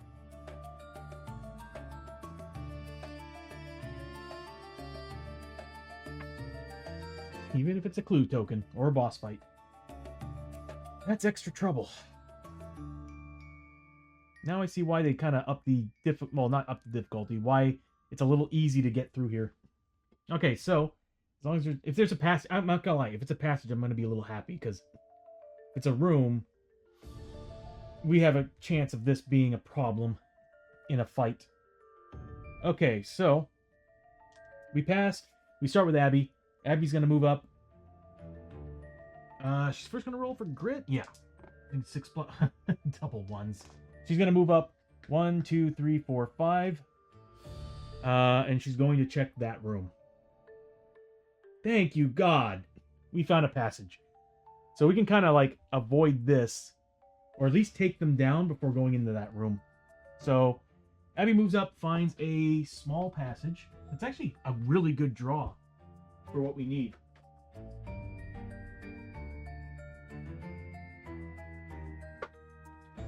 That's right.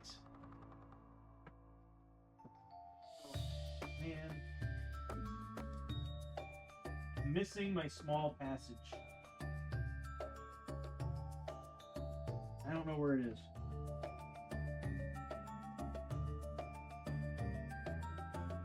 Oh, man. I'm gonna use this for now. Because I don't know where I put my small passages. I need to clean up a little bit in here. So we'll just get rid of this. We don't really need it anymore. And what are we doing? So Abby moved up, did that. She got 5 XP for that. Did she actually do it, though? Wait. Son of a... Somebody's gonna... No. Okay, well, Hosho's gonna try. Hosho's gonna be the one doing it. So Abby, you got no experience for that. I forgot she's got paranoia. Alright, so... She didn't get it. So it's Hosho's turn. Hosho is going to be the one looking in that room. Oh, look, we found a short passage. Hosho Rio gets 5 XP.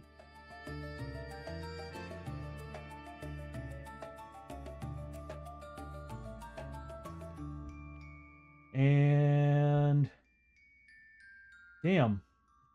Abby, why? Okay, so...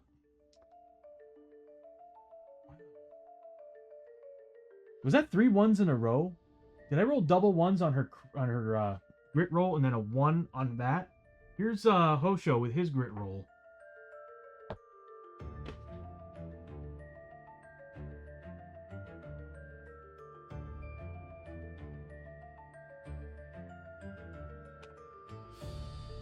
Alright, next is Lester. He's gonna spend a grit to get the hell out of here. Because you only move 4 movement. Yeah, so he's gonna move. You get rid of a grit here. We have tonics, so I think we're good. And he's gonna move up 1, 2, 3, 4, 5, 6, 7. I think 8's gonna be good because he can still reach them. And he's gonna scavenge that room. Needs 6 pluses on 3 dice. Oh, hello. That's either 2 really good things or 2 really shitty things. Alright, so we get 2 scavenged. I'll take it. 20 XP is 20 XP. I actually very much welcome nothing.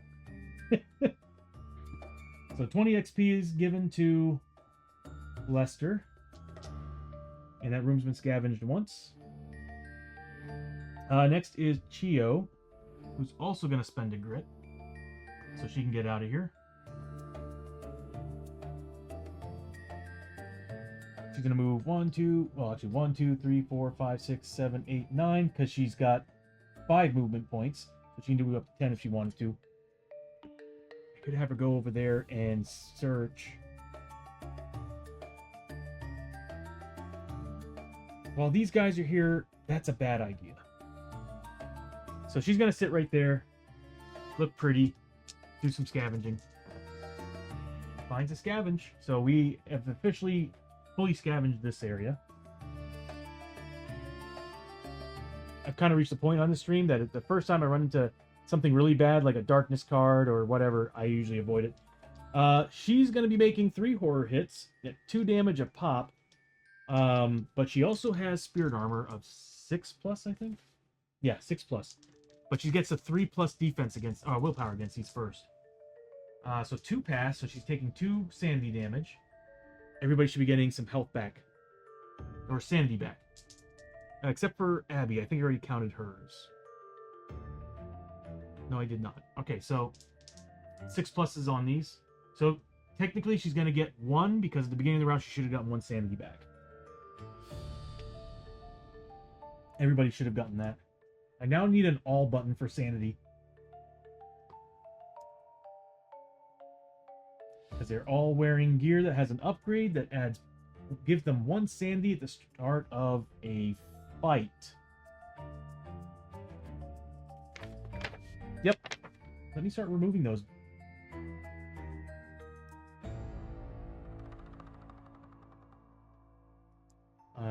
My bad. So she takes 2 points of sanity damage.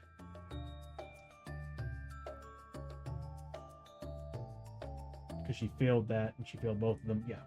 Okay. That's the end of that. Scavenge. How are we doing anyway?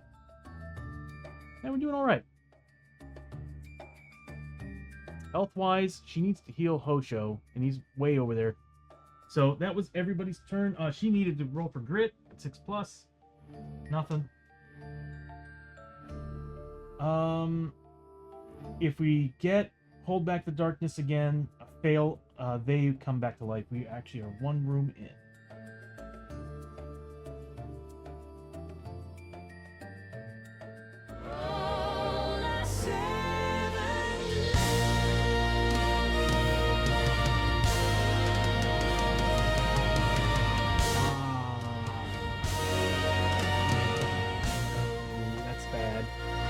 Okay. We didn't fail. But we got a depth event, which I am going to... It's a 5? What's a 5 do? It's not good. I know that. We are in Belly of the Beast. Matt Arts with the Hydrate! Thank you, buddy!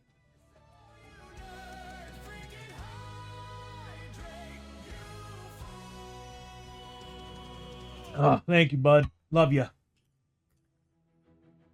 Oh, okay, so horror hits that do 2 standing. No. No. We're gonna try to get rid of that. So I'm gonna use the Norse Traveling Pants. On a 3+, it's ignored. God, there are things that are worse than that, though. And we are 1 away from the darkness card.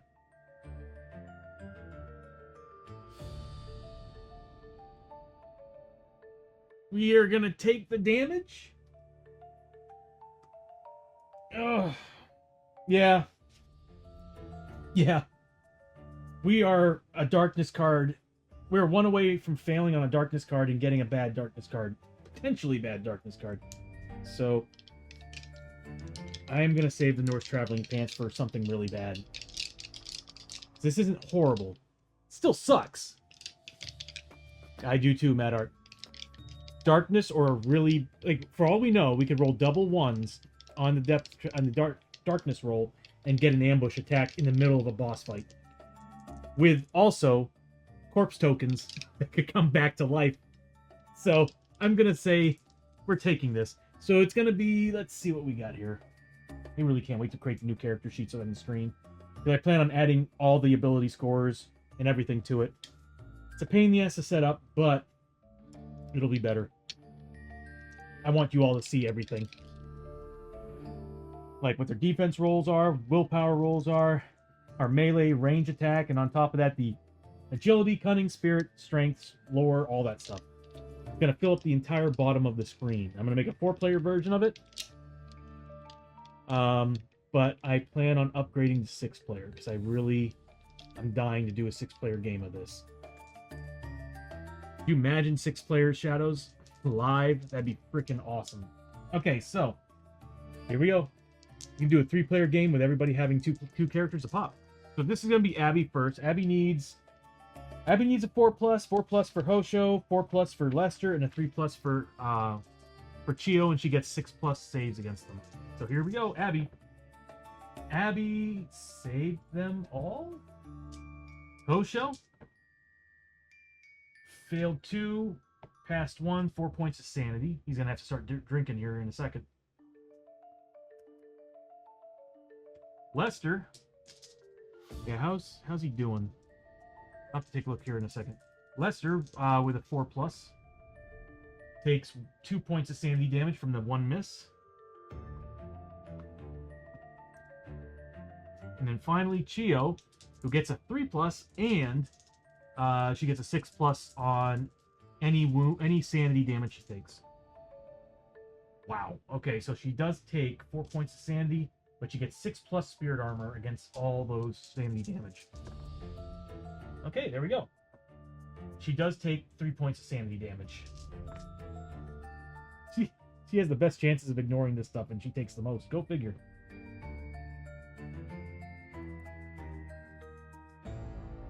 All right. That's not bad. That's not bad. Darkness cards can be worse. They can be long-lasting and affect the game in bad ways. One day you'll have your own table like Critical Role, man. Yeah, it would be pretty sweet, dude. I'm trying to stick to the streaming thing, though, because I want you all in on Discord, and I want to take the audio from Discord and patch it through. And like I said, until I can get I want to try that Video Ninja, Vid Ninja, whatever it's called, Ninja Video or Ninja Vid or whatever it's called. I want to try that and see if that will be better. Yeah, I want to try that. And if that's better, I mean, either way, you want to use your VTuber character, right? What we ought to do is we ought to make you... we need to make you an animated version of that. I can do that for you. Send me your image. Like, we can keep it looking like it is. We can just kind of have him blinking, smiling, whatever. This way it's animated. And that won't affect the stream at all. It's the video output from Discord that was a big problem, because I think I'm outputting an 8K screen. Because I'm using a 6K monitor. So I think it's patching through a 6K screen and patching it to 3 different videos. So I think that was a problem. And also cutting it. Or clipping it. Alright, so that was it. Nothing happened on the chart. These guys don't come back because we technically didn't fail. And we don't get anything on depth events. So we start with Abby. These guys aren't going to be a problem. So Abby's going to move up. Crit. She's going to roll for grit first. She gets 1. God, Outlaw is so good. Outlaw and Bandito on grit rolls are so good. She gets 1 grit back. And she's going to roll to see if she can... Roll to see if she's not paranoid. She's good. She checks out that doorway. Finds a T-junction. That's okay.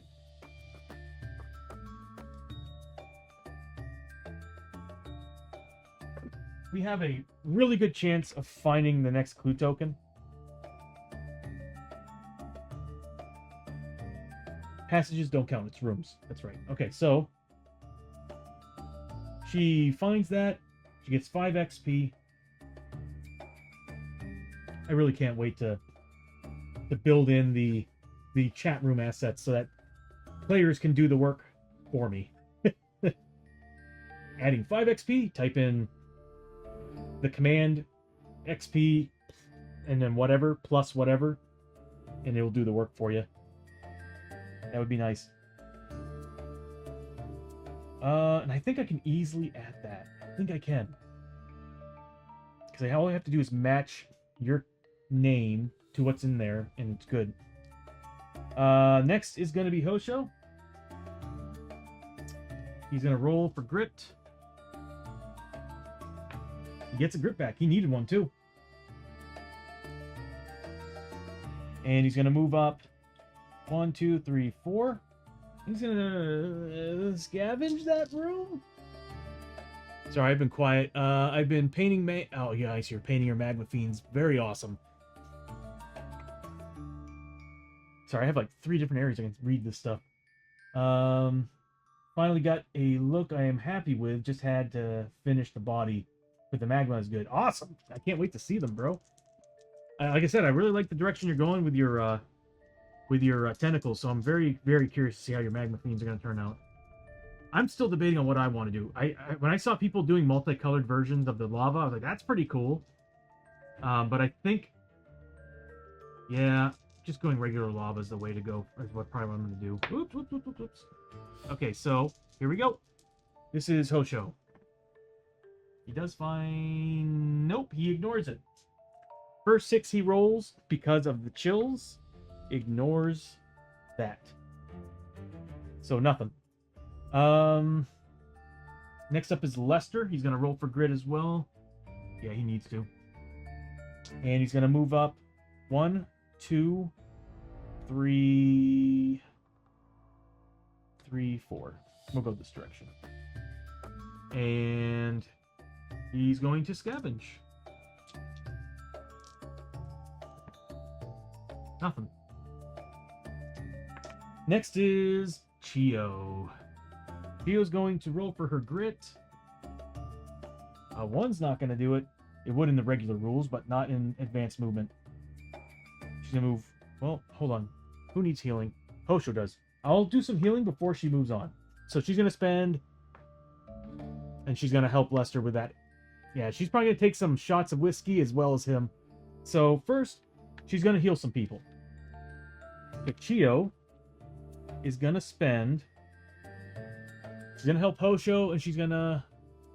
Everybody else is doing fine. So she's going to heal Hosho. Does anybody have an injury or a mutation? She's going to get +3 to this roll because she's a frontier doc. Anything's really good. Oh, wow. 9 points of health. Hosho's at full health at this point, so he's getting 7 back.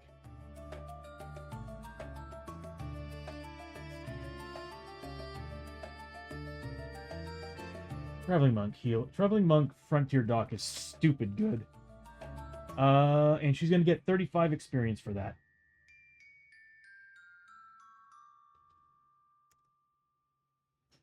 This is really where she gets her experience from, is healing. Which is why I'm kind of letting her do all the work. Then she's going to move up 1, 2, 3, 4, 5. And she's going to... I mean, these are all free actions. Healing's free actions. So she's going to force... she's going to basically take some shots of whiskey with Lester. Because he's at 4. He's missing 4. She's missing about 5? 4. So they're both missing 4. So... that's going to be 2 shots of whiskey each, or 1 each. So we're looking at Chio. I did that all wrong. She should be at a lot more than just 1. She's spending 1 whiskey, or in her case, sake. And Lester's spending a whiskey.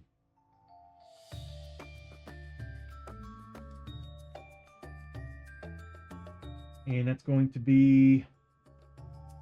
this is going to be for Chio. This is going to be for Lester. It's 1d6, right? So 2 for Chio, and Lester's getting 5 back. So Lester's going to be good. Lester's got 4 missing. So that's going to be 20 XP for her.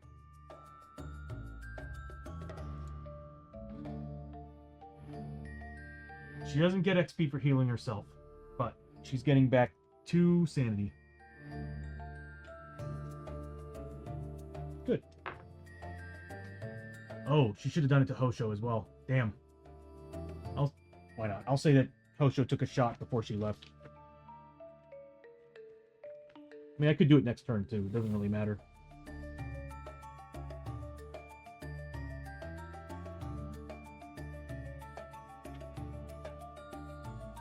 That would give Hosho 3 points of sanity back.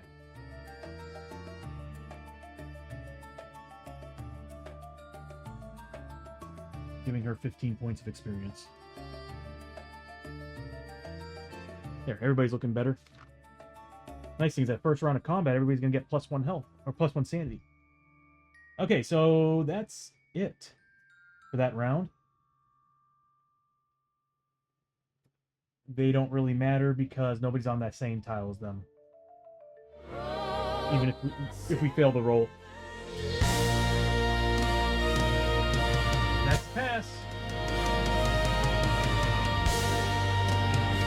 There should be another room in. I forgot about that. Okay, so beginning of the round, we have Abby rolling for grit. She's at max grit, so she's just going to move up. What is she going to do? I think she's just going to move up to here because I don't want to chance her failing. She's good. Everybody's actually doing pretty good. Hosho could probably use another drink, but Abby is going to scavenge. First, she's going to roll, see if she can do it. She does not. Hosho's next. He's going to roll for grit. Nope. He's going to move up 1, 2, 3. Oh, hold on. Where was he here? 1, 2, 3, 4. Yeah. 1, 2, 3, 4. Wait, was he there or was he here?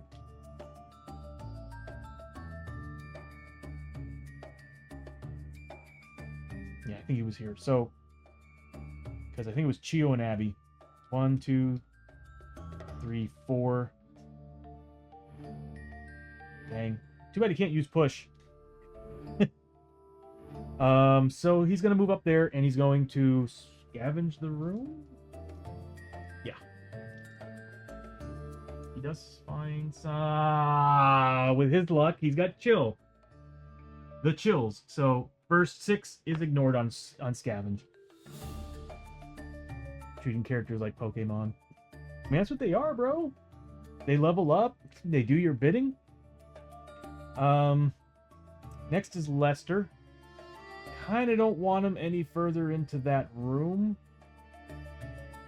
I want Hosho up there. He's gonna roll for grit first. He gets it. Hells yeah. And let's see. He gets his grit back. Yahtzee. He's going to... I'm going to have Chio do the search. So I guess I'll just have him do a scavenge in the room.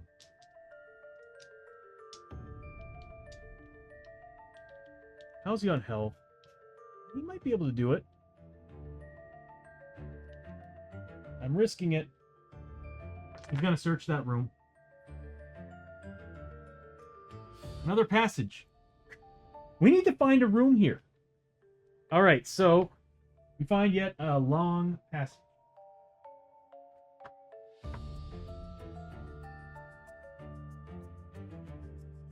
What is up with that, right? Maui me. I guess that means that Chio can go all the way up. So we do go up one more.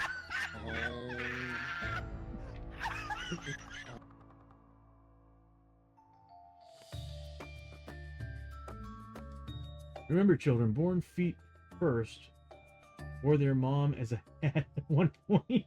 Good God!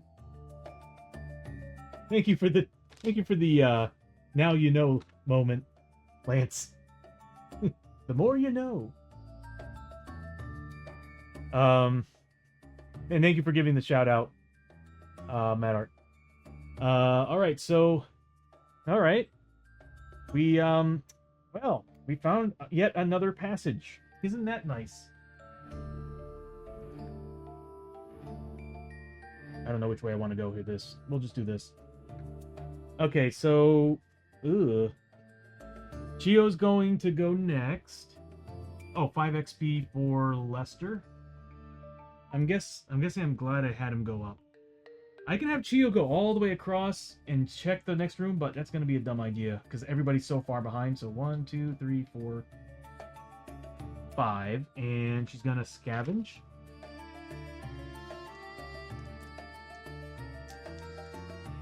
It's a horrible visual.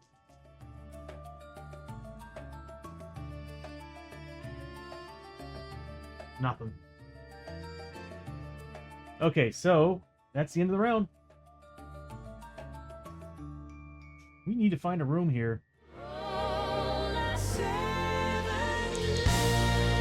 Don't we all, Lance?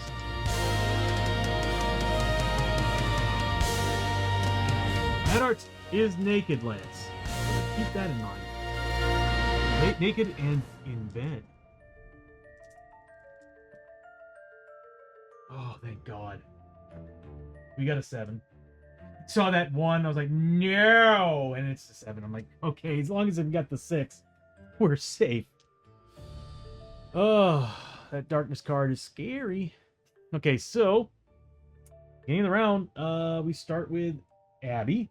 Abby's going to roll for grit. She's at max grit. So she's just going to move up 1, 2, 3, 4, 5.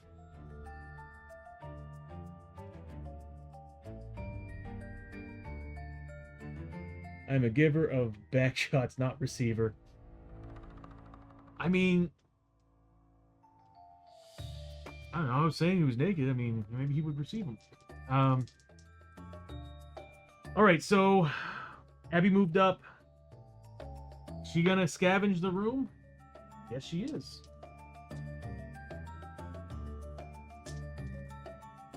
She finds nothing. Okay, so next is Lester and Hosho. I should probably have Hosho spend some grit. Let's see what he gets for grit. Nothing. I'm just gonna have him. Oh, I should have him spend it to get up there. No. 1, 2, 3, 4. I need to give him shoes or boots or something. And he's going to scavenge that room. Are you freaking kidding me? The game's taunting me, everybody.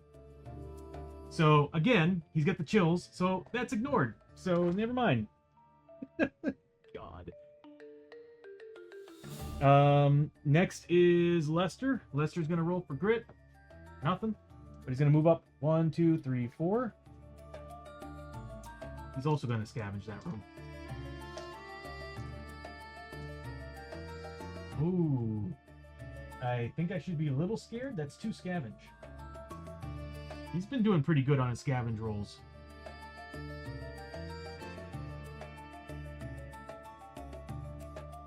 There's the darkness card. So, is it a scavenge card period or just it's a darkness card that we're ignoring?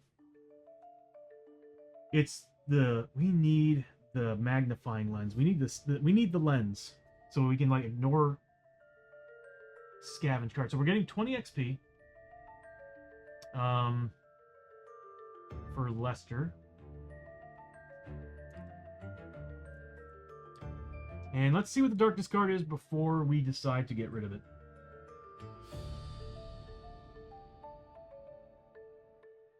Okay, one of you is still in the game. Yeah, I'll keep you up for now. And I mean, we have it in the notes section at the top of the screen. I guess we really don't need it. Okay, so oh, here we go. Darkness. Draw darkness card.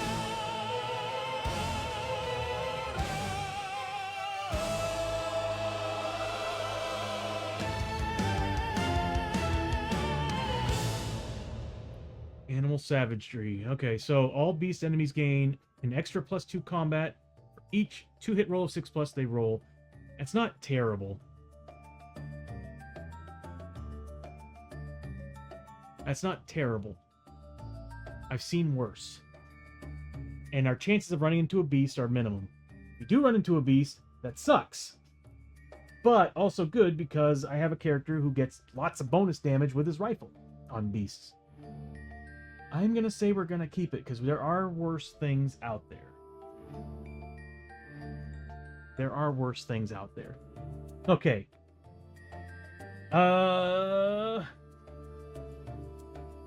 Next up is Chio. She's going to check that room out. Doesn't need to do any tests or anything. Hey, yo! The bell. We found the bell tower.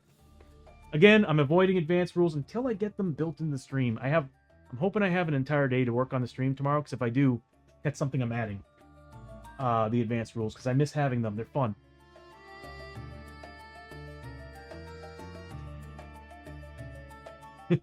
Janice's opinion on what? Alright, so let me get the tile out. It is... I need to find a way to put that in the right spot. Okay, so... I am looking for... These are all out of order.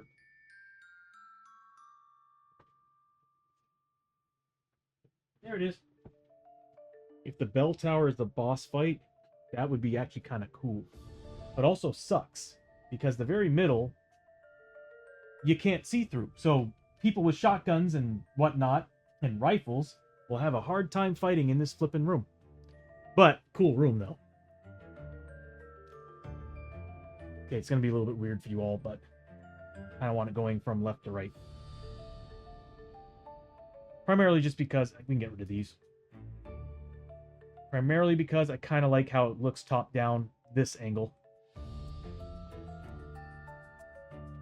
I'm picky. Alright, so... We found a room. Chio gets 5 XP for discovering that... What's in that room. Where's Chio? Chio, 5 XP. Everybody's good on their health and everything? Yeah, we're good. It's a really good chance that this is a clue. We've got 5 tokens? And 3 out of those 5 is a clue? It's a really good chance.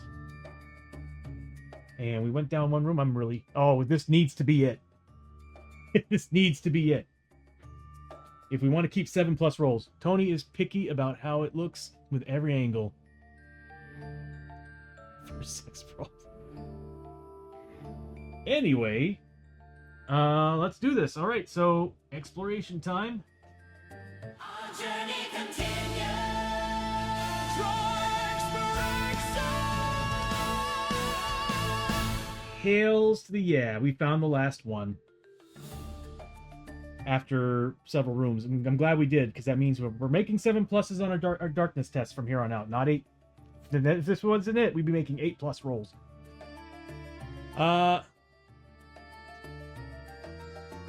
No, Mad Art, I'm gonna leave that to you.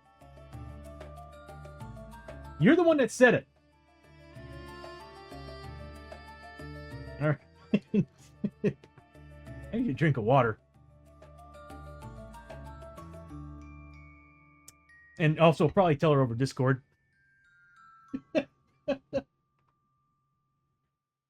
Okay, so...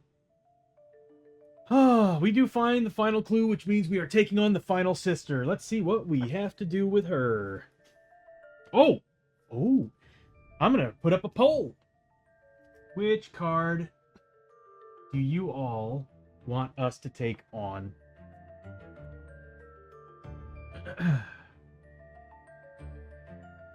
I'm going to finish the stream today on the fight. I want to finish the fight so we can start the next stream just like we did today. Let's see.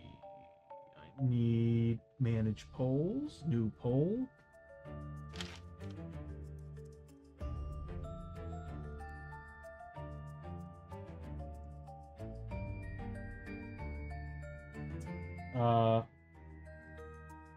There we go.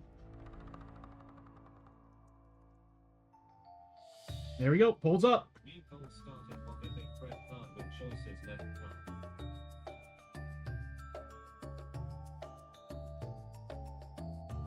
Unrelated to the current conversation going on in chat, I put a couple pics on Discord of the minis. Cool. I actually will have a little time to do that. while you all are polling.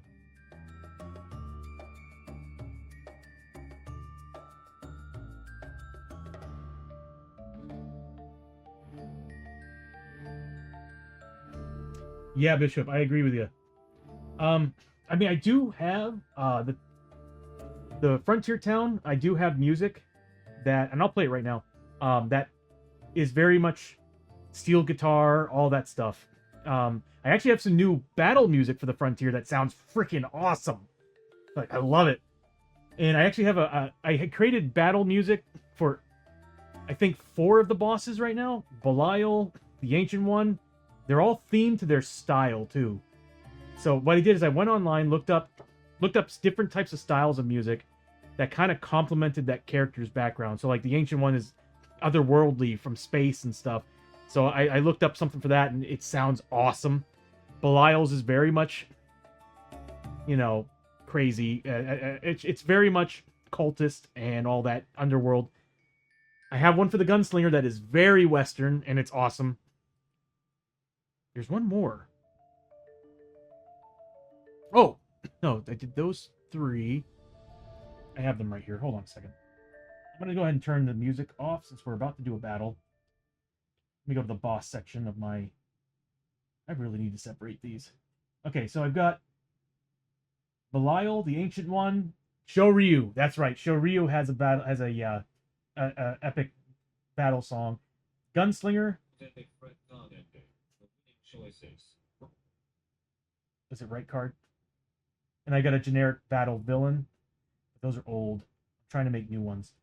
But I have epic threat battle music as well that I'm kind of like making it so that it starts off dread-like it's a dreadful battle. And then when we get to half health of the entire board, I change it over to like a hopeful style of battle music. But yeah, I'm trying really hard to add like a lot of cinematic elements to this. I listened to yeah, you liked it? Good. I loved it. I was like, man, it sounded right. But anyway, I guess I'll leave the Frontier stuff to when we actually get to one. So, who won? Right card?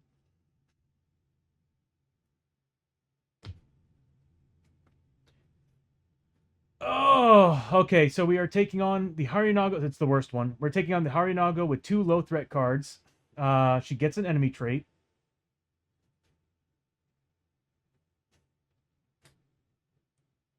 All right. So her rules for the twins. When the second clue is found, the heroes have discovered the lair of the second twin as the objective room. Ignore any attack or encounters, which we are, listed on the token. Also, ignore any gates or icons because the final room has been found. There's no exits. Reveal all growing dread cards. We've been lucky the last 2 adventures. We've been lucky.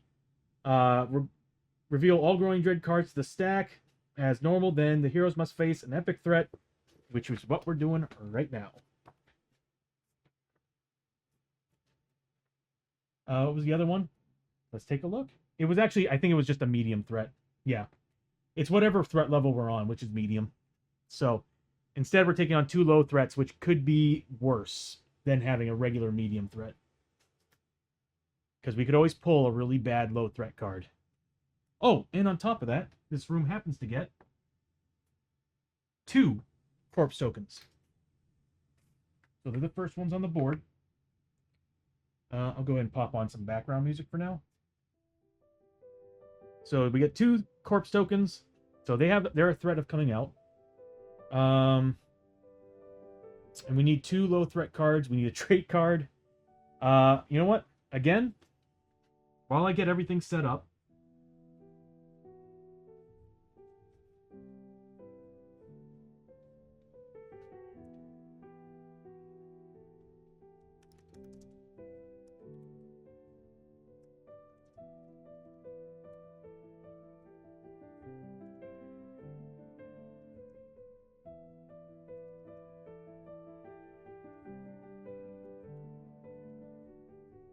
there we go.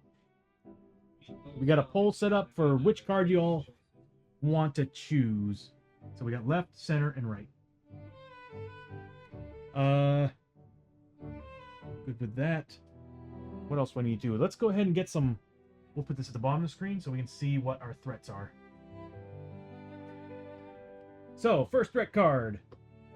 There's a good chance of getting a beast card.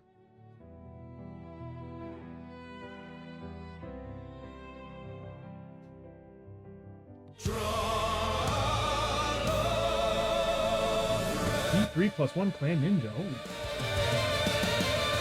Of course. So we have 4 Clan Ninja. So 4 of them. I'll just put it over here to remind me. And then finally,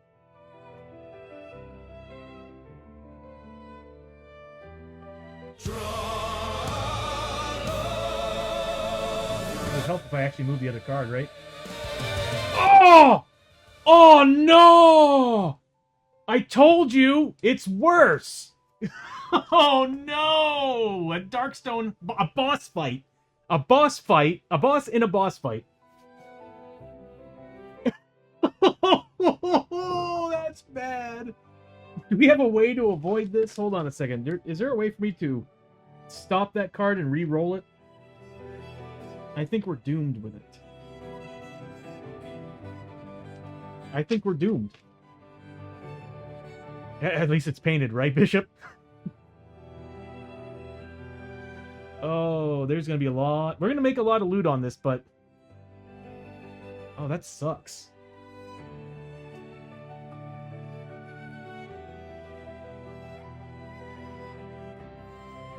And the trait card... Center.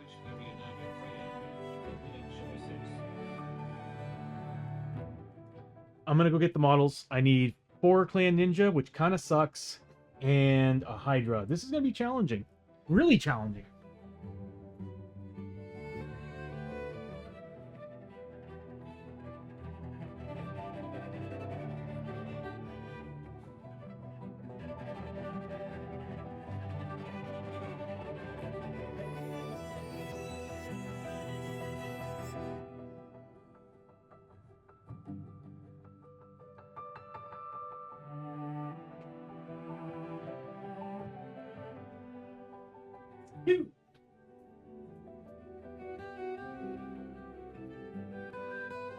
Fortunately, I don't have a red base that fits the XL models right now. Or the XL model, yeah. Oh boy. So yeah, Darkstone Hydra. I'd have to get that card out of the way for you all to see it. But let me go ahead and pull up the monster sheets first.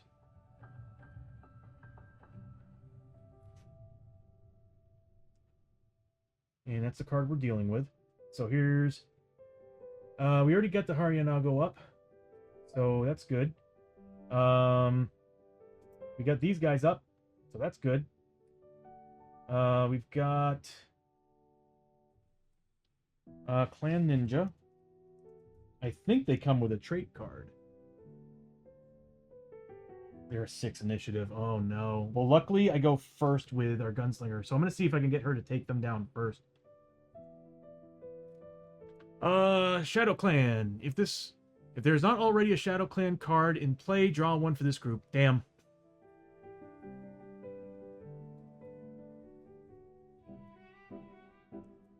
Their hits ignore armor. They got a 5+ dodge. They're assault, so they get to make ranged and combat attacks.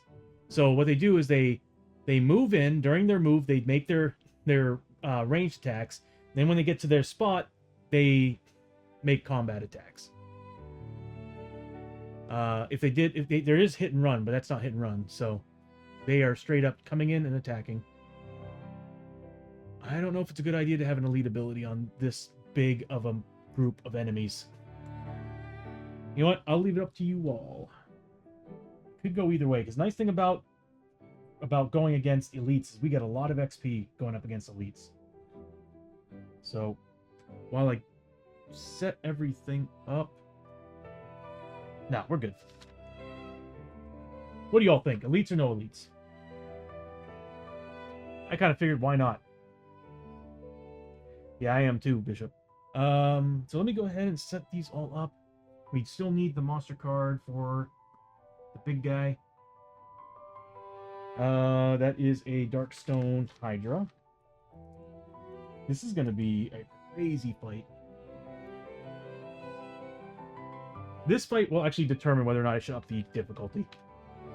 Ooh, he's a 5.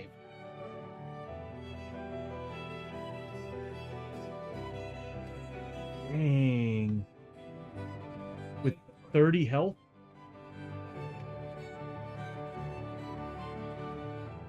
I almost want to say no elite abilities. Because this is what I'll be... I mean, this is base, what I'm dealing with. Which is still... Let me get rid of that damn card. Hold on one second.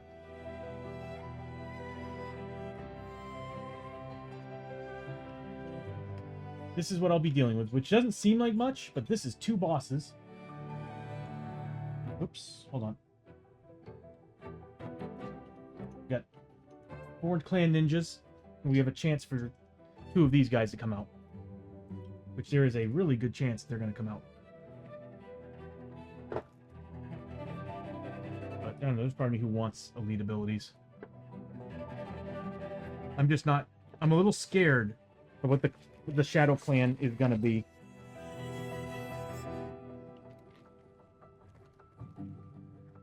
Oh man, I really need to separate these things. I need 3 of these.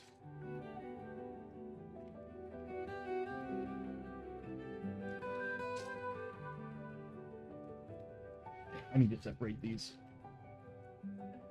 And throw some of them away, too. I need to make new versions of them. I'd rather have the clip-ons that I have for these guys. Because I'm not really using them for the way I built them, so there's no point. Alright. Alright, let me get the Clan Ninja stuff out.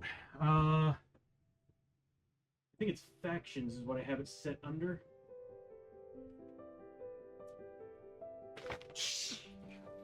I need the satin card set sleeves because I'm sick of this crap.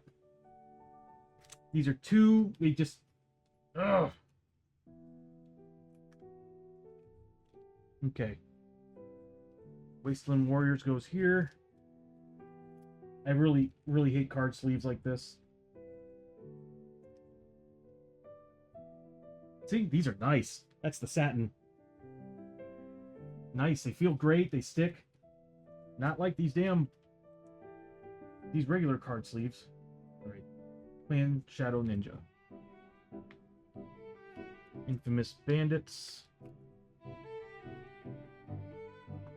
Did any fall to the floor? I don't think so. Alright.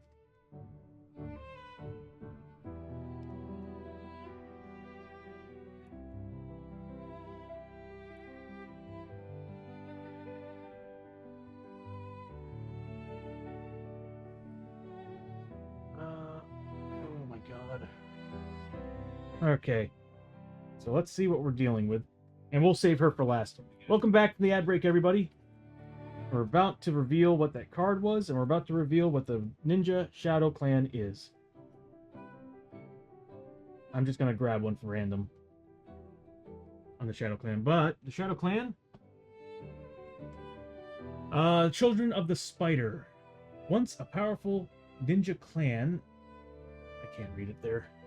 I need to zoom in.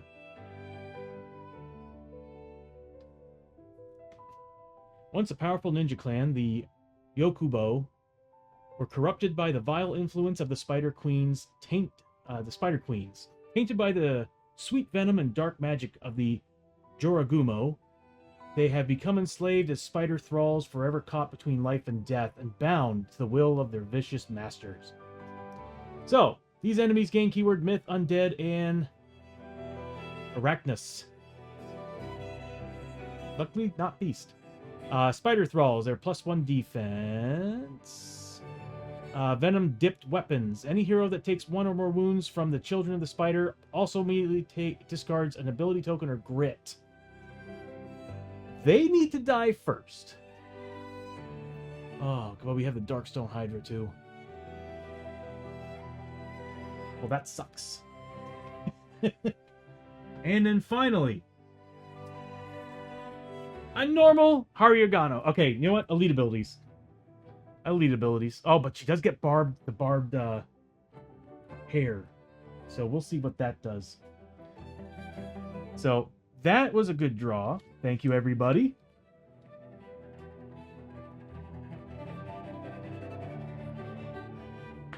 It's crazy. Some of them don't come with extra experience. Well, I guess... Metaphysician! Thank you, buddy. The Metaphysician.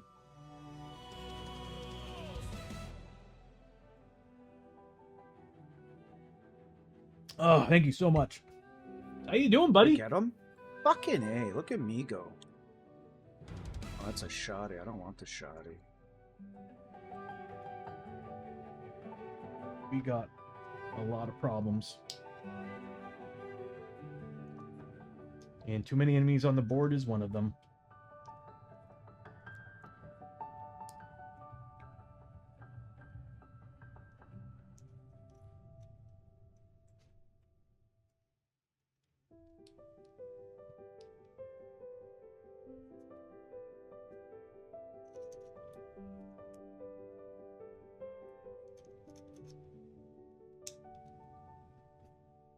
Oh, right. Zoom out.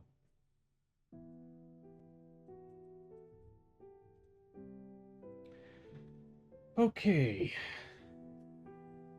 So, who's got what for initiative? Oh, Metas, thank you so much for the biddies, bro.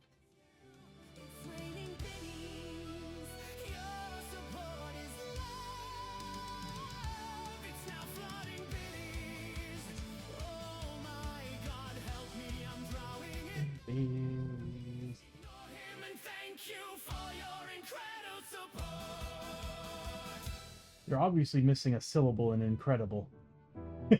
Anyway, Meta, thank you so much, man, for showing up and hanging out. And thank you for the biddies and everything that you do, bro.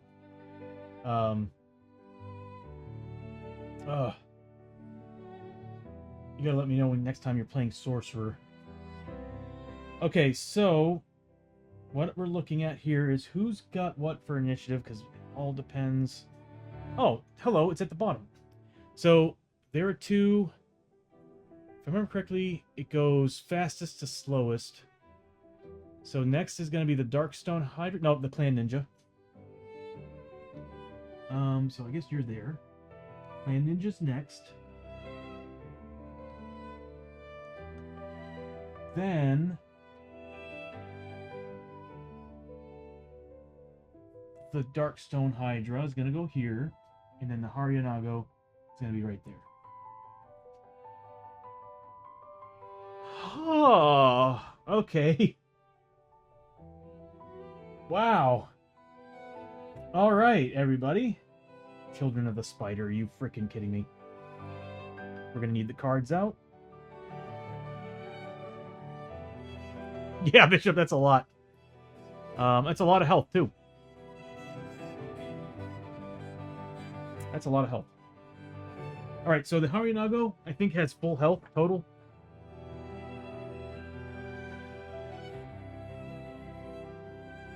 She sure does. I think she's got, what, a total of 40?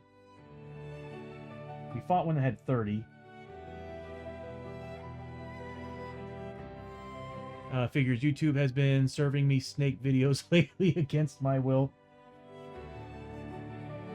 We're going to use number 10 and number 9 for the two big guys. So let me pull their cards up. First, let's see. Are we going to do the elite abilities? It's going to be hard to keep track of them if you want me to be honest with you. Screw it, we'll do it. Because I'm about to unload everything we have on turn 1?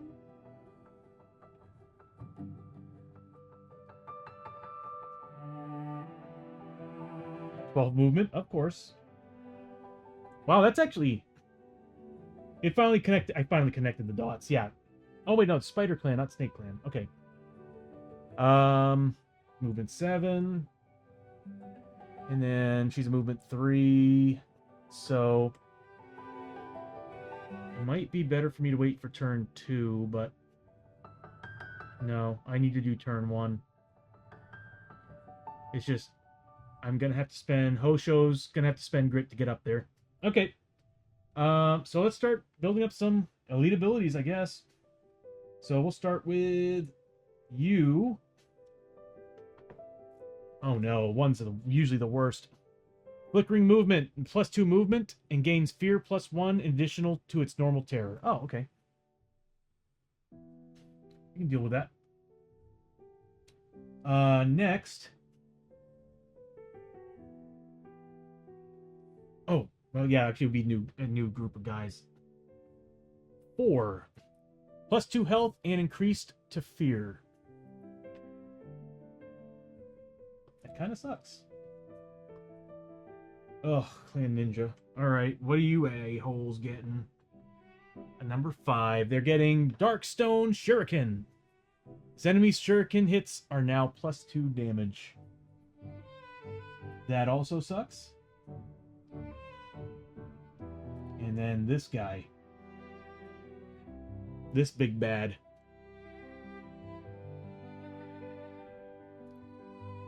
Twisting Scales, immune to critical hits.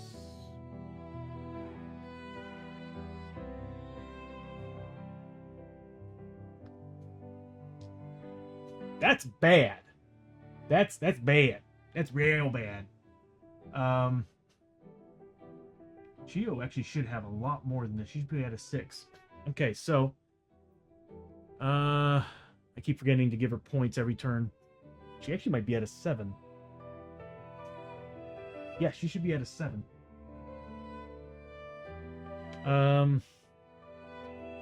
You suck at rolling crits. Bishop. But that is true. I'm not going to fight you on that. Okay, so how much health does he have? He has a total, okay, 30. With ignoring crits. Does he? He has regeneration D6 too. Oh my god. Okay, so he's got 30 health. That is enemy number. We'll use number 10. So we need to add 28 to him.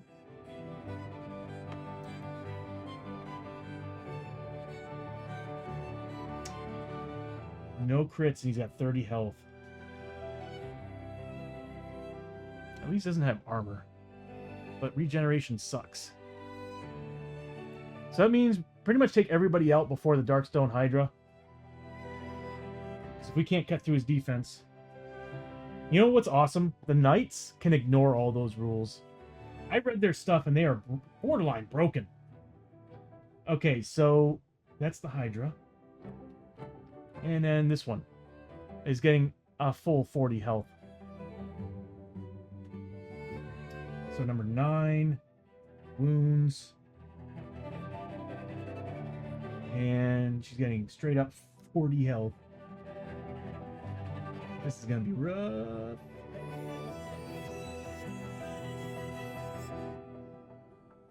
Oh god, this is going to be rough. What's their health? Okay. Oh wait, that's the wrong guys. Ugh, there's 6. They do get armor saves, but they don't ignore crits. They do a lot of damage. Okay. Oh, hey, if you don't roll them, you won't miss them. Meta, not wrong. Yeah. Yeah. This is gonna get pretty wild. So, obviously, the Clan Ninja are gonna end up going before everybody else except for Abby. Abby's gonna go first, round 1. So, I think we got everything set up. Children of the Spider. They're 4 defense, not 3.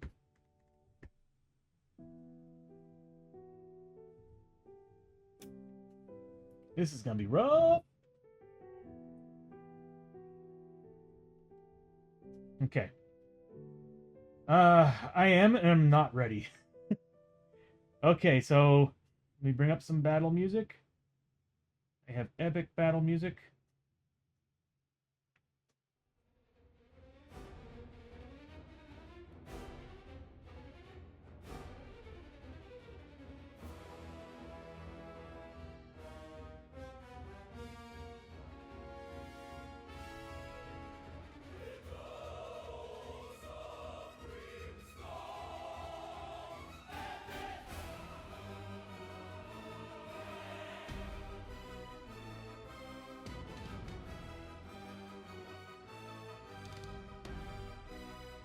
Okay. Shadows of Brimstone.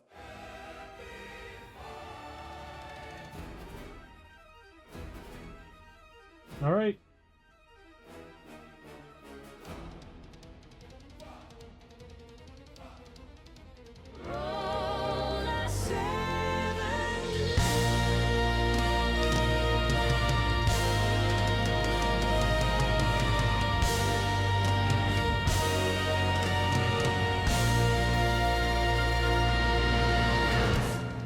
Norse traveling pants.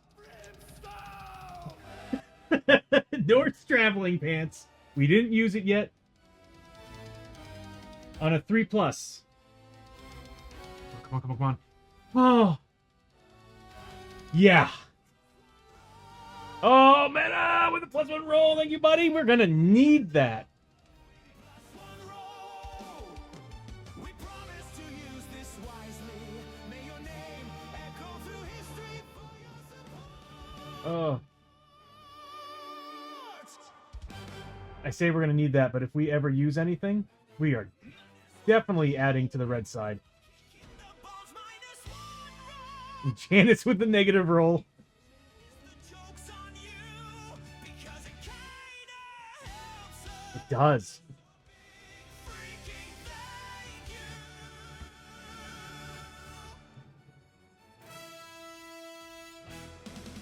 thank you. Tickling it. You know what? Just the hell of it. Let me see where it's at in my variables. I'm dying to see how close we are. Red value is set at...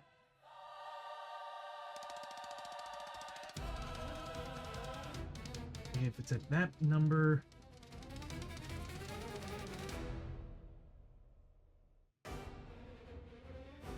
Oh my god, yeah. We are literally on it. One more anything adding to the red side, we get a debuff. At this point, with Janice here, I might as well just go ahead and start using the blue dice. We are literally, seriously, on the very spot. Like, that is, in the programming, if you're above this number, it happens. Well, we're at that number. Oh, Janice. Okay. So, Norse traveling pants, we ignored it, but, you know, just for the hell of it, let's see what would have happened if we would have dealt with that damn thing. I think it's everybody's taking damage or something. It's really bad. I know 2's really, really bad. Double 1s would have been an ambush. That would have been another monster. Let's see what would have happened.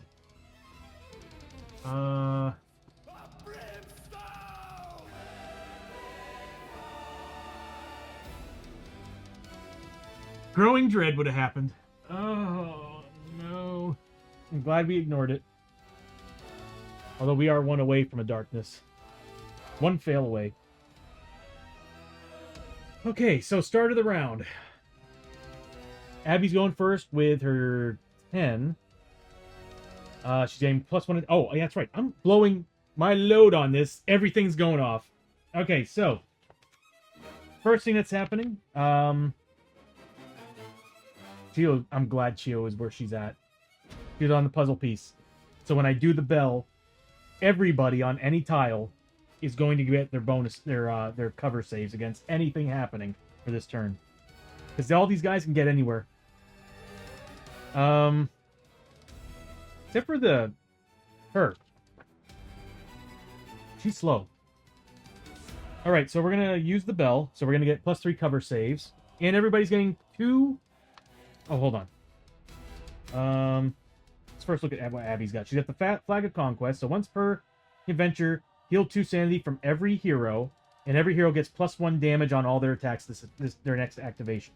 So, everybody's getting +2 sanity. Let's go to combat mode here. So, how are we doing? Oh yeah, everybody kind of needs it. Really? Your load all over it?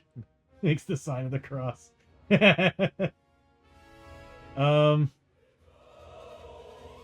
Snake to snake. So Hosho got 2 points back. Abby's getting 2 points. Everybody except for Lester. Lester's at max. And also, everybody will get 1 additional point because of their gear. So technically, I need to do this again. 3 is going to Abby. She's getting 2 for the Flag of Conquest, plus 1 because of the antlers that she's wearing. Same thing for Hosho. He's getting plus 1. Next is, because it's combat, so we're getting these. Plus 3 to Chio, but she's getting only 2. And nothing for Lester, he's at max. So that's a grand total of 8 points that Abby just healed. So she's getting 40 experience. I need to remember that this happens because she's technically healing everybody. There's a lot of experience to be made on this. Then, I'll say, so we're all getting 3+ cover.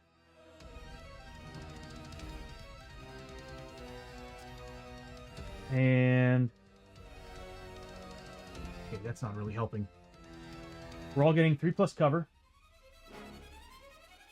Hosho, I don't think he has anything that helps the team. Lester does. He's going to be using his Marshal's badge. Everybody's getting an additional 2 Ranger combat.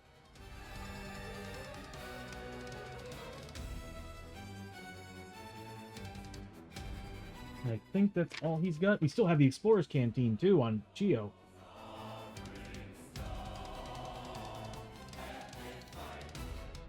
He's got the Flag of the Lion.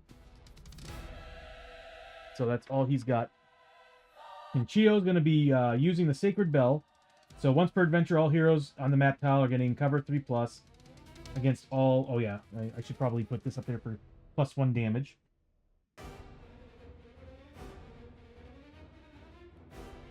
Yeah, all heroes on the same map tile are getting 3+ cover against all attack/damage sources till the end of the round.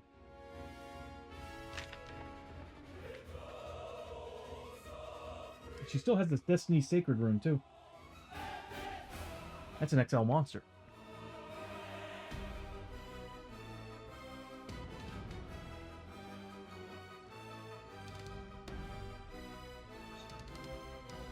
Shadows of Brimstone! Chio is not going to use the Monk Staff, which sucks because she could heal people while wearing it. She's going to wear the Sword of Destiny. She might not end up moving.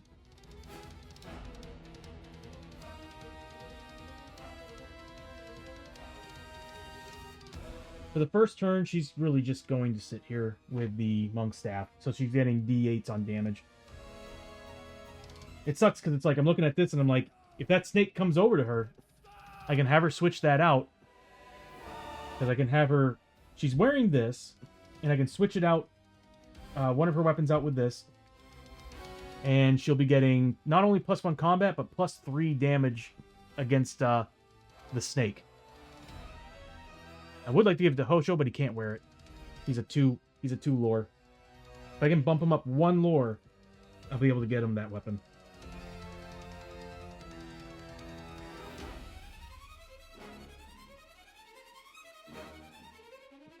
Screw it. She's wearing it.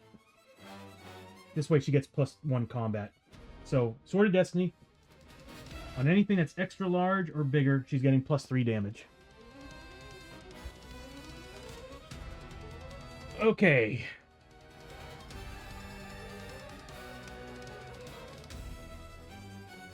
I need to get Abby in there. That sucks. Okay. So, we're getting a lot of bonuses here. And I still have 5 shots of the Deadeye Bolts. So, Abby, what do we have for tests here?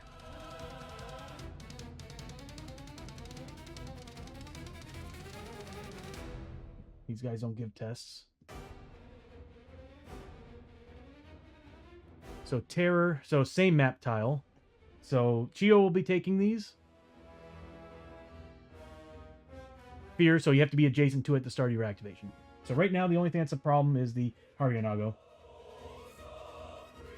Which we can do the most damage on, so that's probably going to be priority.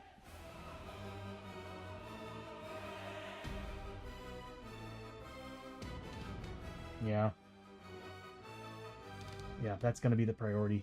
The good thing is she can't get close to us. So she won't be able to get her combat. Unless I move in, which is what I'm about to do. Okay, so... First is Abby. Abby's going to use her dual pistols. So she needs to be within 5 range of targets. Lester's going to use his shotgun.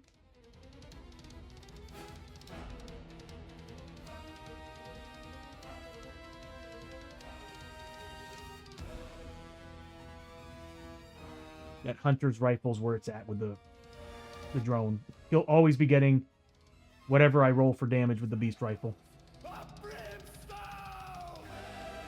That's insane. Okay, but for now the shotgun's gonna do. Because we need to focus fire on the Haryanago. Or the ninja. I'm kind of making him last because it's gonna take us a while to really burn through his health with defense. Alright, so Hosho's gonna be using his Trun Blades. Really need to get him some upgrades for combat. Alright, so Abby's gonna first. She's gonna roll for grit. She's at max, so it doesn't matter. 2, 3, 4.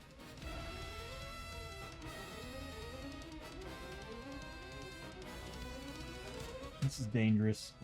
This is really dangerous. If we stay here, we can have them come to us. She can still move through targets, though. So can they. This is gonna be tough. 1, 2, 3, 4, 5. +1 damage. I have Deadeye shots. I am going to kind of want to take down those ninja first. That they can nickel and dime us to death, but the Haryanago can do some serious damage to us. And the Darkstone Hydra's going to go before just about everybody else. He's going to lock us down.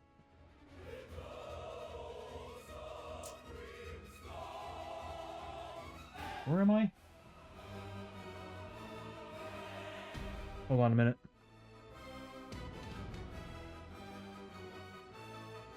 I might... Oh, God.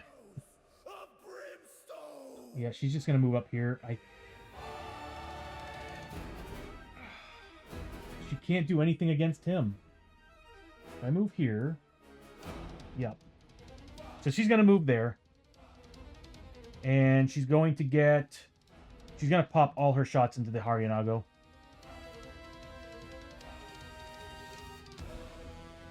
Because from there to there, it's barely touching, so she can see her. So she's getting 3 shots with her main, 3 shots with her off, 1 extra shot for round 1, and 2 shots for the Marshal's badge. Here we go. So these are 3 pluses, the others are 4 plus. Well, it might not be a bad idea. There we go. So those are going to be for main hand, and these colors will be for offhand. So 4 plus with these, 3 plus with those.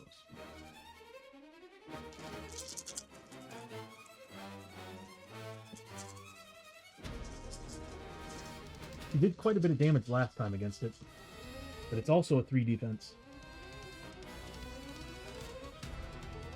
I guess it doesn't matter who she's going after.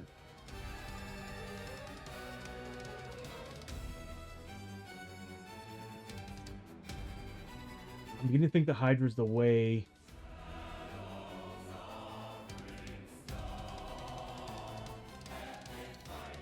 Man, I don't know. We can get crits on her. but that Hydra's going to come in and lock us down. Well, it's worth trying, right? All right, so here we go. Reds are 4 pluses. The golds are 3 plus. Wow. Just freaking wow. I'm going to re-roll these. That's going to cost a grit. I got plenty of grit, so why not? I might actually re-roll the other ones too. Wow. I'm going to spend a grit to re-roll the other ones.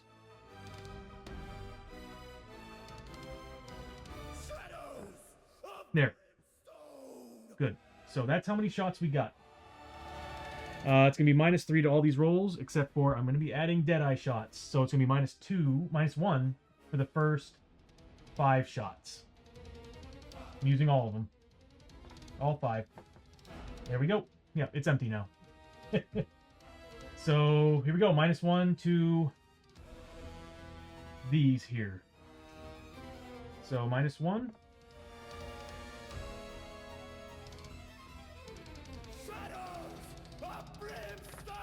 -1.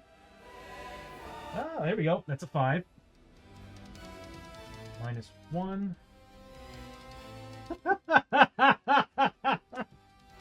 -1. -1.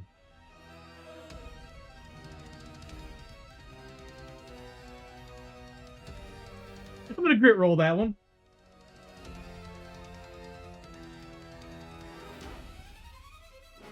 Did you print the revolver chamber, or it's a FFP? Yeah, it's fantasy. If you go to their website, I don't know if it's still in stock, but yeah, it comes with 6 of the regular Deadeye, and then it comes with a whole 2 of each for the Hellfires and everything. Yeah, this was a Kickstarter actually on the first Kickstarter, and then they kind of released it, and they still had some left. I'm gonna grit roll that last hit. We got tonics and stuff.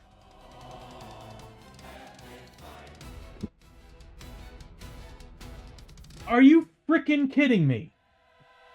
Okay, so -3 to these rolls. 1, 2. Why couldn't I have gotten these on the ones? Bad rolling, everybody. Very, very bad rolling. 1 is the loneliest number. I might just put that in the description.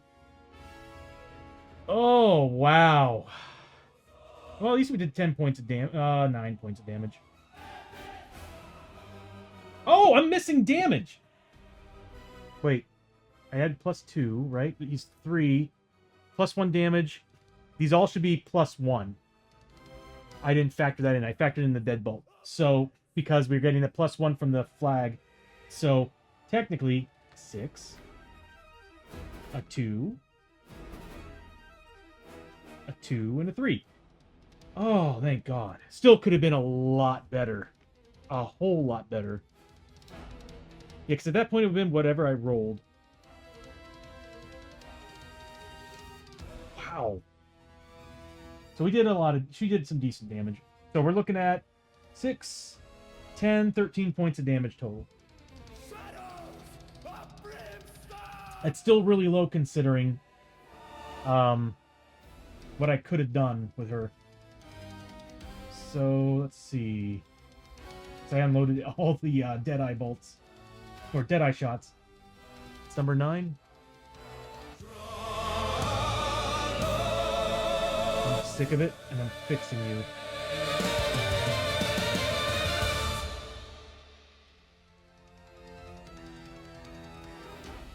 Is that number 10?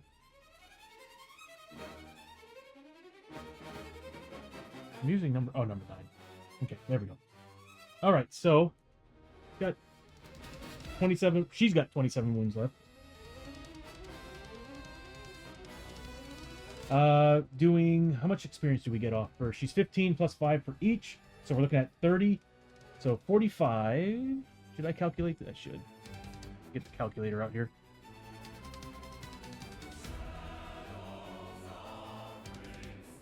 So 45 plus, what, 50 for the next two? It's 15 plus 10, so 25. So yeah, plus 50. And then plus 20, no. Plus 30. So 125 experience total for what Abby just did. She should have been able to do a lot more than that. But I rolled very poorly on the damage. At least her health is down quite a bit. As long as we can kill the Harinago in the first turn, I will be happy. Problem is we have that Hydra.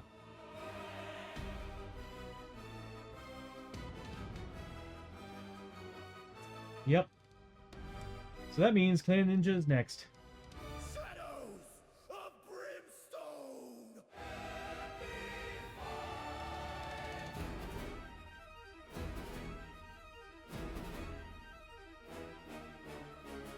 Oh.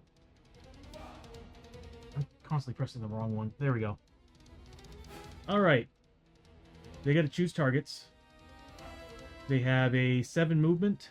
So let's see how far they can get and to who they can get to. 1, 2, 3, 4, 5, 6. Can they move through targets? Yep. And change the targets every turn. So let's see. 1, 2, 3, 4, 5, 6, 7. So they can get up to here.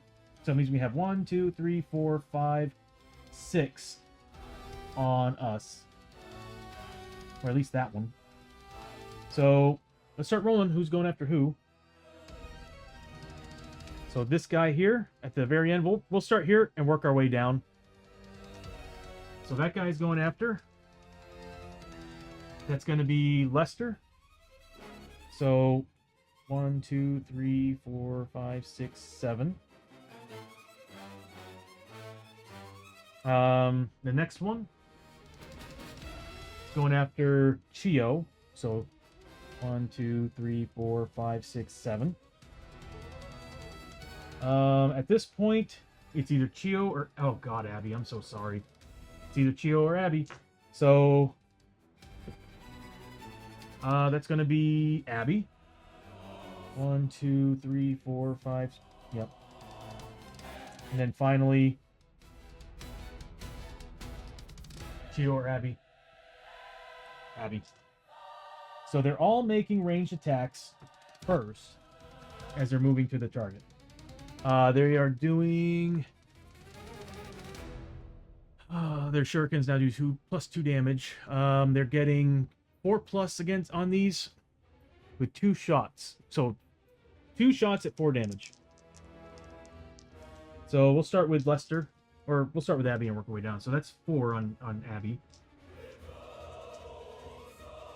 Oh, good God. Really?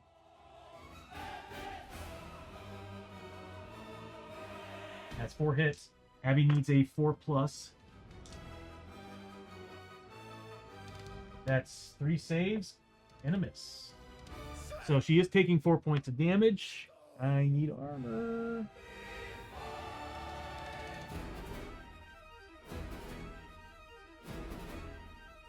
And then we'll get to the combat. Oh, wow, they still have combat hits. The next one going after... We'll do the rest of it. All right, so she's getting hit by 1 combat at D6 damage. They only need a 3+. I'm glad I'm rolling the 5s and 6s for them. That's nice. Oh, their armor 5+. All right, here we go.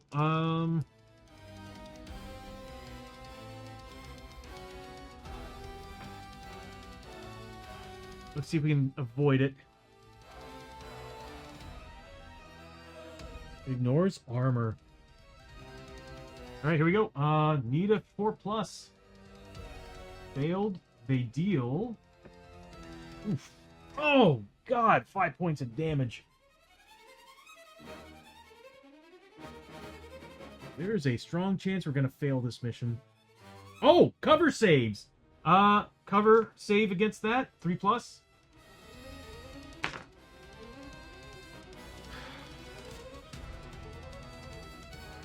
I hate my rolling. I really, really hate my rolling. Abby's hurting. Luckily, Chio's right next to her. Next is... Oh, he had another... There was another attack. I forgot there's 2 of them. Did nothing. All right. Next, we're going to Chio. She's getting 2 attacks at 4+. Look at this! I'm rolling 1s and 2s for me, and they're getting 6s. All right, cover save of 3+. Nothing happened. Then Lester. God, I'm so glad I threw the bell down. And then cover save of 3+. 1 pass. Defense roll of 4+. Saved. That bell is saving our balls. Except for Abby. That was the shots. I forgot to do the combat attacks. It's only 1 combat apiece against Chio and Lester. They need 3+s on these. 3+ cover. Abby doesn't have balls. Damn. And then, metaphorical. I feel sorry for her. All right, so here's the other one going after Lester. That is a hit. Lester needs a 3+ cover. 4+ defense. He's got an armor save. They're dealing...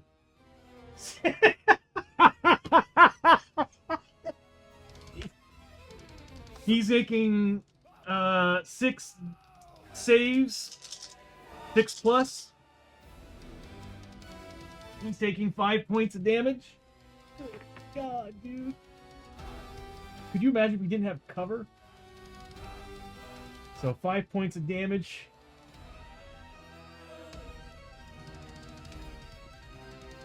These ninjas came in with their A game. My A game.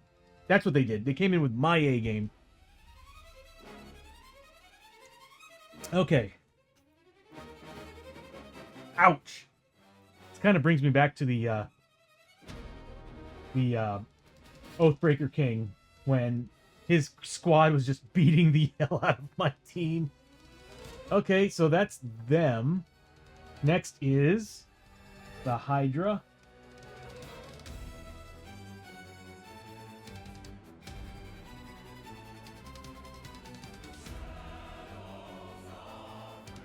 Oh no, Abby. You might be dead. What is he getting? Fear, Darkstone. You just need to work on getting that. Let the audience roll the dice implemented. Right. Moves through targets. Darkstone radiation. A hero ending their movement adjacent to this target takes 2 corruption hits. Regeneration. D6 multiple heads. While the Darkstone Hydra is at 20 health or less, it's -1 combat. While 10 health or less, it is -2 combat. Darkstone scales. When killed, every hero gets Darkstone. It's got the immune to criticals. It is going after Abby. Wait, what's its movement? 12? You can get anywhere. Hold on. He might be locking us down. 1, 2, 3, 4, 5, 6, 7. He's going after. You can only go after 3 people. Yep, because he can go off the map. So Abby's a 1 or 2. 3 or 4 is Bosho. 5 or 6 is Lester. He's going after Lester. Slithers his way on through. Right here. Going after Lester.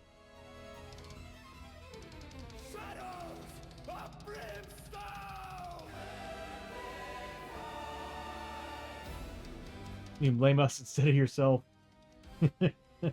Might not be a bad idea. I'm trying to think how I would do that. If I can somehow link it to the digital dice set, it'd work.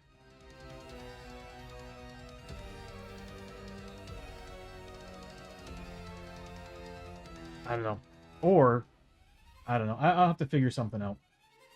If I had for loops in Advanced Scene Switcher, I'd be able to have you guys just type in roll X amount of D6s and it'll just cycle it through the chat. But anyway, so what's he doing? So he's 3 combat, 5 damage. Oh my god, I'm so glad we've got cover. Alright, so 3. Wow. That's some bad rolling. He does get 1 attack, or 1 hit. We need a cover save of 3+. We get it. Is that all it did?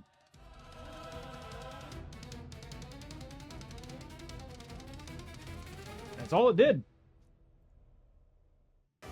Luckily, she's Terror, so the only one that's going to take Terror test is Chio. All right. Wow. Okay, so not that bad.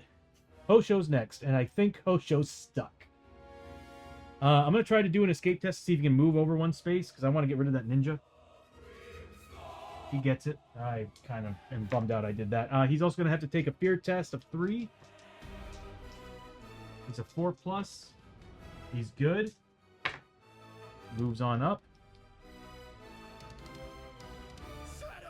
All right, bro. Heading to bed. Best of luck. Thank you, Meta. Thank you so much for the biddies and hanging out, man. And I hope you get some good rest, bro. And I'll see you next time. I'm doing a grit roll. Need a 6+. I'm pretty sure all my good rolls are done with the escape test and everything. But I'm getting a lot of combat here. He might be able to beat the hell out of that Darkstone Hydra.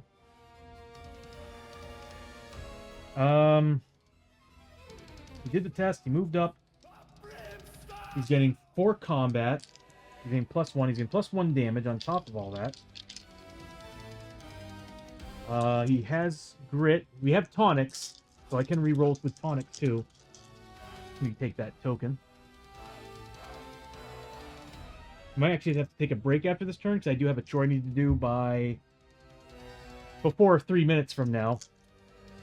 So, let's roll these out. Am I missing anything? Does he have anything that I can add to this?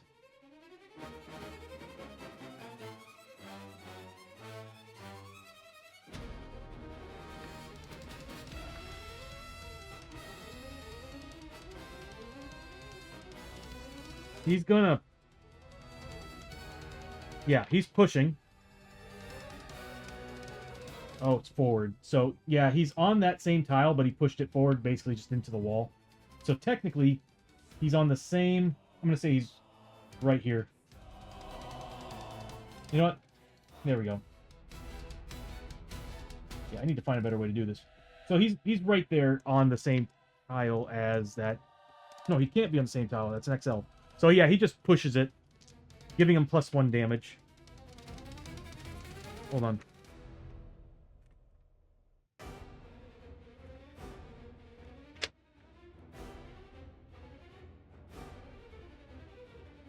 He needs a 3+ on the push. He gets it.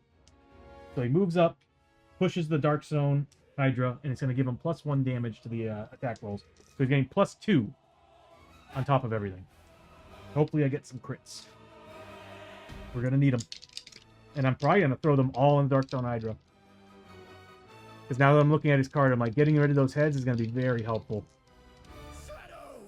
Okay, so here we go. I got grit to reroll. Come on. That's a crit and 3 hits. We only need 3 pluses. So the first one I'm getting +6 damage because the Trun weapons are getting a +1, +3 instead of +2 each.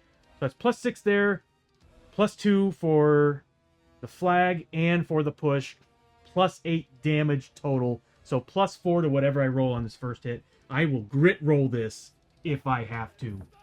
I'm not. So I said we were getting what? It's -3, right?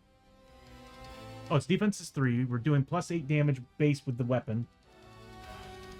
The 6 plus 2, so 8, so plus 5, so 10 points of damage is what Hosho just did with the first attack.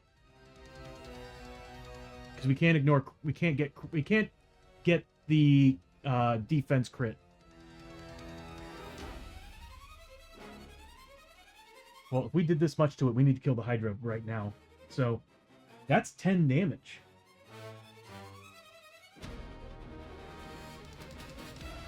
Hey, Hosho. Next one, it's going to be plus 4 for the Trun weapons combined, and plus 2 for everything else. So plus 6, so minus, so we're going to be at plus 3 to these attacks, the rest of them. Yes, I'll take it. So that's 6 on that one. 6 on that one. Oh! And that is a 9 on that one. Hosho came in and wrecked him. Which, you know what that does? That's giving us enough to do an additional attack. Because he has a max of 5. We're going to spend that. And we're going to do... we're going to do Whirlwind attack. So it's going to hit that ninja as well as this guy. Automatic hits. Now the question is... I know I don't get the Trun Blade bonuses. But...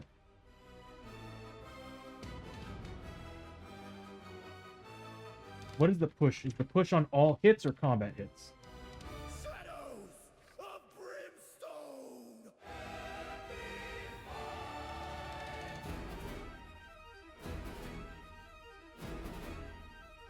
Combat hits, so it's not going to work on this. The flag...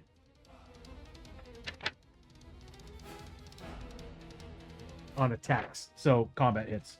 So, not getting any bonuses. It's whatever I roll, plus the character level, which is 3. So on him, it's whatever I roll on peril die.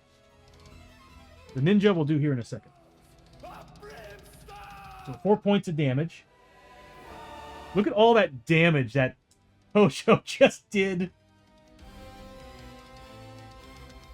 Damn. That's awesome.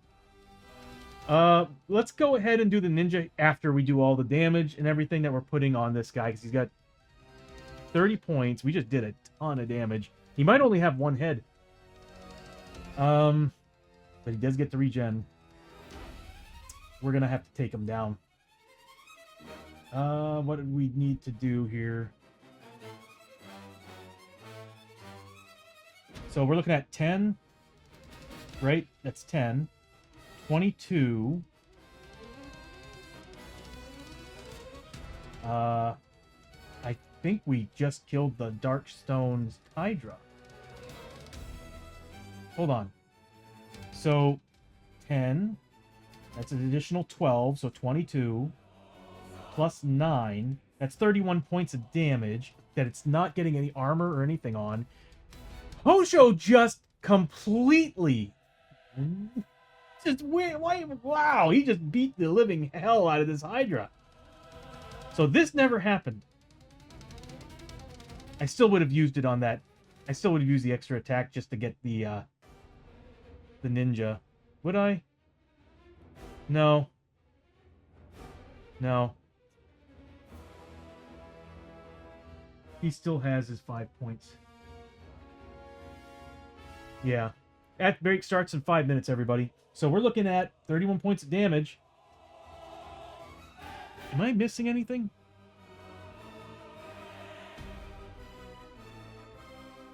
He ended his movement. He needs to take corruption hits too.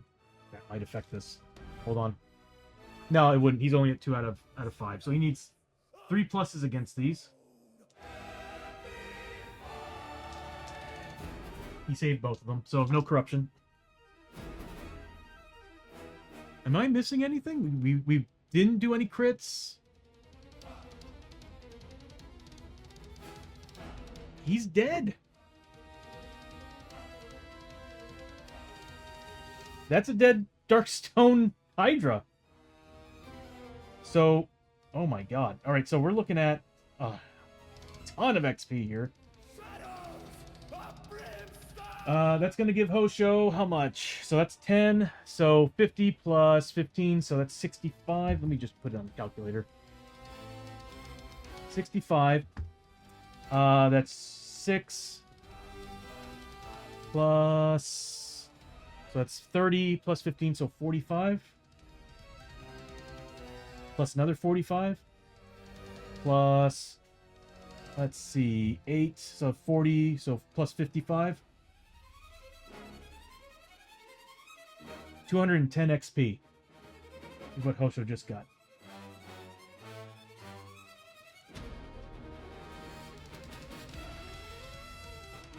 Well over halfway. He's 2,400 to level up. Wow.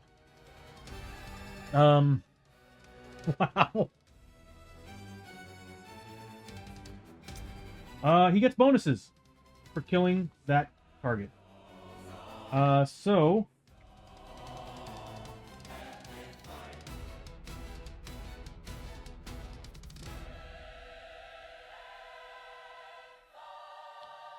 Code of Honor.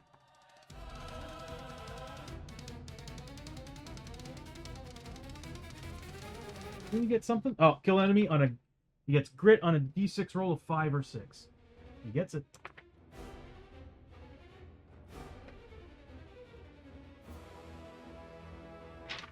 All right. Things are looking actually really good right now. That's going to be it for Hosho. I mean, I could use the whirlwind attack. I feel like it'd be a waste. Let me just pull up their card.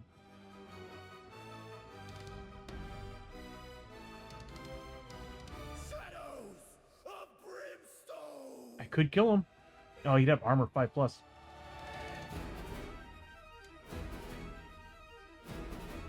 Why not? Okay, so I'm going to spend the points for Whirlwind. It's going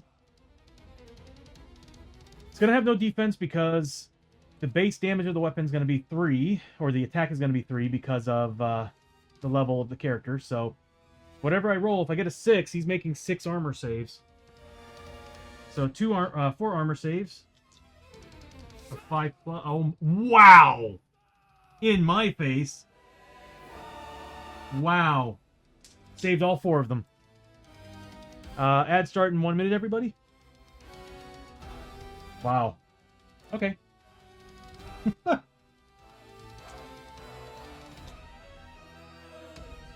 beginning to think I should have not given Chio the Sword of Destiny. At this point, it's kind of a waste. Alright, so that's the end of his turn. Next is Lester. Lester is pretty much stuck there. He's going to use his shotgun. He might be able to take care of these guys. He might be able to take care of these guys. Alright, so he's going to first not make any tests, but he is getting a grit roll of 6+. Nothing. He's got his shotgun. He's getting 1, 2, 3...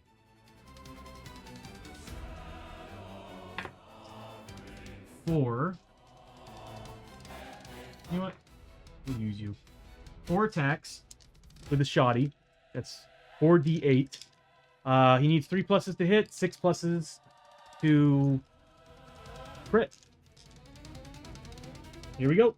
You know what? Yeah. And here we go. We do have grits. He does have the inlay. It's kind of a waste. We'll see what comes up. Who's got the canteen? Chio does.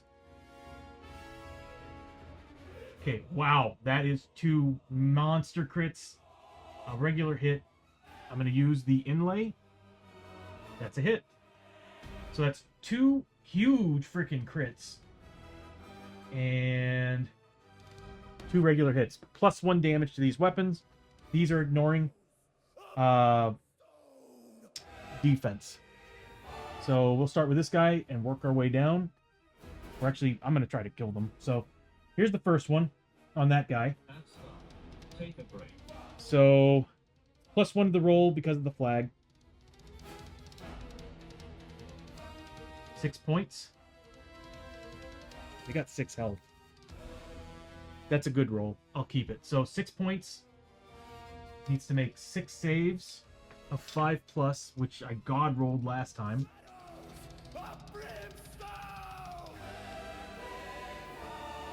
Constantly missing dice. Alright, here we go. He needs 5 pluses. That is 4 points of damage.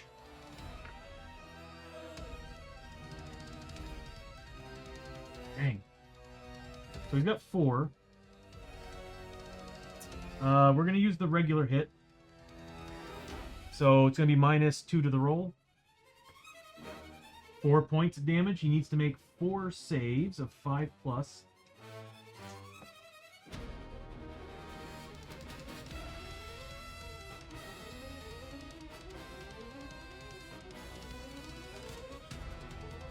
He's got a point left of health.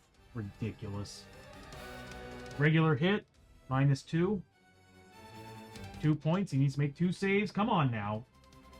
He's dead. That was just plain dumb. He's just dodged 3 shots with the shotty. I mean, wow. Just wow. Okay. So that's 45 points of experience. No, that is 55 points of experience because they're +10. Oh, hold on.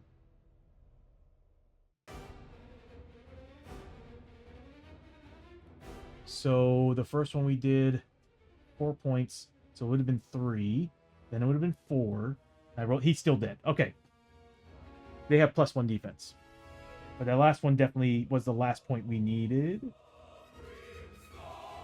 Wait, hold on. Is he still alive? So we would have done 3 points. That one wouldn't have done any damage. That one would have done 2. He's still alive.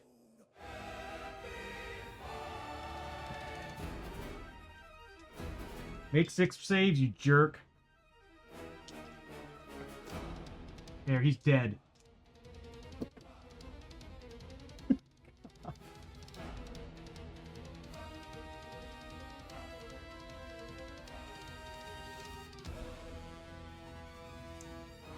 $55 points of experience. I just shot. That's mind-blowing. Welcome back from the ad break, everybody. My dude with a shotgun who does 8 damage, up to 8 damage on these shots. It took all 4 hits, 2 criticals and 2 regulars, to kill 1 ninja. Because they have +1 flipping defense. That was just plain dumb. That was just plain dumb. Yeah, she's gonna be able to get to Abby. Abby's gonna get torn up. Is she last though? She's a 4. Oh god. Abby's gonna die. Abby's probably gonna die. And we're not gonna be able to res her either. Nope. I should have had Abby heal her. So, oh, she couldn't. She took all that damage from the damn ninja.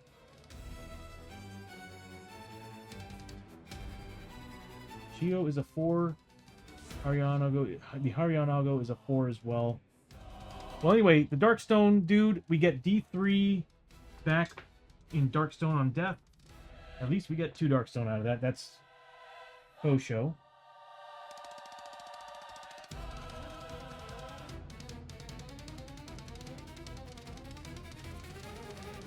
Man, okay. At least we killed the Hydra, but Abby's about to go down. And we're not going to be able to res her because we have an enemy on this table, on this tile. If we can take him down, we can pull Abby out of there and then res her. If we can make the escape tests. Which Hosho could. Alright, next is the Harinago and Chio, which the Harinago goes first. Shadows of Brimstone! Okay, so oh man. Free movement.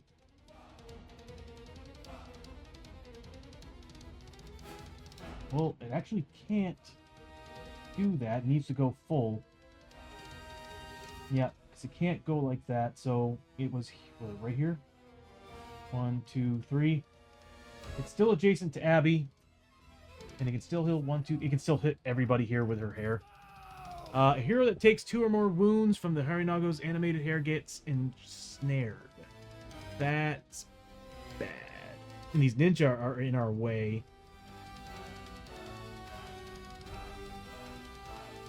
Oh, and she's getting bonus damage because we're all Spirit 2. Oh, she's Movement 2, Fear 1. So actually, yeah, she could get right here.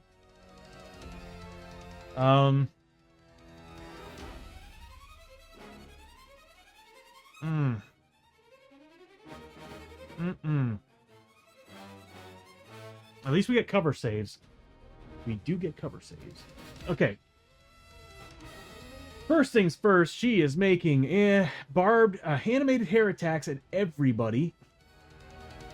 D6 hits that do 1 damage a pop. So here's Abby first. She's getting 5. Chio is getting 5. Lester is getting 4. That's multiple hits. Alright, so here we go. These are hits, right? They're not automatic. Hold on. We need to make cover and defense against these. So here's the cover saves. This is for Abby. Needs 3+. She saves all of them. Here's for Chio. All but 2. She gets 2 defenses against this of 4+. Saves 1. It's 1 damage. She has armor of 4+. She saves that. Good God, she's a tank. And then Lester with 4 cover saves, then defense saves. That's how it works in this game. You do cover, then defense. Cover works the same as defense. So think of it this way. Cover saves is basically, at this point, it's the bell. So I'm guessing it's like the ringing of the bell is probably causing the creature to freak out. And the hairs aren't going the direction they're supposed to be going. So that's the cover save. And it's the bell from Chio. The defense is the character literally trying to dodge the attack, and then the armor is your armor seriously trying to stop it. All right, so here we go with the cover saves. 3+. That's 2 failures. We get defense of 3+. It's cocked. That's a fail, so it's 1 damage, but he has armor of 6+. He does take 1 wound. So glad we did the covers. We really need to make her the priority target, though. I mean, ninjas suck, but dang, she can do some... She's an army. So 1 damage to Lester. Now she's making all her attacks 3 combat at 3 damage against Abby. That's 2 hits. 1 hit. So cover of 3+. Yeah, 3+. That is so good. That is so good. Yeah. So, nothing. That bell saved us hard. Okay, so... that's it for the Harinago. Moved up and did 1 damage to Lester. I'm guessing the bell is their weakness. That ringing bell from Chio. After her, it's Chio. Chio's going to heal the hell out of Abby. First, she's going to roll for grit. Is she terror? She is terror. She's not on the same map tile. We're good. Okay, Abby's going to have some problems with that later. So first grit roll for Chio. Nothing. And she's going to heal Abby. Does anybody else need it? Lester does, and she's right next to Lester. Yeah. Alright, so let's look at this. Chio is going to be spending some bandages. We'll start with 2, 1 for each character. Is everybody else doing alright? So, +3 to these rolls. Blue is going to be for Lester. Gold is going to be for Abby. I'm going to spend some more bandages. So, freaking ridiculous. So Chio's at 0 bandages, and we'll spend one off of Abby since she's right next to Abby.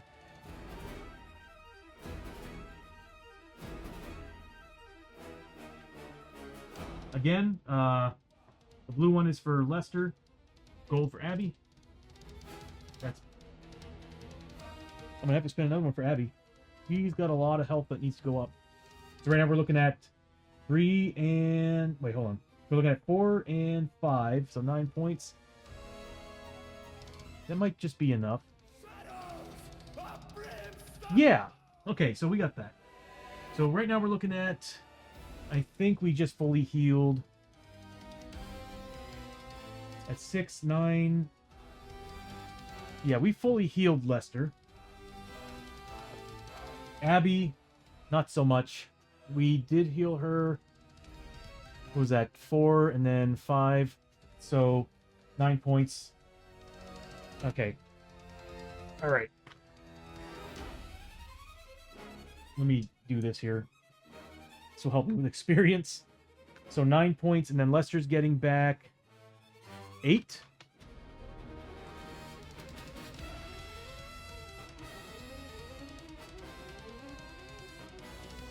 Alright.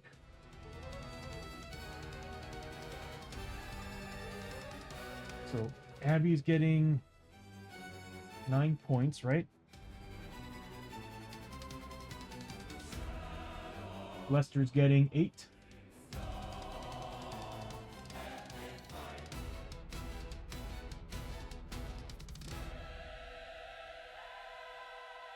That's going to give her 9 times 5 is 45. And that's 8, so 85 points of experience for Chio for healing. How's Chio on everything? She's good. She does need more health, though. Everybody else is doing pretty well on health. Like, permanent health. She's actually still at base level health. Also, they need to catch up on levels. They are lagging. Good. That's good. Now she's going to make some attacks. The unfortunate thing is, kind of switched to the wrong weapon. So she's not getting any bonuses other than the +1. So she's getting 3 attack. Actually, hold on. She's using the Sword of Destiny, which is +1 combat. But she's also getting +2 combat from the Marshal.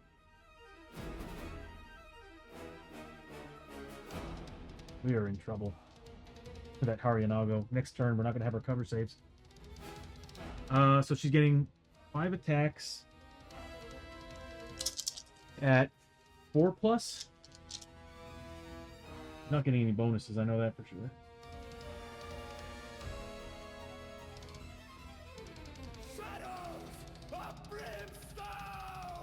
Okay, what is it? Dang. Okay. Here's hoping for some crits. Oh, man! That's 3 crits. She's going to spend a grit. No, she's going to use the canteen. We haven't done that yet. Might as well do that first. Go through the canteen first. So...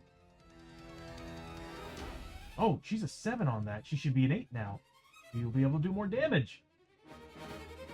So she uses the canteen to re-roll those misses. Still the same damn roll. Okay, well, we got crits. They're going to ignore the defense of these guys, I think, unless they got rules against it. Good, we didn't get Living Shadow. But they are getting armor. So, it's going to be whatever I roll, +1 for damage. And I can add damage. So, let's do this. First one. So, 4 points of damage. I mean, it doesn't matter if I spend them all now or not.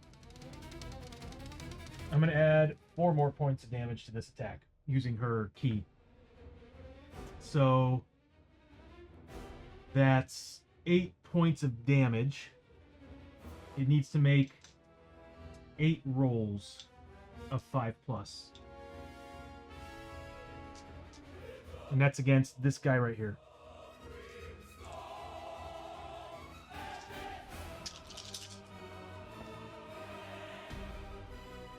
Damn, he does manage to actually survive.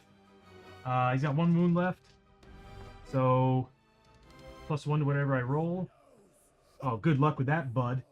That's 7 points of damage.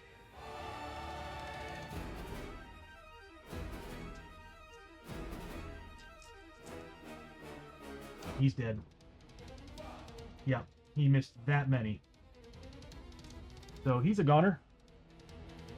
That is 55 points of experience for Chio.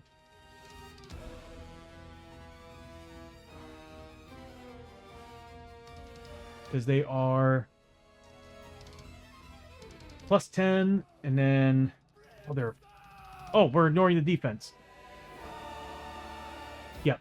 So that is 55 points of experience. And then the final critical. Please be big. Please be big. +1 to what I roll. 7.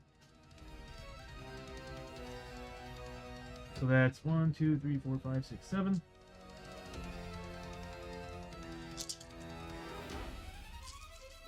I have no way of adding anything to this at all.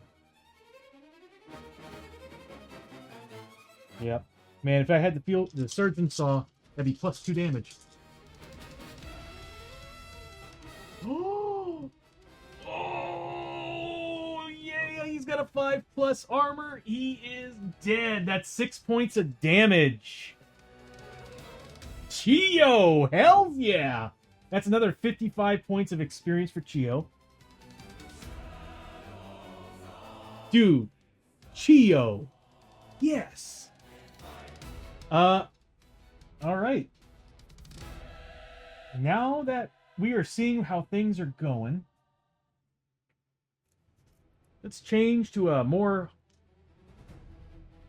positive version of the epic battle music.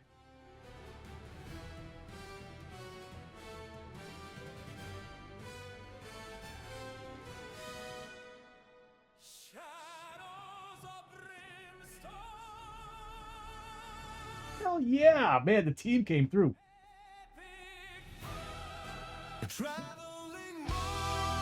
Matt Arts! Hell yeah, buddy! Unfortunately, she is full health and sanity, so I can't roll for her. But thank you for the cheer, man, for Chio. She did awesome. I do need to put a little disclaimer on there. Like, whenever you do a cheer for a character, it's 1d3, health or sanity, any mix returned to them.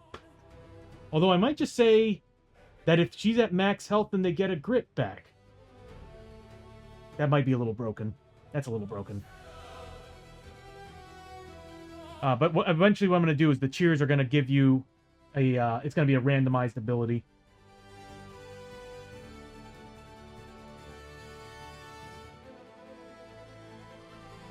This is looking a lot better now. Alright. Let's do this. End of round.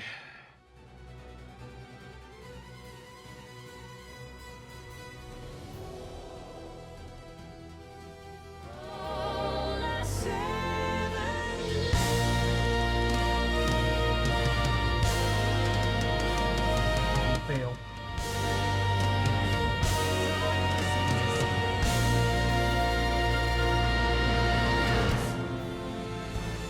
We are in trouble.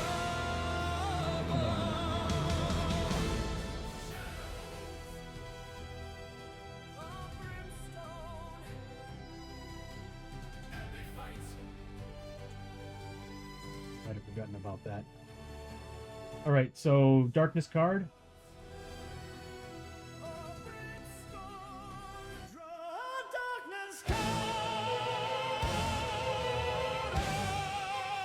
You're caught in the crossfire of a nearby shootout. Every hero must make an agility 6 test. If successful, gain 25 XP or as you hit the deck. If failed, take D6 hits and do 2 sanity, do 2 damage each for Each one rolled on the skill test, you gain a bleeding mod. It's not good. We have no way of ignoring this, do we? No, we got rid of the traveling pants.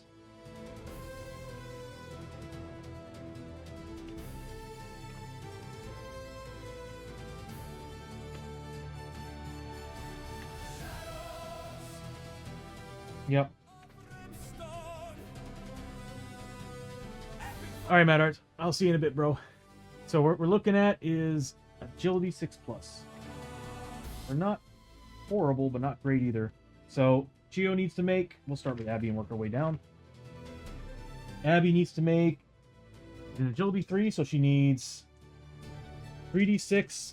6+. Are you freaking kidding me? She gets it. So she gets 25 XP. At least it's not a long-lasting ability. It's 25 XP for the save. Next is Hosho, who I believe is a 4. Yep. Yeah, he nailed it. That's 2 6s right there. Is it for each? No. He gets 25 XP. Next are the other 2 characters who have Agility 2. Here's Lester. Fails. Chio. Fails. So what happens to them is they take D6 hits that do 2 sanity to do 2 damage piece. Good thing they have. Hold on. Oh, it's the start of the new round. So hits. So they're automatic hits. So no, they're not automatic hits. We still get our defense. So here's Lester. He gets D6 hits. He needs to make a 3+ defense against it. Oh, he's good. Yeah, he dodged the bullets. Or whatever, arrows probably. Actually, we'll just say it's the hair. The hair's still going at it. And then we've got Chio, who's going to be taking 4 as well. She needs a 4+ instead. Fails 3. So that's 6 points of damage that she's going to have to try to wait through. If she saves 3 or more, she has to take a corruption test because of the Takobake armor. But she's getting 4+. Oh yeah, she's taking some corruption. So fails 2, taking 2 points of damage from the crossfire of the hair. We're gonna say hair, not shooting. Wouldn't make any sense here. So 2 points of damage. And she's going to take a corruption hit. She's got a 3+ against it. She saves. She's good. Okay, that wasn't bad. That wasn't bad.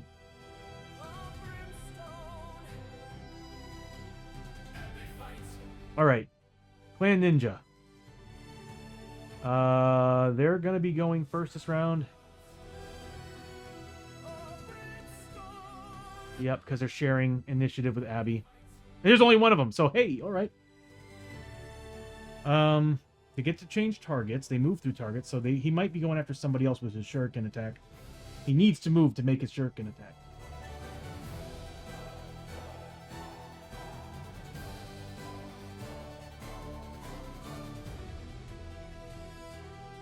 No, I guess he just gets it. No, Assault, he needs to make a move. But he does move through the target, so he doesn't get it. If he's still going after Abby, then he's not getting his shuriken attack because he doesn't move. That's how the game rules it for heroes, so I'm going to rule that as well. So that's BS. Although there's part of me who's like, yeah, screw it, let him attack. We'll see. We got to see who's going after. So if it's changing targets, then yes. He's going after Abby.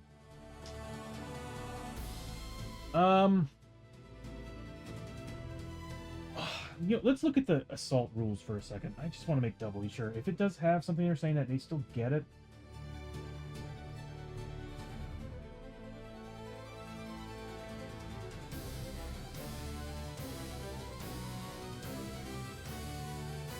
Enemies with assault get target and move to engage their opponents in melee as normal, but also have a ranged attack.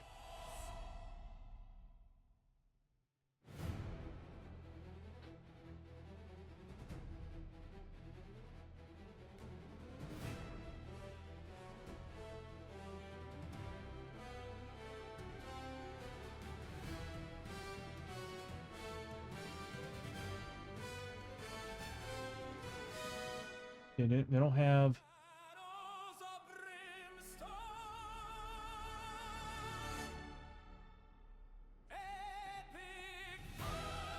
At the end of its movement, the enemy did not move at all.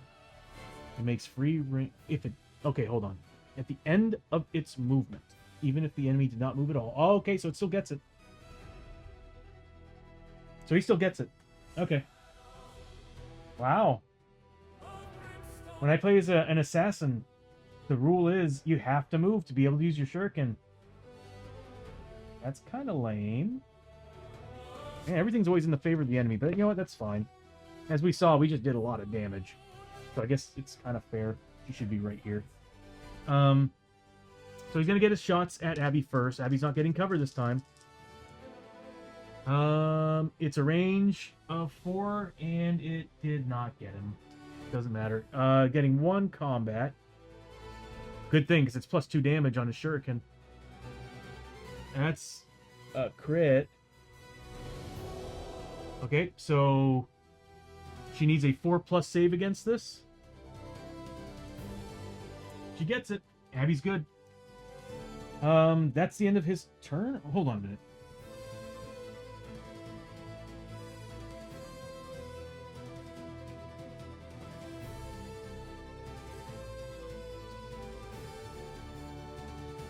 Our cover saves really did save our asses on everything. 'Cause these guys could have done a lot.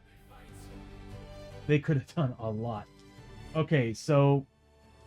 Whew, next is Abby. She's getting her base 3 and 3. She's going to roll for grit first. Nope. So she's getting 3 pluses on these, 3 pluses on 4 pluses on those. They are defense 4. She's going to be popping all these into the Haryanago. Haryanago is a 3+ defense. Yeah. Unless she's getting any bonuses? Nope. Oh, she needs to make some tests. A lot of them, too. She's going to be taking... She gets a Fear 1, so she's going to be taking 4 horror tests against the Haryanago. She needs a 4+. Ouch. So 3 points of sanity damage.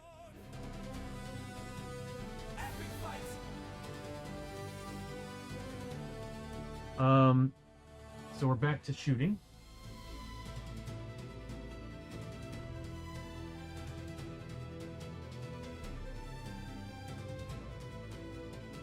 I'm glad we didn't get ensnared. We pretty much blocked all the hair attacks. Oh no, the Marshal got it. But he needed to take 2 or more wounds, so the Marshal's good. Because he took like 1 wound from it. Alright, so...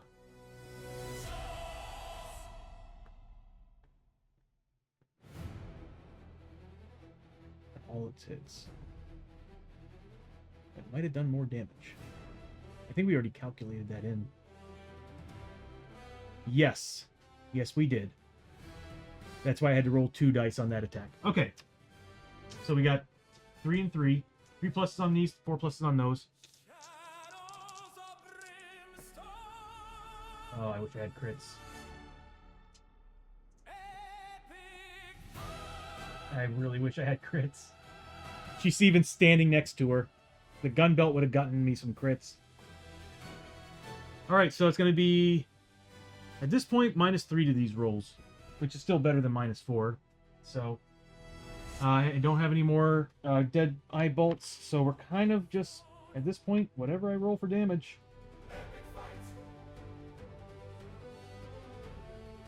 Not a demon.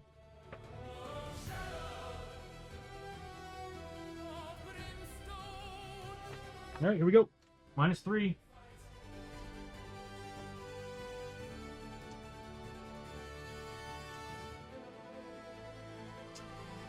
Abby did absolutely nothing. Without criticals, her pistols are trash. She needs another gun. That's the end of her turn. At least we got those 2 that can go first. I might have Hosho just run up there and beat the hell out of the Haryanago. Yeah, that's what I'm going to do. Alright, so Hosho. He's going to roll for grit. He's not in the same... Yep, we're good. He does not... she doesn't have Unspeakable Terror, so she can't get Hosho or anybody else on this tile. Except for Chio. So he's going to make a grit roll. Nothing. Yeah. At this point, he's just going to move up. 1, 2, 3. He's getting 2 combat. Let me get that out of the way so I can see what I've got on the screen. He does have grit, so let's go with this. Making 2 combat. It's a hit and a miss. I'm going to grit roll that.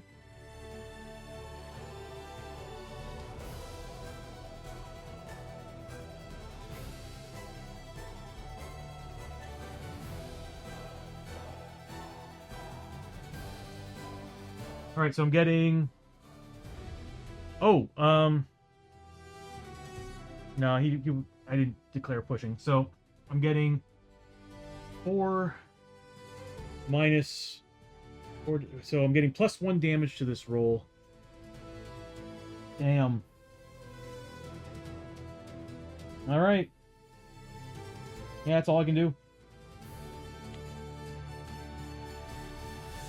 3 points of damage. So 3 points of damage. That's going to give him, let's see, 30 points of experience.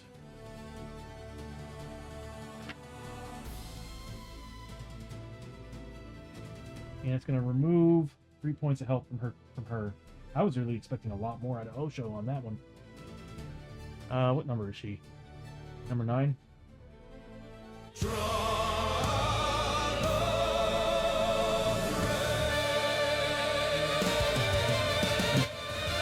So glad we killed the Hydra because he would have healed.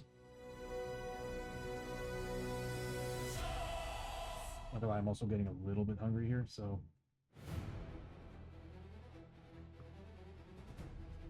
I'm pressing every button but the one that I need. Okay. So she's now down to 24. Damn, dude. I am disappointed. Next is the Marshal. He's not going to be able to do enough. But have him move up. Grit roll. Oh, that might be a bad idea. Keep him there. Here's a good reason why I don't want him to move. Yeah. Oh, he got a grit. That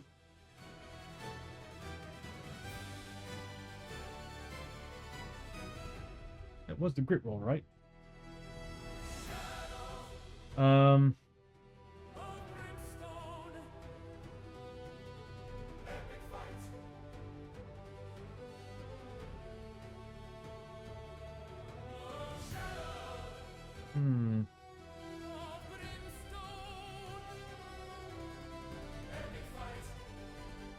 What to do?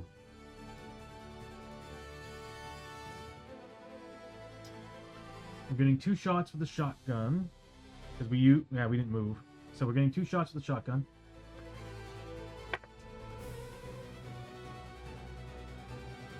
And no bonus damage, no nothing.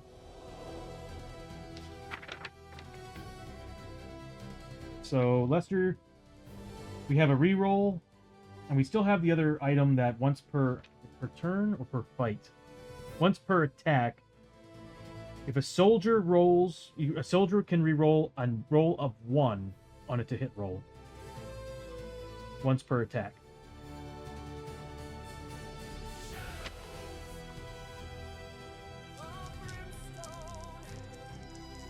Let's do this. That's a big crit. Oh, look at that. I'll re-roll that. This die is going away. It has been a very unlucky die. Okay, so that's a 7. That's a crit. So we're ignoring. I'm going to do it on the assassin.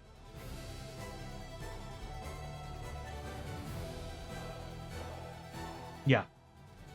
I choose assassin. I choose you. I'm going to spend a grit to re-roll that.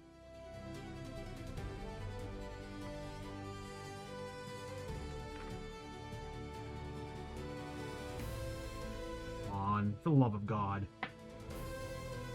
Hey, yo, +1. He's gonna have to make 3 armor saves against that. At 5+. That's 3 damage. He's at half health.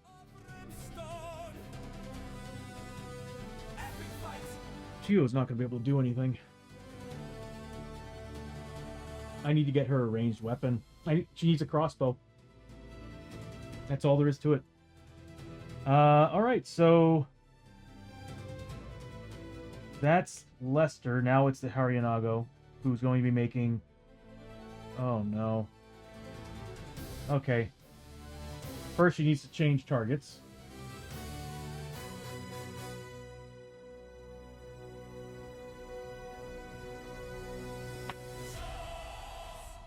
Didn't like Chio. So she moves over here. Everybody's taking hits. Oh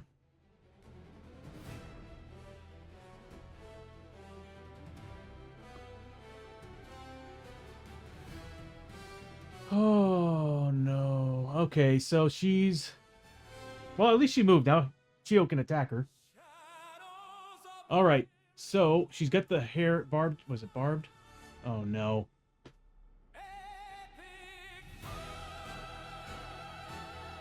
She's getting 2 damage on these. Man, we need better spirit. Alright, so she's got animated hair at the end of this enemy's move. Every hero within 3 spaces takes d6 hits that do 1 damage a pop. In this case, 2 damage a pop because it's considered a hit. On all its hits. Wow. Okay, so here's Abby. She's taking... everybody's getting hit by this. Abby's taking 6. Next is Hosho, 6. Chio, 3. Lester, 1. Oh boy. That's 12 potential damage. And several... is it... hold on.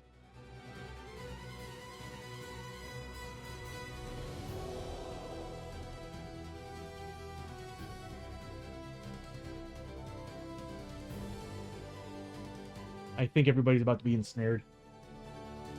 We don't have cover. Okay, so we're making 6 defense saves against the for Abby. A 4+.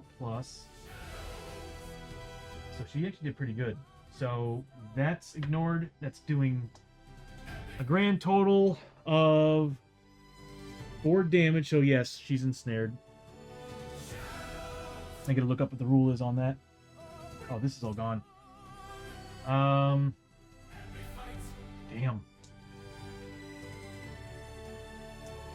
Next is Hosho with a 6 as well. He needs a 3+. Nice. He does not have armor, so he's ensnared as well. So that's 4 points damage on Abby. 2 points of damage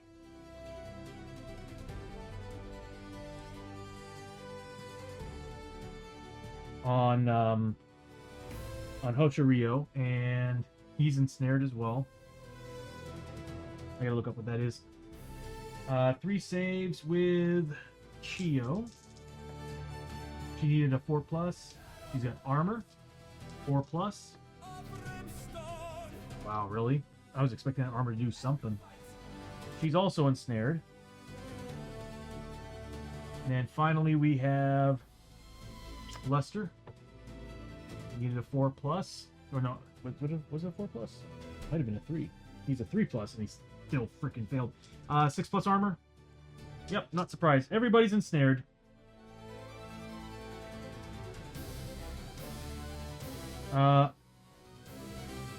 Chio took 2 points of damage. And no, she took 2 points. Right? Yeah, she's ensnared. So she took 2 points and Lester took 2 points.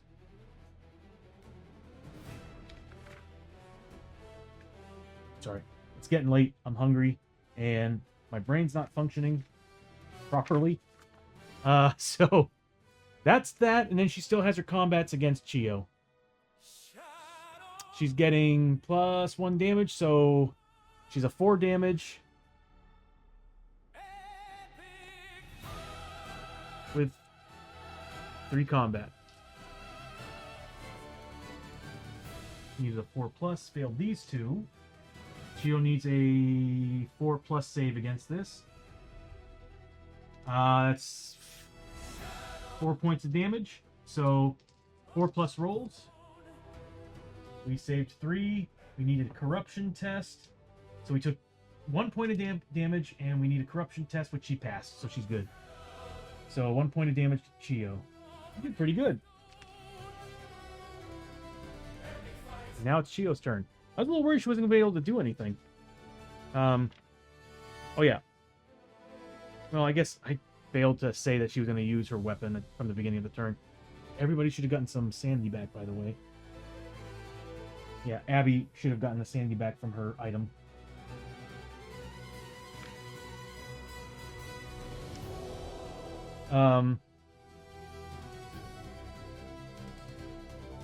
Okay. Chio's gonna go. She's getting 3 combat with the sword. She's not getting any bonuses. It's XL models and larger. I should have said monk staff. That's okay. She does get a point back. Wait, we failed the test, didn't we? She got back 3 points, putting her to a 4, so she can deal extra 2 damage if she needs to. So she's doing 3 combat. Let's roll for grit first. Nothing. So she's getting 3 combat at 4+. Not getting any extra damage. Needs crits.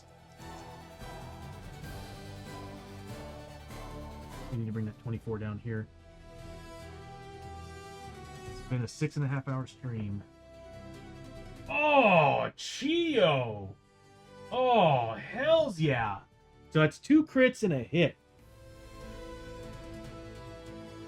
Ever just have a cold shower, but the realization hit you where you haven't had a hug all week, so you blast the hot water? Damn, dude. I'd give you a hug, but damn. Wow, dude. It's been a weird week too, though. But we all love you, bro. We all love you. Hopefully that gives you a little bit of warmth. All right, so we got a crit. Kinda, a little bit real. Yeah, no, it's too real. So we're ignoring the defense. I'm gonna put both points of damage on this attack. Might as well. So 4 points of damage.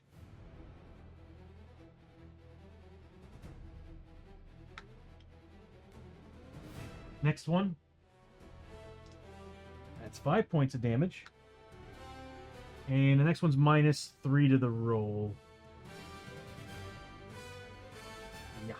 Okay, so 9 points of damage total, which is really good.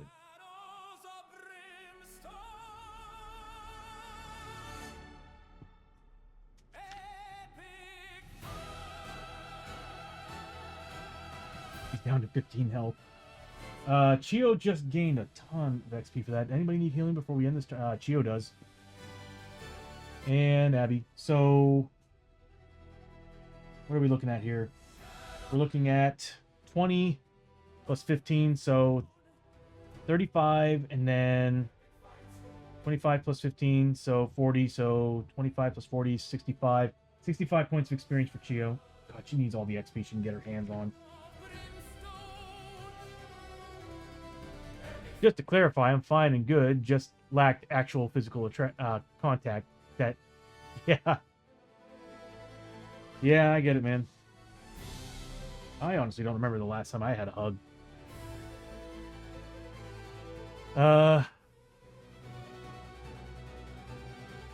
Really, Janice? Oh, let's look up Ensnared. I should have looked that up first before we did all this. It might have actually done some bad things.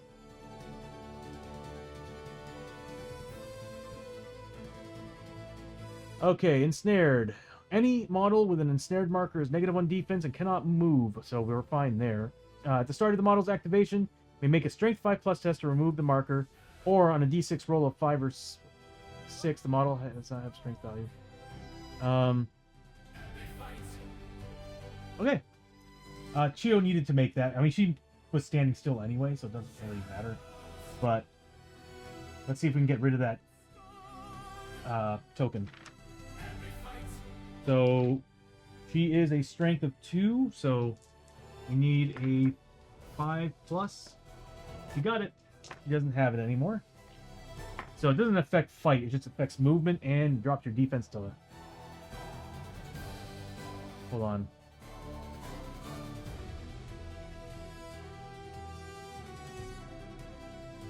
That might have affected the actual combat attack.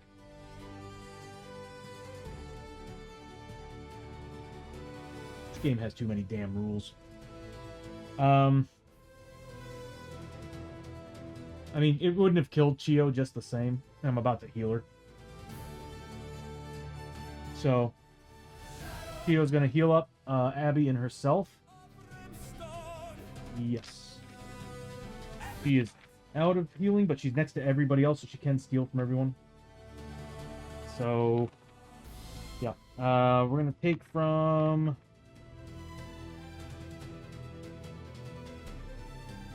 There we go, and Abby has 0.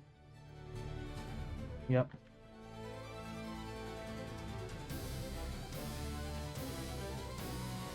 I'm just going to do 1. So here's for Chio. So 6 points come back to Chio. Bringing Chio back up to full health.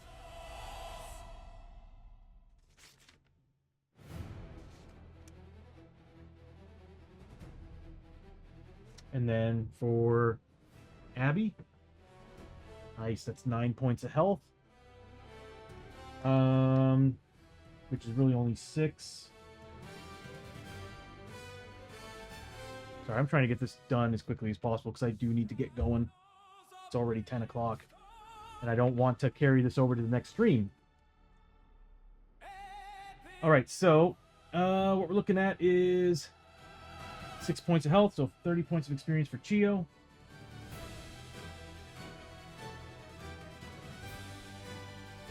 Sorry if I'm not reading the chat. I'm trying to get this done as quickly as possible. Because we're super close to done. Oh! Shit. Excuse my language. But, right here, they had to roll. Damn, man. 5 or 6s. Nope. Nope, we're good. Okay. Alright, that's the end of the round. We healed everybody up. Everything's good. Oh. Come on, let's end this.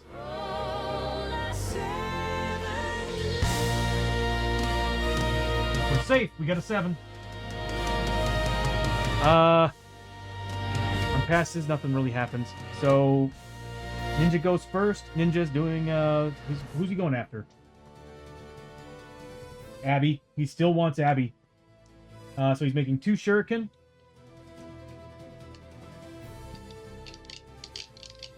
I do swear, but on this stream, like, I don't know, on this stream I'm kind of a little bit PG. So I'm trying to cater to a... Yeah, I'm trying to cater to a different crowd while doing the board game stream. Video games, on the other hand, whatever. Drunk Tony don't care. Alright, so... Let me pull up their card. You're dead. Go away. He's got 2 shots at 4 damage. Both missed. He's getting 1 combat. That definitely hits. And it's D6 damage, but first we need to roll for defense. Let's see if she can get a 4+. She gets it. That's a 5. Nothing happens to Clan Ninja. Did I roll his armor saves last turn? No, either way, whatever. I want this done. Getting hungry. Yeah, Abby wants to take this dude down. Oh, yeah, but no more that Destiny sword. We're using the damn D8 magic staff. Alright, so Abby's doing a grit roll. Nice, she gets it back. She needs it. She's probably going to use it too. So here's...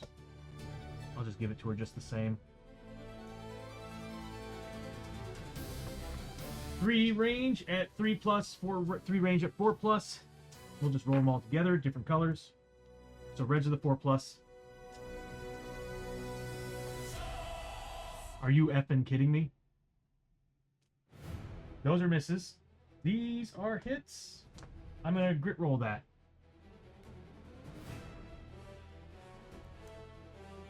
We still have the canteen left too.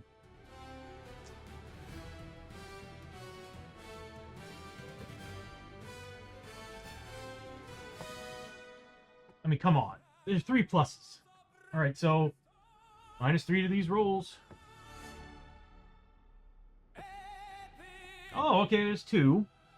He still needs to make armor saves against that, and then 2 armor saves of 5+. 1 damage. You a-hole, go die. That's Abby's turn. She is not good against dudes with a lot of defense. Okay, she's great against zombies. That's her turn. Wow, that sucks. Whoops. Next is Hosho and Lester.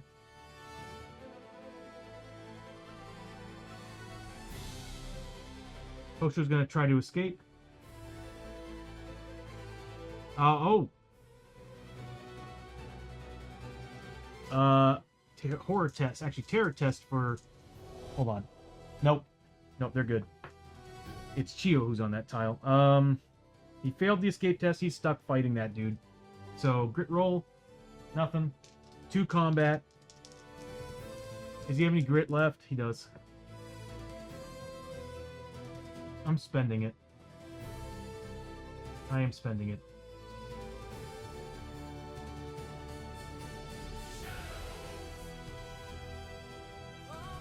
There we go. 2 hits. With +4 damage. They got defense of 4. Oh. Nope, he did not take that. So, defense of 4, it's whatever I roll for damage. I didn't roll any crits. 4 damage. He's going to have to make 4 armor saves on those, and 4 armor saves on those, so a total of 8 armor saves. He makes all these, I swear to God, I'm going to lose my shit. Come on. Die already, dude. 5-minute thought break, everybody. That's 2 misses, 3 misses, 4 misses. He's dead. Get out of here! That's plus 15, so that's 55 points of experience for Hosho.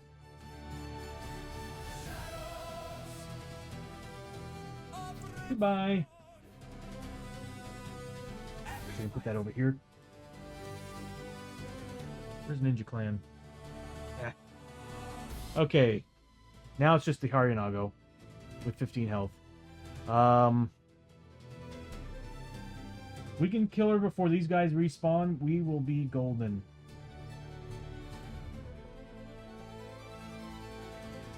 Lester, we're counting on you, bro. He's gonna roll for terror first. He passes 2, fails 1, takes 1 point of... He's standing next to her, he takes another one. He passes that one. So 1 point of sanity is taken by Lester. Everybody should be getting health back, sanity back as well. Oh well. He's getting 2 shots with a shotgun. He gets the inlay, and he still hasn't used that -1. So here we go.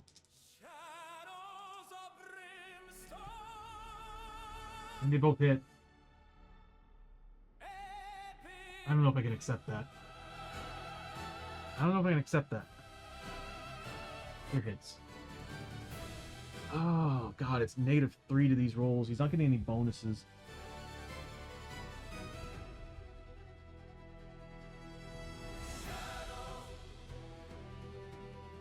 She's a myth enemy. Oh, that's Chio. Chio should be getting +1 damage. Pony, damn it.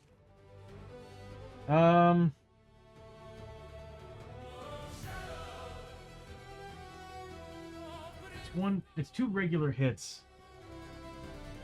I need a crit. I really need a crit to make this happen. She's still going to be live no matter what. Because at best I would deal 5 damage a pop. I'm going for crit. I'm going all out. 1 hit, -3. Look at that, nothing. Okay, so Lester, you know what? You deserve your name back, bro.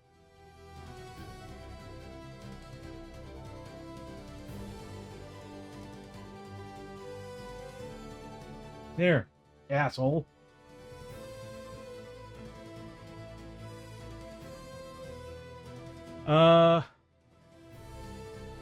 Alright. Next is the Harinago. 2 minutes till I break. Harinago is about to just beat the living hell out of us again. Everybody's getting hit by the hair attacks, plus with 2 damage apiece. Can someone kill her? So here's Abby. 2. Here's Oshirio. 1. Wow, they got lucky this time. Chio with the 4, and then Lester with the 3. Alright. So 2 saves from Abby with 4+. Both are saved. Kosho. What did I roll for Chio? Was it 4? 3+ for Hoshirio. Freaking kidding me. Oh, they need to do ensnare stuff too.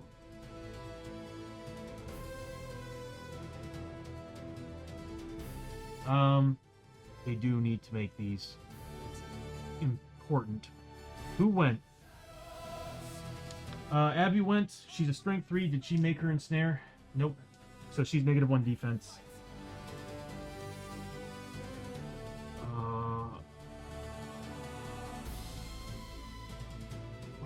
So many damn rules in this friggin' game. Who else went? Hosho? Hosho failed anyway, it doesn't matter. Abby rolled... He rolled a 4. So she does take a point of damage. She's taking 3 points damage. Hosho's taking 2 points. They're both taking 2 points damage a pop.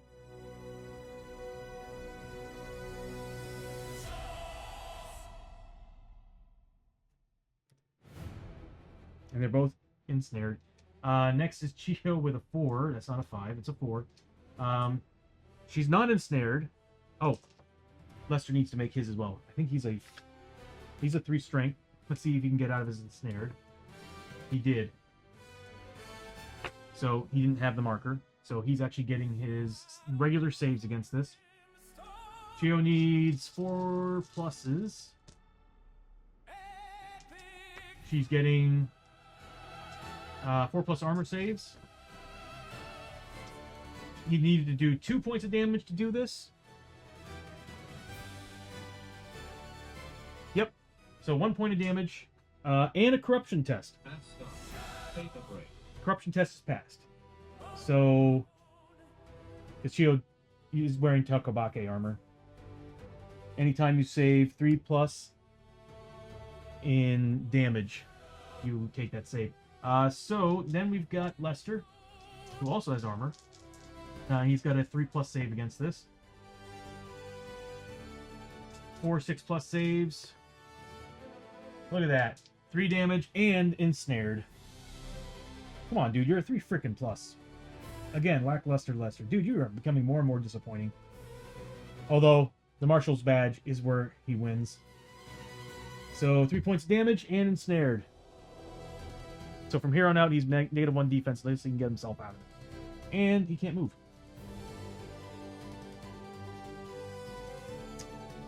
Now she's attacking... Oh, she had to choose first. That is Abby. She would have gone over here. Still hit everybody with all that BS. And now attacking Abby with 3 combat at 4 damage. Yeah, because of the spectral horror.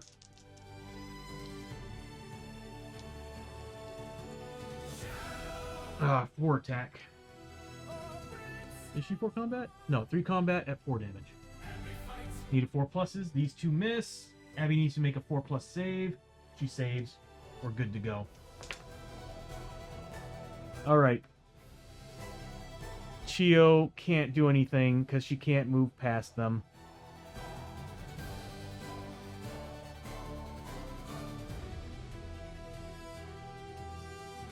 She doesn't make any terror tests either. Oh, no, she does. She's on the same tile, technically. Alright, terror test. Passed 2, failed 1. Has spirit armor of 6+. Takes a point of sanity. Where are you, Chio?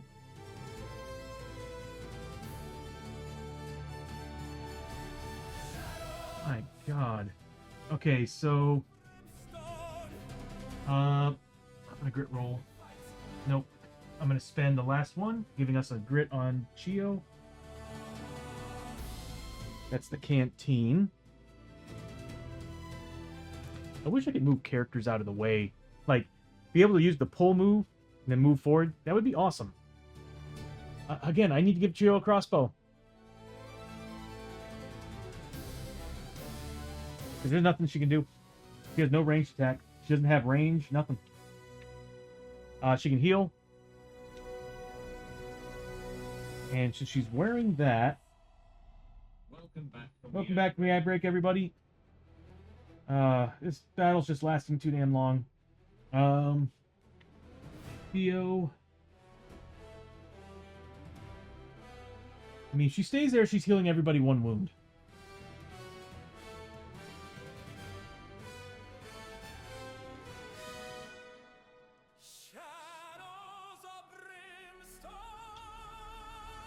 She's at 1. I really wish I had a ranged attack with her.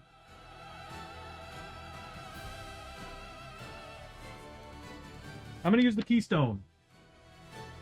She's back to full. I forgot she had that. Okay. That's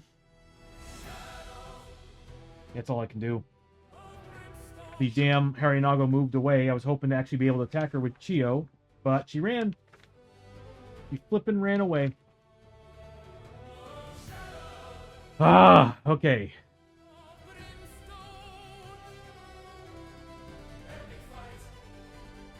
She did take 2 points of damage, right? She was ensnared because of that? No, she took 1 point of damage, so she didn't... Yeah, she didn't get it. Okay, so... If this was Hosho, Hosho could push her. Next turn, I'm going to have Hosho Rio do that. Did he already push her, though?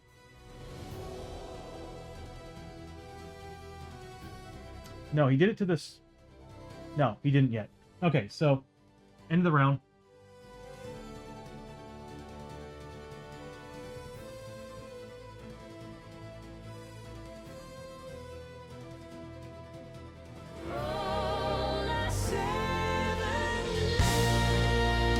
Oh, good, we passed. Okay, so... No more ninja. We don't have to worry about rezzing those 2 jerk-offs at the top side of the corner. So we're going to... Yeah, I'm talking about you guys. All right. Abby's gonna be pumping some shots into her. Grit roll first. Nothing. She's standing next to her, so a fear test with terror tests. We need... Ooh, that's bad rolling. That's 3 sanity damage. You know, once we killed the Hydra, I was like, this is easy at this point, but... Oh my goodness. That's right, get mad at it. I'm mad at my rolling. Okay, so... 3 shots with the 3 with 1 her main hand, offhand 4+, so 3+ with these, 4+ with these. That's the wrong die. She doesn't have any grit. She does have a tonic. I can send the tonic. Wish I had crits. Oh, really? Different weapons? Alright, so -3 to these rolls. You know what? I'm just gonna roll them all.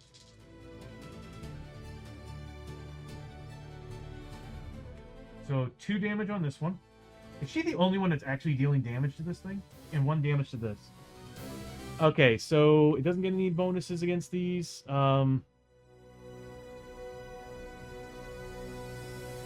We need to take her down before she goes again, because she hurts. Alright, so 3 points of damage. She's number 9. I need to move that token. For the love of God, I'm changing you. Alright.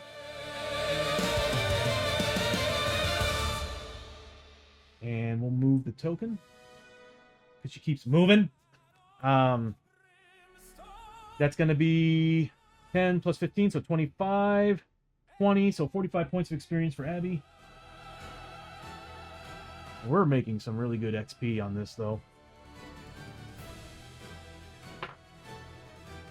Next is Hosho. Hosho needs to make some terror tests. And fear, because he's standing right next to her. He needs 4+. Alright, good job, buddy. Alright, so 1 sanity. Hold on. Where was he? Yeah. Abby should actually be at 9. Because at the beginning of the turn, she should have gotten a point back. As a matter of fact, everybody should have gotten a point back if they're not at full already. So I'll add 1 to Abby to show that. And then... I'll show taking a point. He was at full. Chio should be at 13. The reason why is because I outfitted them with some upgrades that at the beginning... At the start of every round in combat, they get +1 to their sanity. We had to do all 3 sisters. Oh my god, Bishop. Well, the second sister still would have been easier. She would have had less health. And I don't think she comes with 2 monster groups. It's the third one that would have been super crazy. But let's see what we can do here with Hosho. Grit roll. Nope. He's gonna use his push. Well, first he's moving into the spot with her, and he's gonna use his push. 3+. He got it. So he pushes her. She's right there. But he's in the same tile with her. He's getting +1 damage to these attacks. He only needs a 3+, and I keep failing with him. Alright. And he does so much damage. If he can land a hit. Because those Gladiuses are so good. Gladiuses.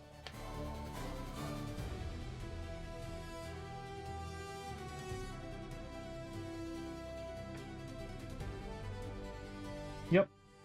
+1 damage. Alright.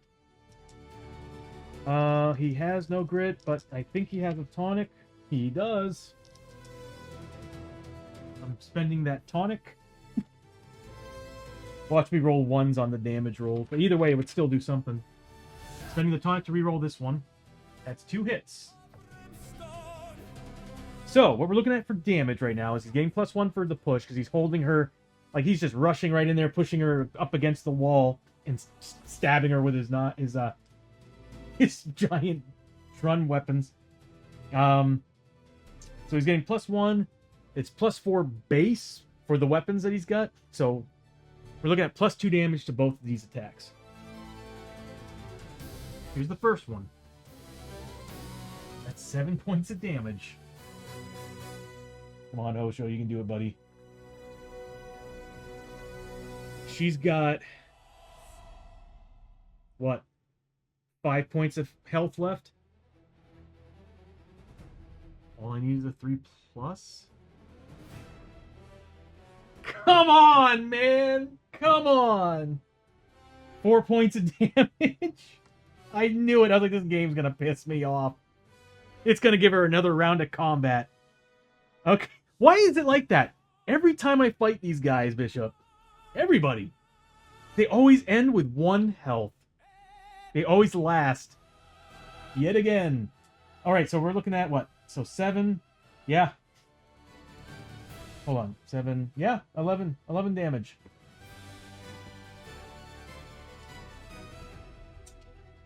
I'm not going to bother with the icon. All we got to do is 1 damage. So I'll put them away. My god, come on. Just die. So we're looking at, for Hosho, so 35 plus 15 is, what, 50? And then 20 plus 15, 35, so 50 plus that, so 85 points of experience for Hosho. Sneeze at her, right? You know, at this point, I feel like her hair brushing against somebody using her hair move would be enough, like 1 point of damage to kill her. Hell, breathing in this room, it would probably kill her. Okay, next is Lester, and then she gets to go if Lester does not pull through. He's got 1 grit. I think he has a tonic too. He does, and he's at inlays. So here's, where is he? He doesn't have to take a terror test. All right. Grit roll. He gets it. Oh God. All right, I'm probably gonna need it. I'm probably gonna be spending all my grit on rerolls on damage. All right, so here we go. 2 hits, 2 combat ranged attacks at 3+. Hello. I'm not using you. You've been failing me the whole night. Okay, here we go. 3+, 6 pluses are crits. I get that on a 1 roll, reroll. That's a hit. Oh, we got a crit here. I think she's dead on that crit. Because she doesn't have any defenses against it. She's only got 1 health. We don't even have to roll, but I'll just do it just the same. Yeah, 7 points of damage. And then that would have done nothing. Oh. Oh, he would have... Well, you know what? Doesn't matter. He didn't move anyway. He would have done the test to see... Oh, actually... This would have changed things. Ensnared. He would have passed. Hosho would have passed and gotten in there and done his thing.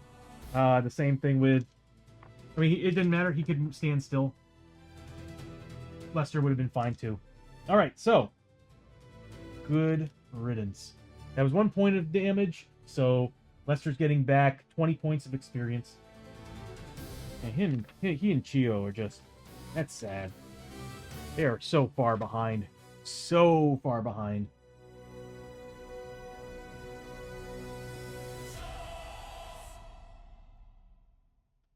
Okay.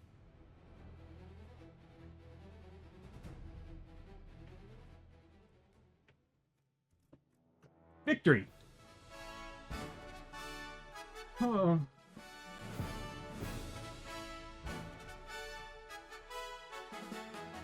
We're about to get a ton of loot. A ton of loot. That's 4 monster groups. 3 max for loot, but... And also the Dishonored Dead didn't come back, and there was only 2 of them, so that wouldn't have counted anyway. So we would have gotten 3 loot. Let's see what the rewards are for the mission. Each hero gains 50 XP. If hunting the twins, each hero also may draw an extra loot card, so we're getting 4 loot a pop. Oh, we're about to bank, everyone. Hell yeah. I'm excited. All right. That was a grueling battle. But I am thinking we might have to upgrade the difficulty one more elite ability. Which could be a bad thing. Or maybe just instead of medium threat, high threat. Yeah, Ludapalooza. Let's see what we get. We don't have to do catch your breath because it's the end of the adventure and everybody gets all their stuff back plus 1 grit. Well, we got enough grit for the next travel hazard. Awesome. All right, so I'm glad it's over because it is super late. That was a fun ass stream. Okay, so we'll do. I can only do 3 loot cards. I'm half tempted to actually rebuild this whole thing for 4 loot just in case. But we'll do 3. This is for Hosho.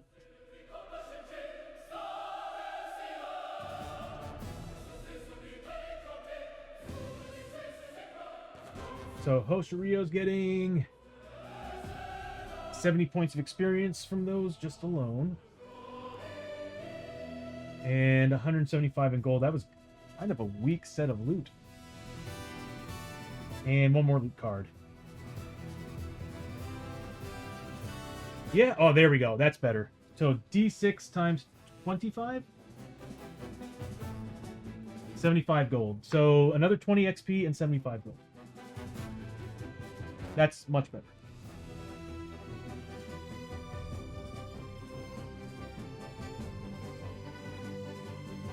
Yes, Matt, it's much better. Because 25 is like the weakest card you can get. That's why it comes with 30 experience. Alright, next is... Oh, we need to do XP as well. I'll do that here afterward. Abby's getting 4 as well, but we'll do 3 first and then another one. Wow.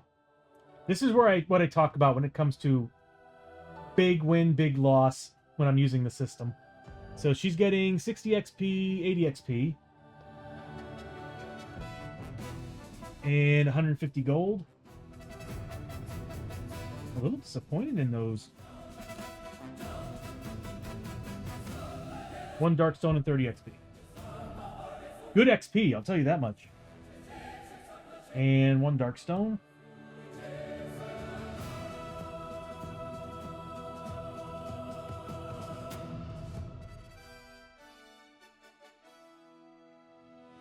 Let's see what else we got. That was Abby, right? Okay, so now we have Chio.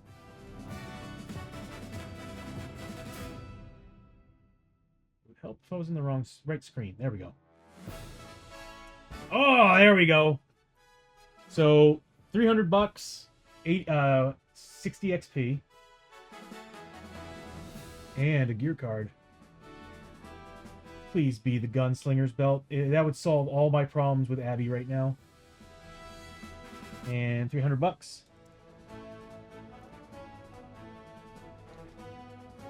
We're doing good on cash. Really good on cash. We still got stuff to sell, too. All right, gear card. Ugh, a Jailer's Pike. Use the D8. Ooh, use a D8 to roll for hits. Your melee critical hits are +2 damage. You may assign your combat hits to models up to 2 space. That would be very useful on Chio, to be honest with you. But I might sell it. We could use the money. And then 1 more Sloot card. $100 and 20 XP.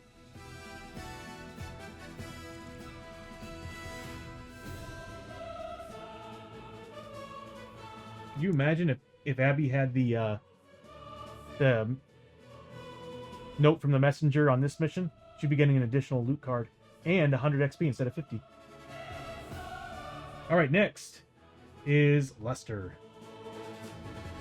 This was a good run. So we're looking at 2 Darkstone. That is 70 points of experience. And D6 times 25. Of course. 25 gold.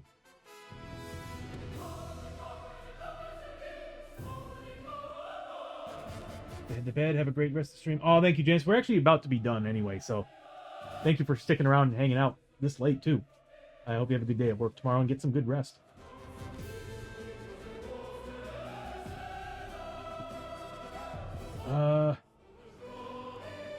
One last loot card. $100 and 20 XP.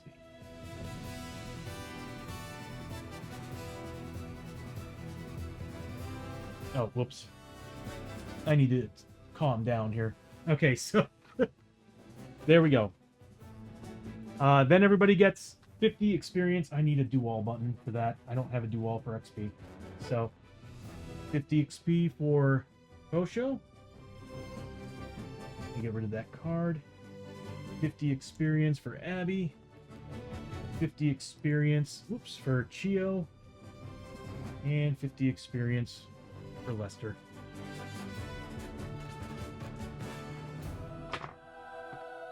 And that, my friends, is it. Let's go ahead and do... We'll go ahead and do the Darkstone tests. And everything that comes after that, and then we'll leave everything for the next adventure, next stream. We'll leave it at... these go away at the end of the adventure. We'll leave it so that we can start travel hazards and everything for the next stream. So, all right.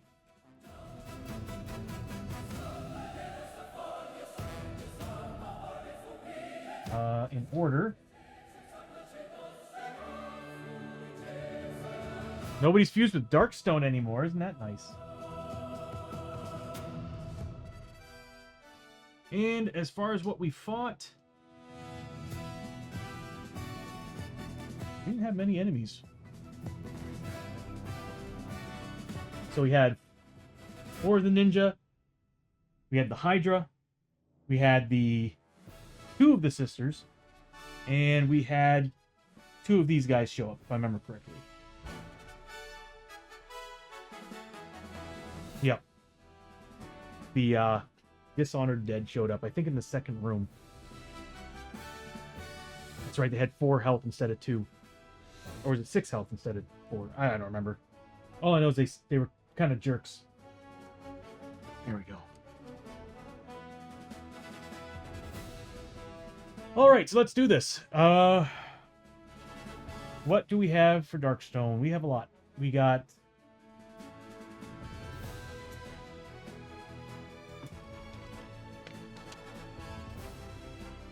Again, I'm missing so many dice. We've got, on Hosho, we got 5. On Abby, we've got 4. On Chio, we've got 4. And on Lester, we got 4. We got a lot of Darkstone. I think we can make some upgrades.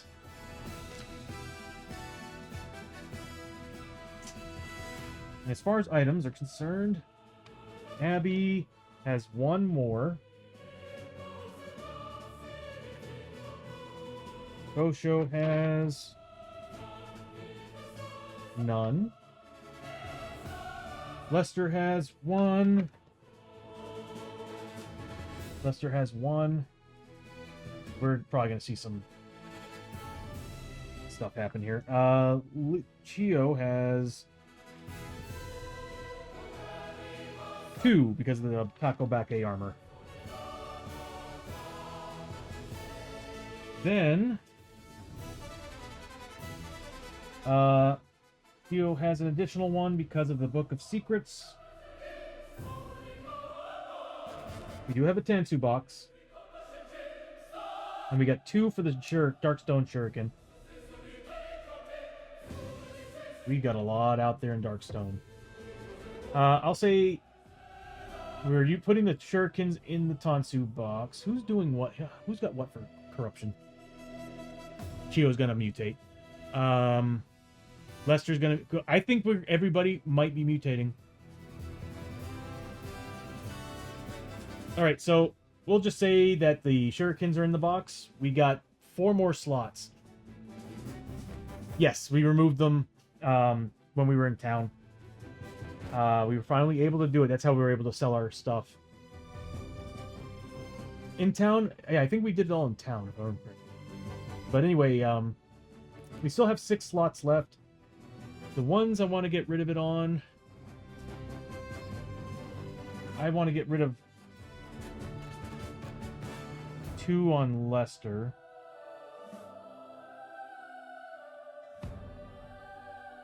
Two on Chio, and then 1 each on these 2. That's how many saves they're going to have to make. We need more Tansu boxes. We need more Tansu boxes. Next time we're in town and we find a blacksmith, I'm buying everybody 1. That is 32 pieces of Darkstone we don't have to worry about. Okay, so here we go. Hosho Ryu needs a 4+. He is... Oh, wow. 3 saves, 1 miss. So he is taking a corruption. Good job, bud.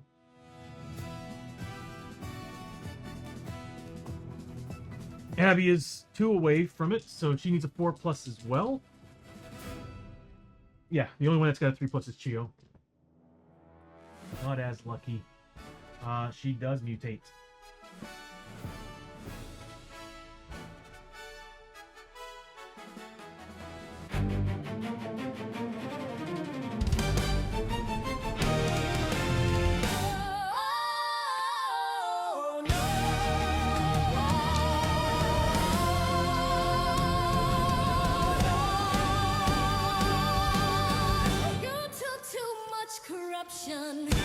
Roll for mutation.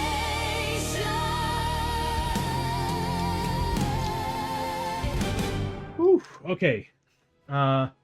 Next is Chio. She needs to make 5 3+ saves. She is 1 away from mutating. Go figure. She does mutate, and she's got 1 point left over.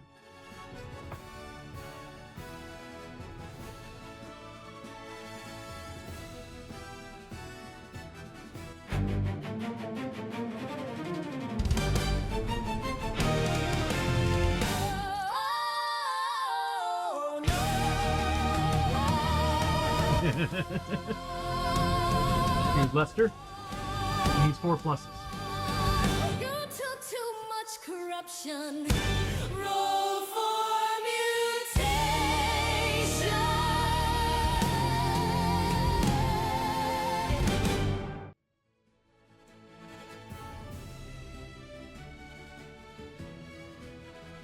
That's 3 mutations, everybody. All right, let's do this. And then we'll kind of call it a night after this. Yeah, and then we'll come back probably either Thursday or Friday. All right, let's see what we got to do. We got to do mutations.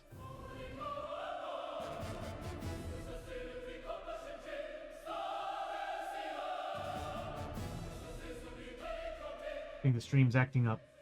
Okay, so... I have dice for this. There we go. Tenths. And there we go. This is for Abby. 34. Wait, hold on. Yes, 34. Come on, 3 boobs. Like the alien from Total Recall. Yeah, Total Recall style. Baby, you made me wish I had 3 hands. You're doing just fine with 1. 34. Tail with a mouth. So Abby just grew. A tail nips and bites at you and any others that stay too close. Anytime you or another model adjacent to you rolls a 1 on a to hit roll, the model takes 1 wound ignoring defense. No XP is gained. So that's to her. Really? Anytime you or another model. So any model.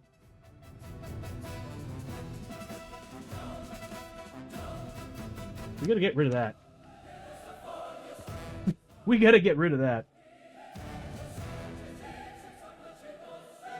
So that was tail with a face. A tail with a mouth.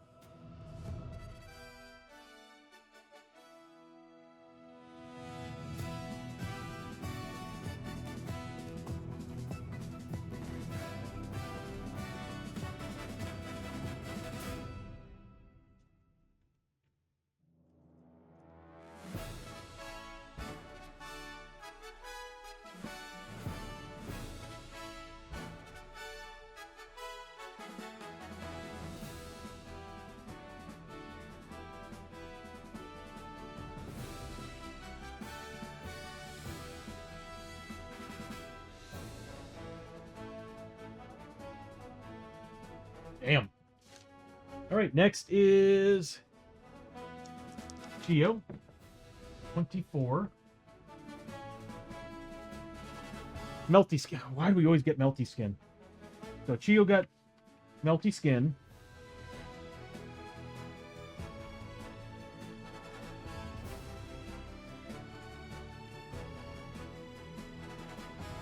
Yep.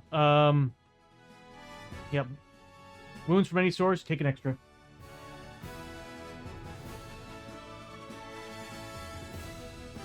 From any source. That's gotta go. And then finally, Lester. 31. Barb Tail. +1 combat. Oh, that sucks for him. And -1 corruption. He's a 2 corruption. Yeah, we gotta get rid of that. So, Barbed Tail.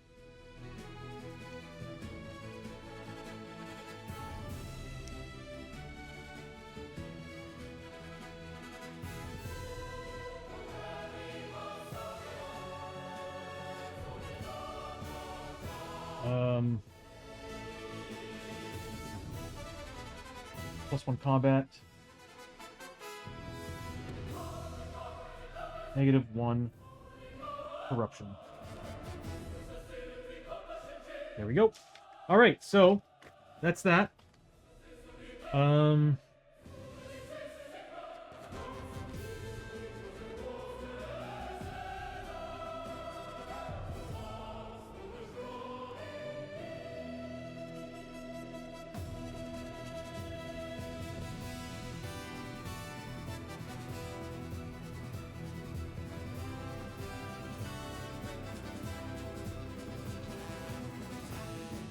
All right, so everybody but Chio should be back to their minimum mutation. Oh, no, he's a 2 now. Hold on. He is now a max corruption of 2. And he's got it bad for mutations. And then Chio is got 1 corruption on her. All right, there we go. Good. We are done with this adventure, everybody. And again, thank you all so much for hanging out. This was a long stream. It was 7.5 hours. Only 2 rooms, but man, it's taken us forever to just weed through those damn ninjas. Is it affecting the lighting? It sure is. Okay, so let's see who we can raid into. Yeah, it was a long stream. Oh, we got Salty Heathen. I'm pretty sure all the board gamers are not streaming right now. It's late. Yeah, I'm not seeing anybody. So we'll raid into Salty Heathen. He's currently playing Elden Ring.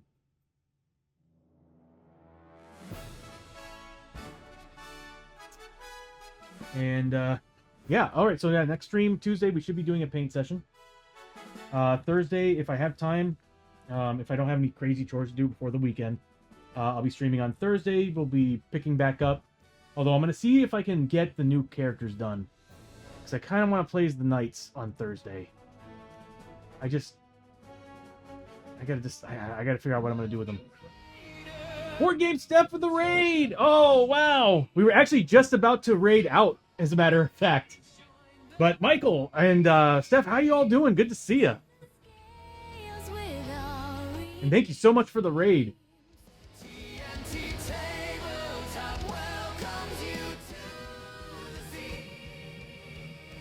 Yeah, this adventure took a very long time. Because we did travel hazards, we did the town stay, then after that we did a combat. I think my mic's picking up. It is. Let me lower the volume here. Okay, so yeah, we had a lot done today. So I'm really sorry, everybody. But we're going to be raiding out here in just a second. I've already got something lined up. But for anybody who's new to TNT Tabletop, we play primarily a board game called Shadows of Brimstone. I tried to build the stream the layout, the stream, and the GUI on the stream to be kind of video gamer friendly, so you can see all our health, our sanity, corruption, money, everything on the stream as we're playing the game. You can kind of follow along. And we actually just finished, like I said, we just finished an adventure. We basically took on, as you can see here, these characters. So we took on 2 Dishonored Undead. We actually took on 2 of these. These are Haryanagos. They're basically the twins. So we fought them. The last one was a big pain to fight. Took on a Darkstone Hydra, and man, one turn, we just beat him down. And then we took on 4 ninjas. From, what clan was it?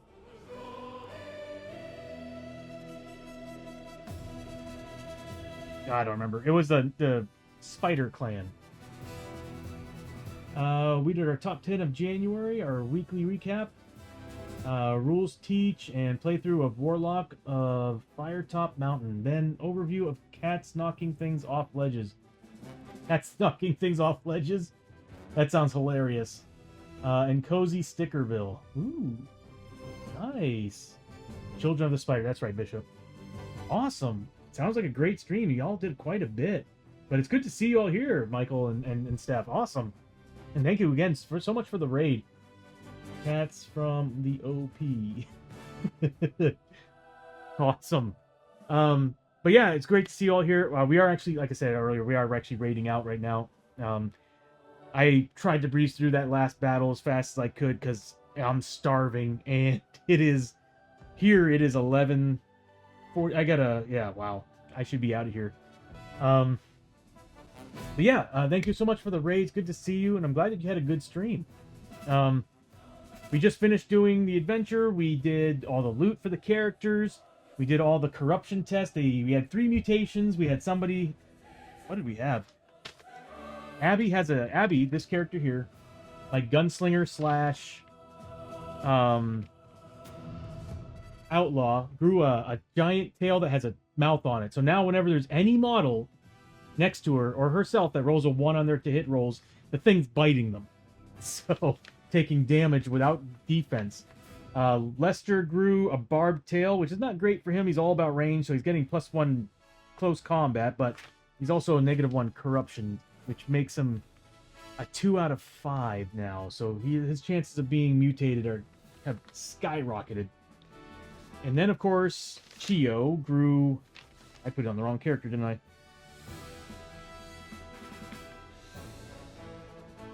I did.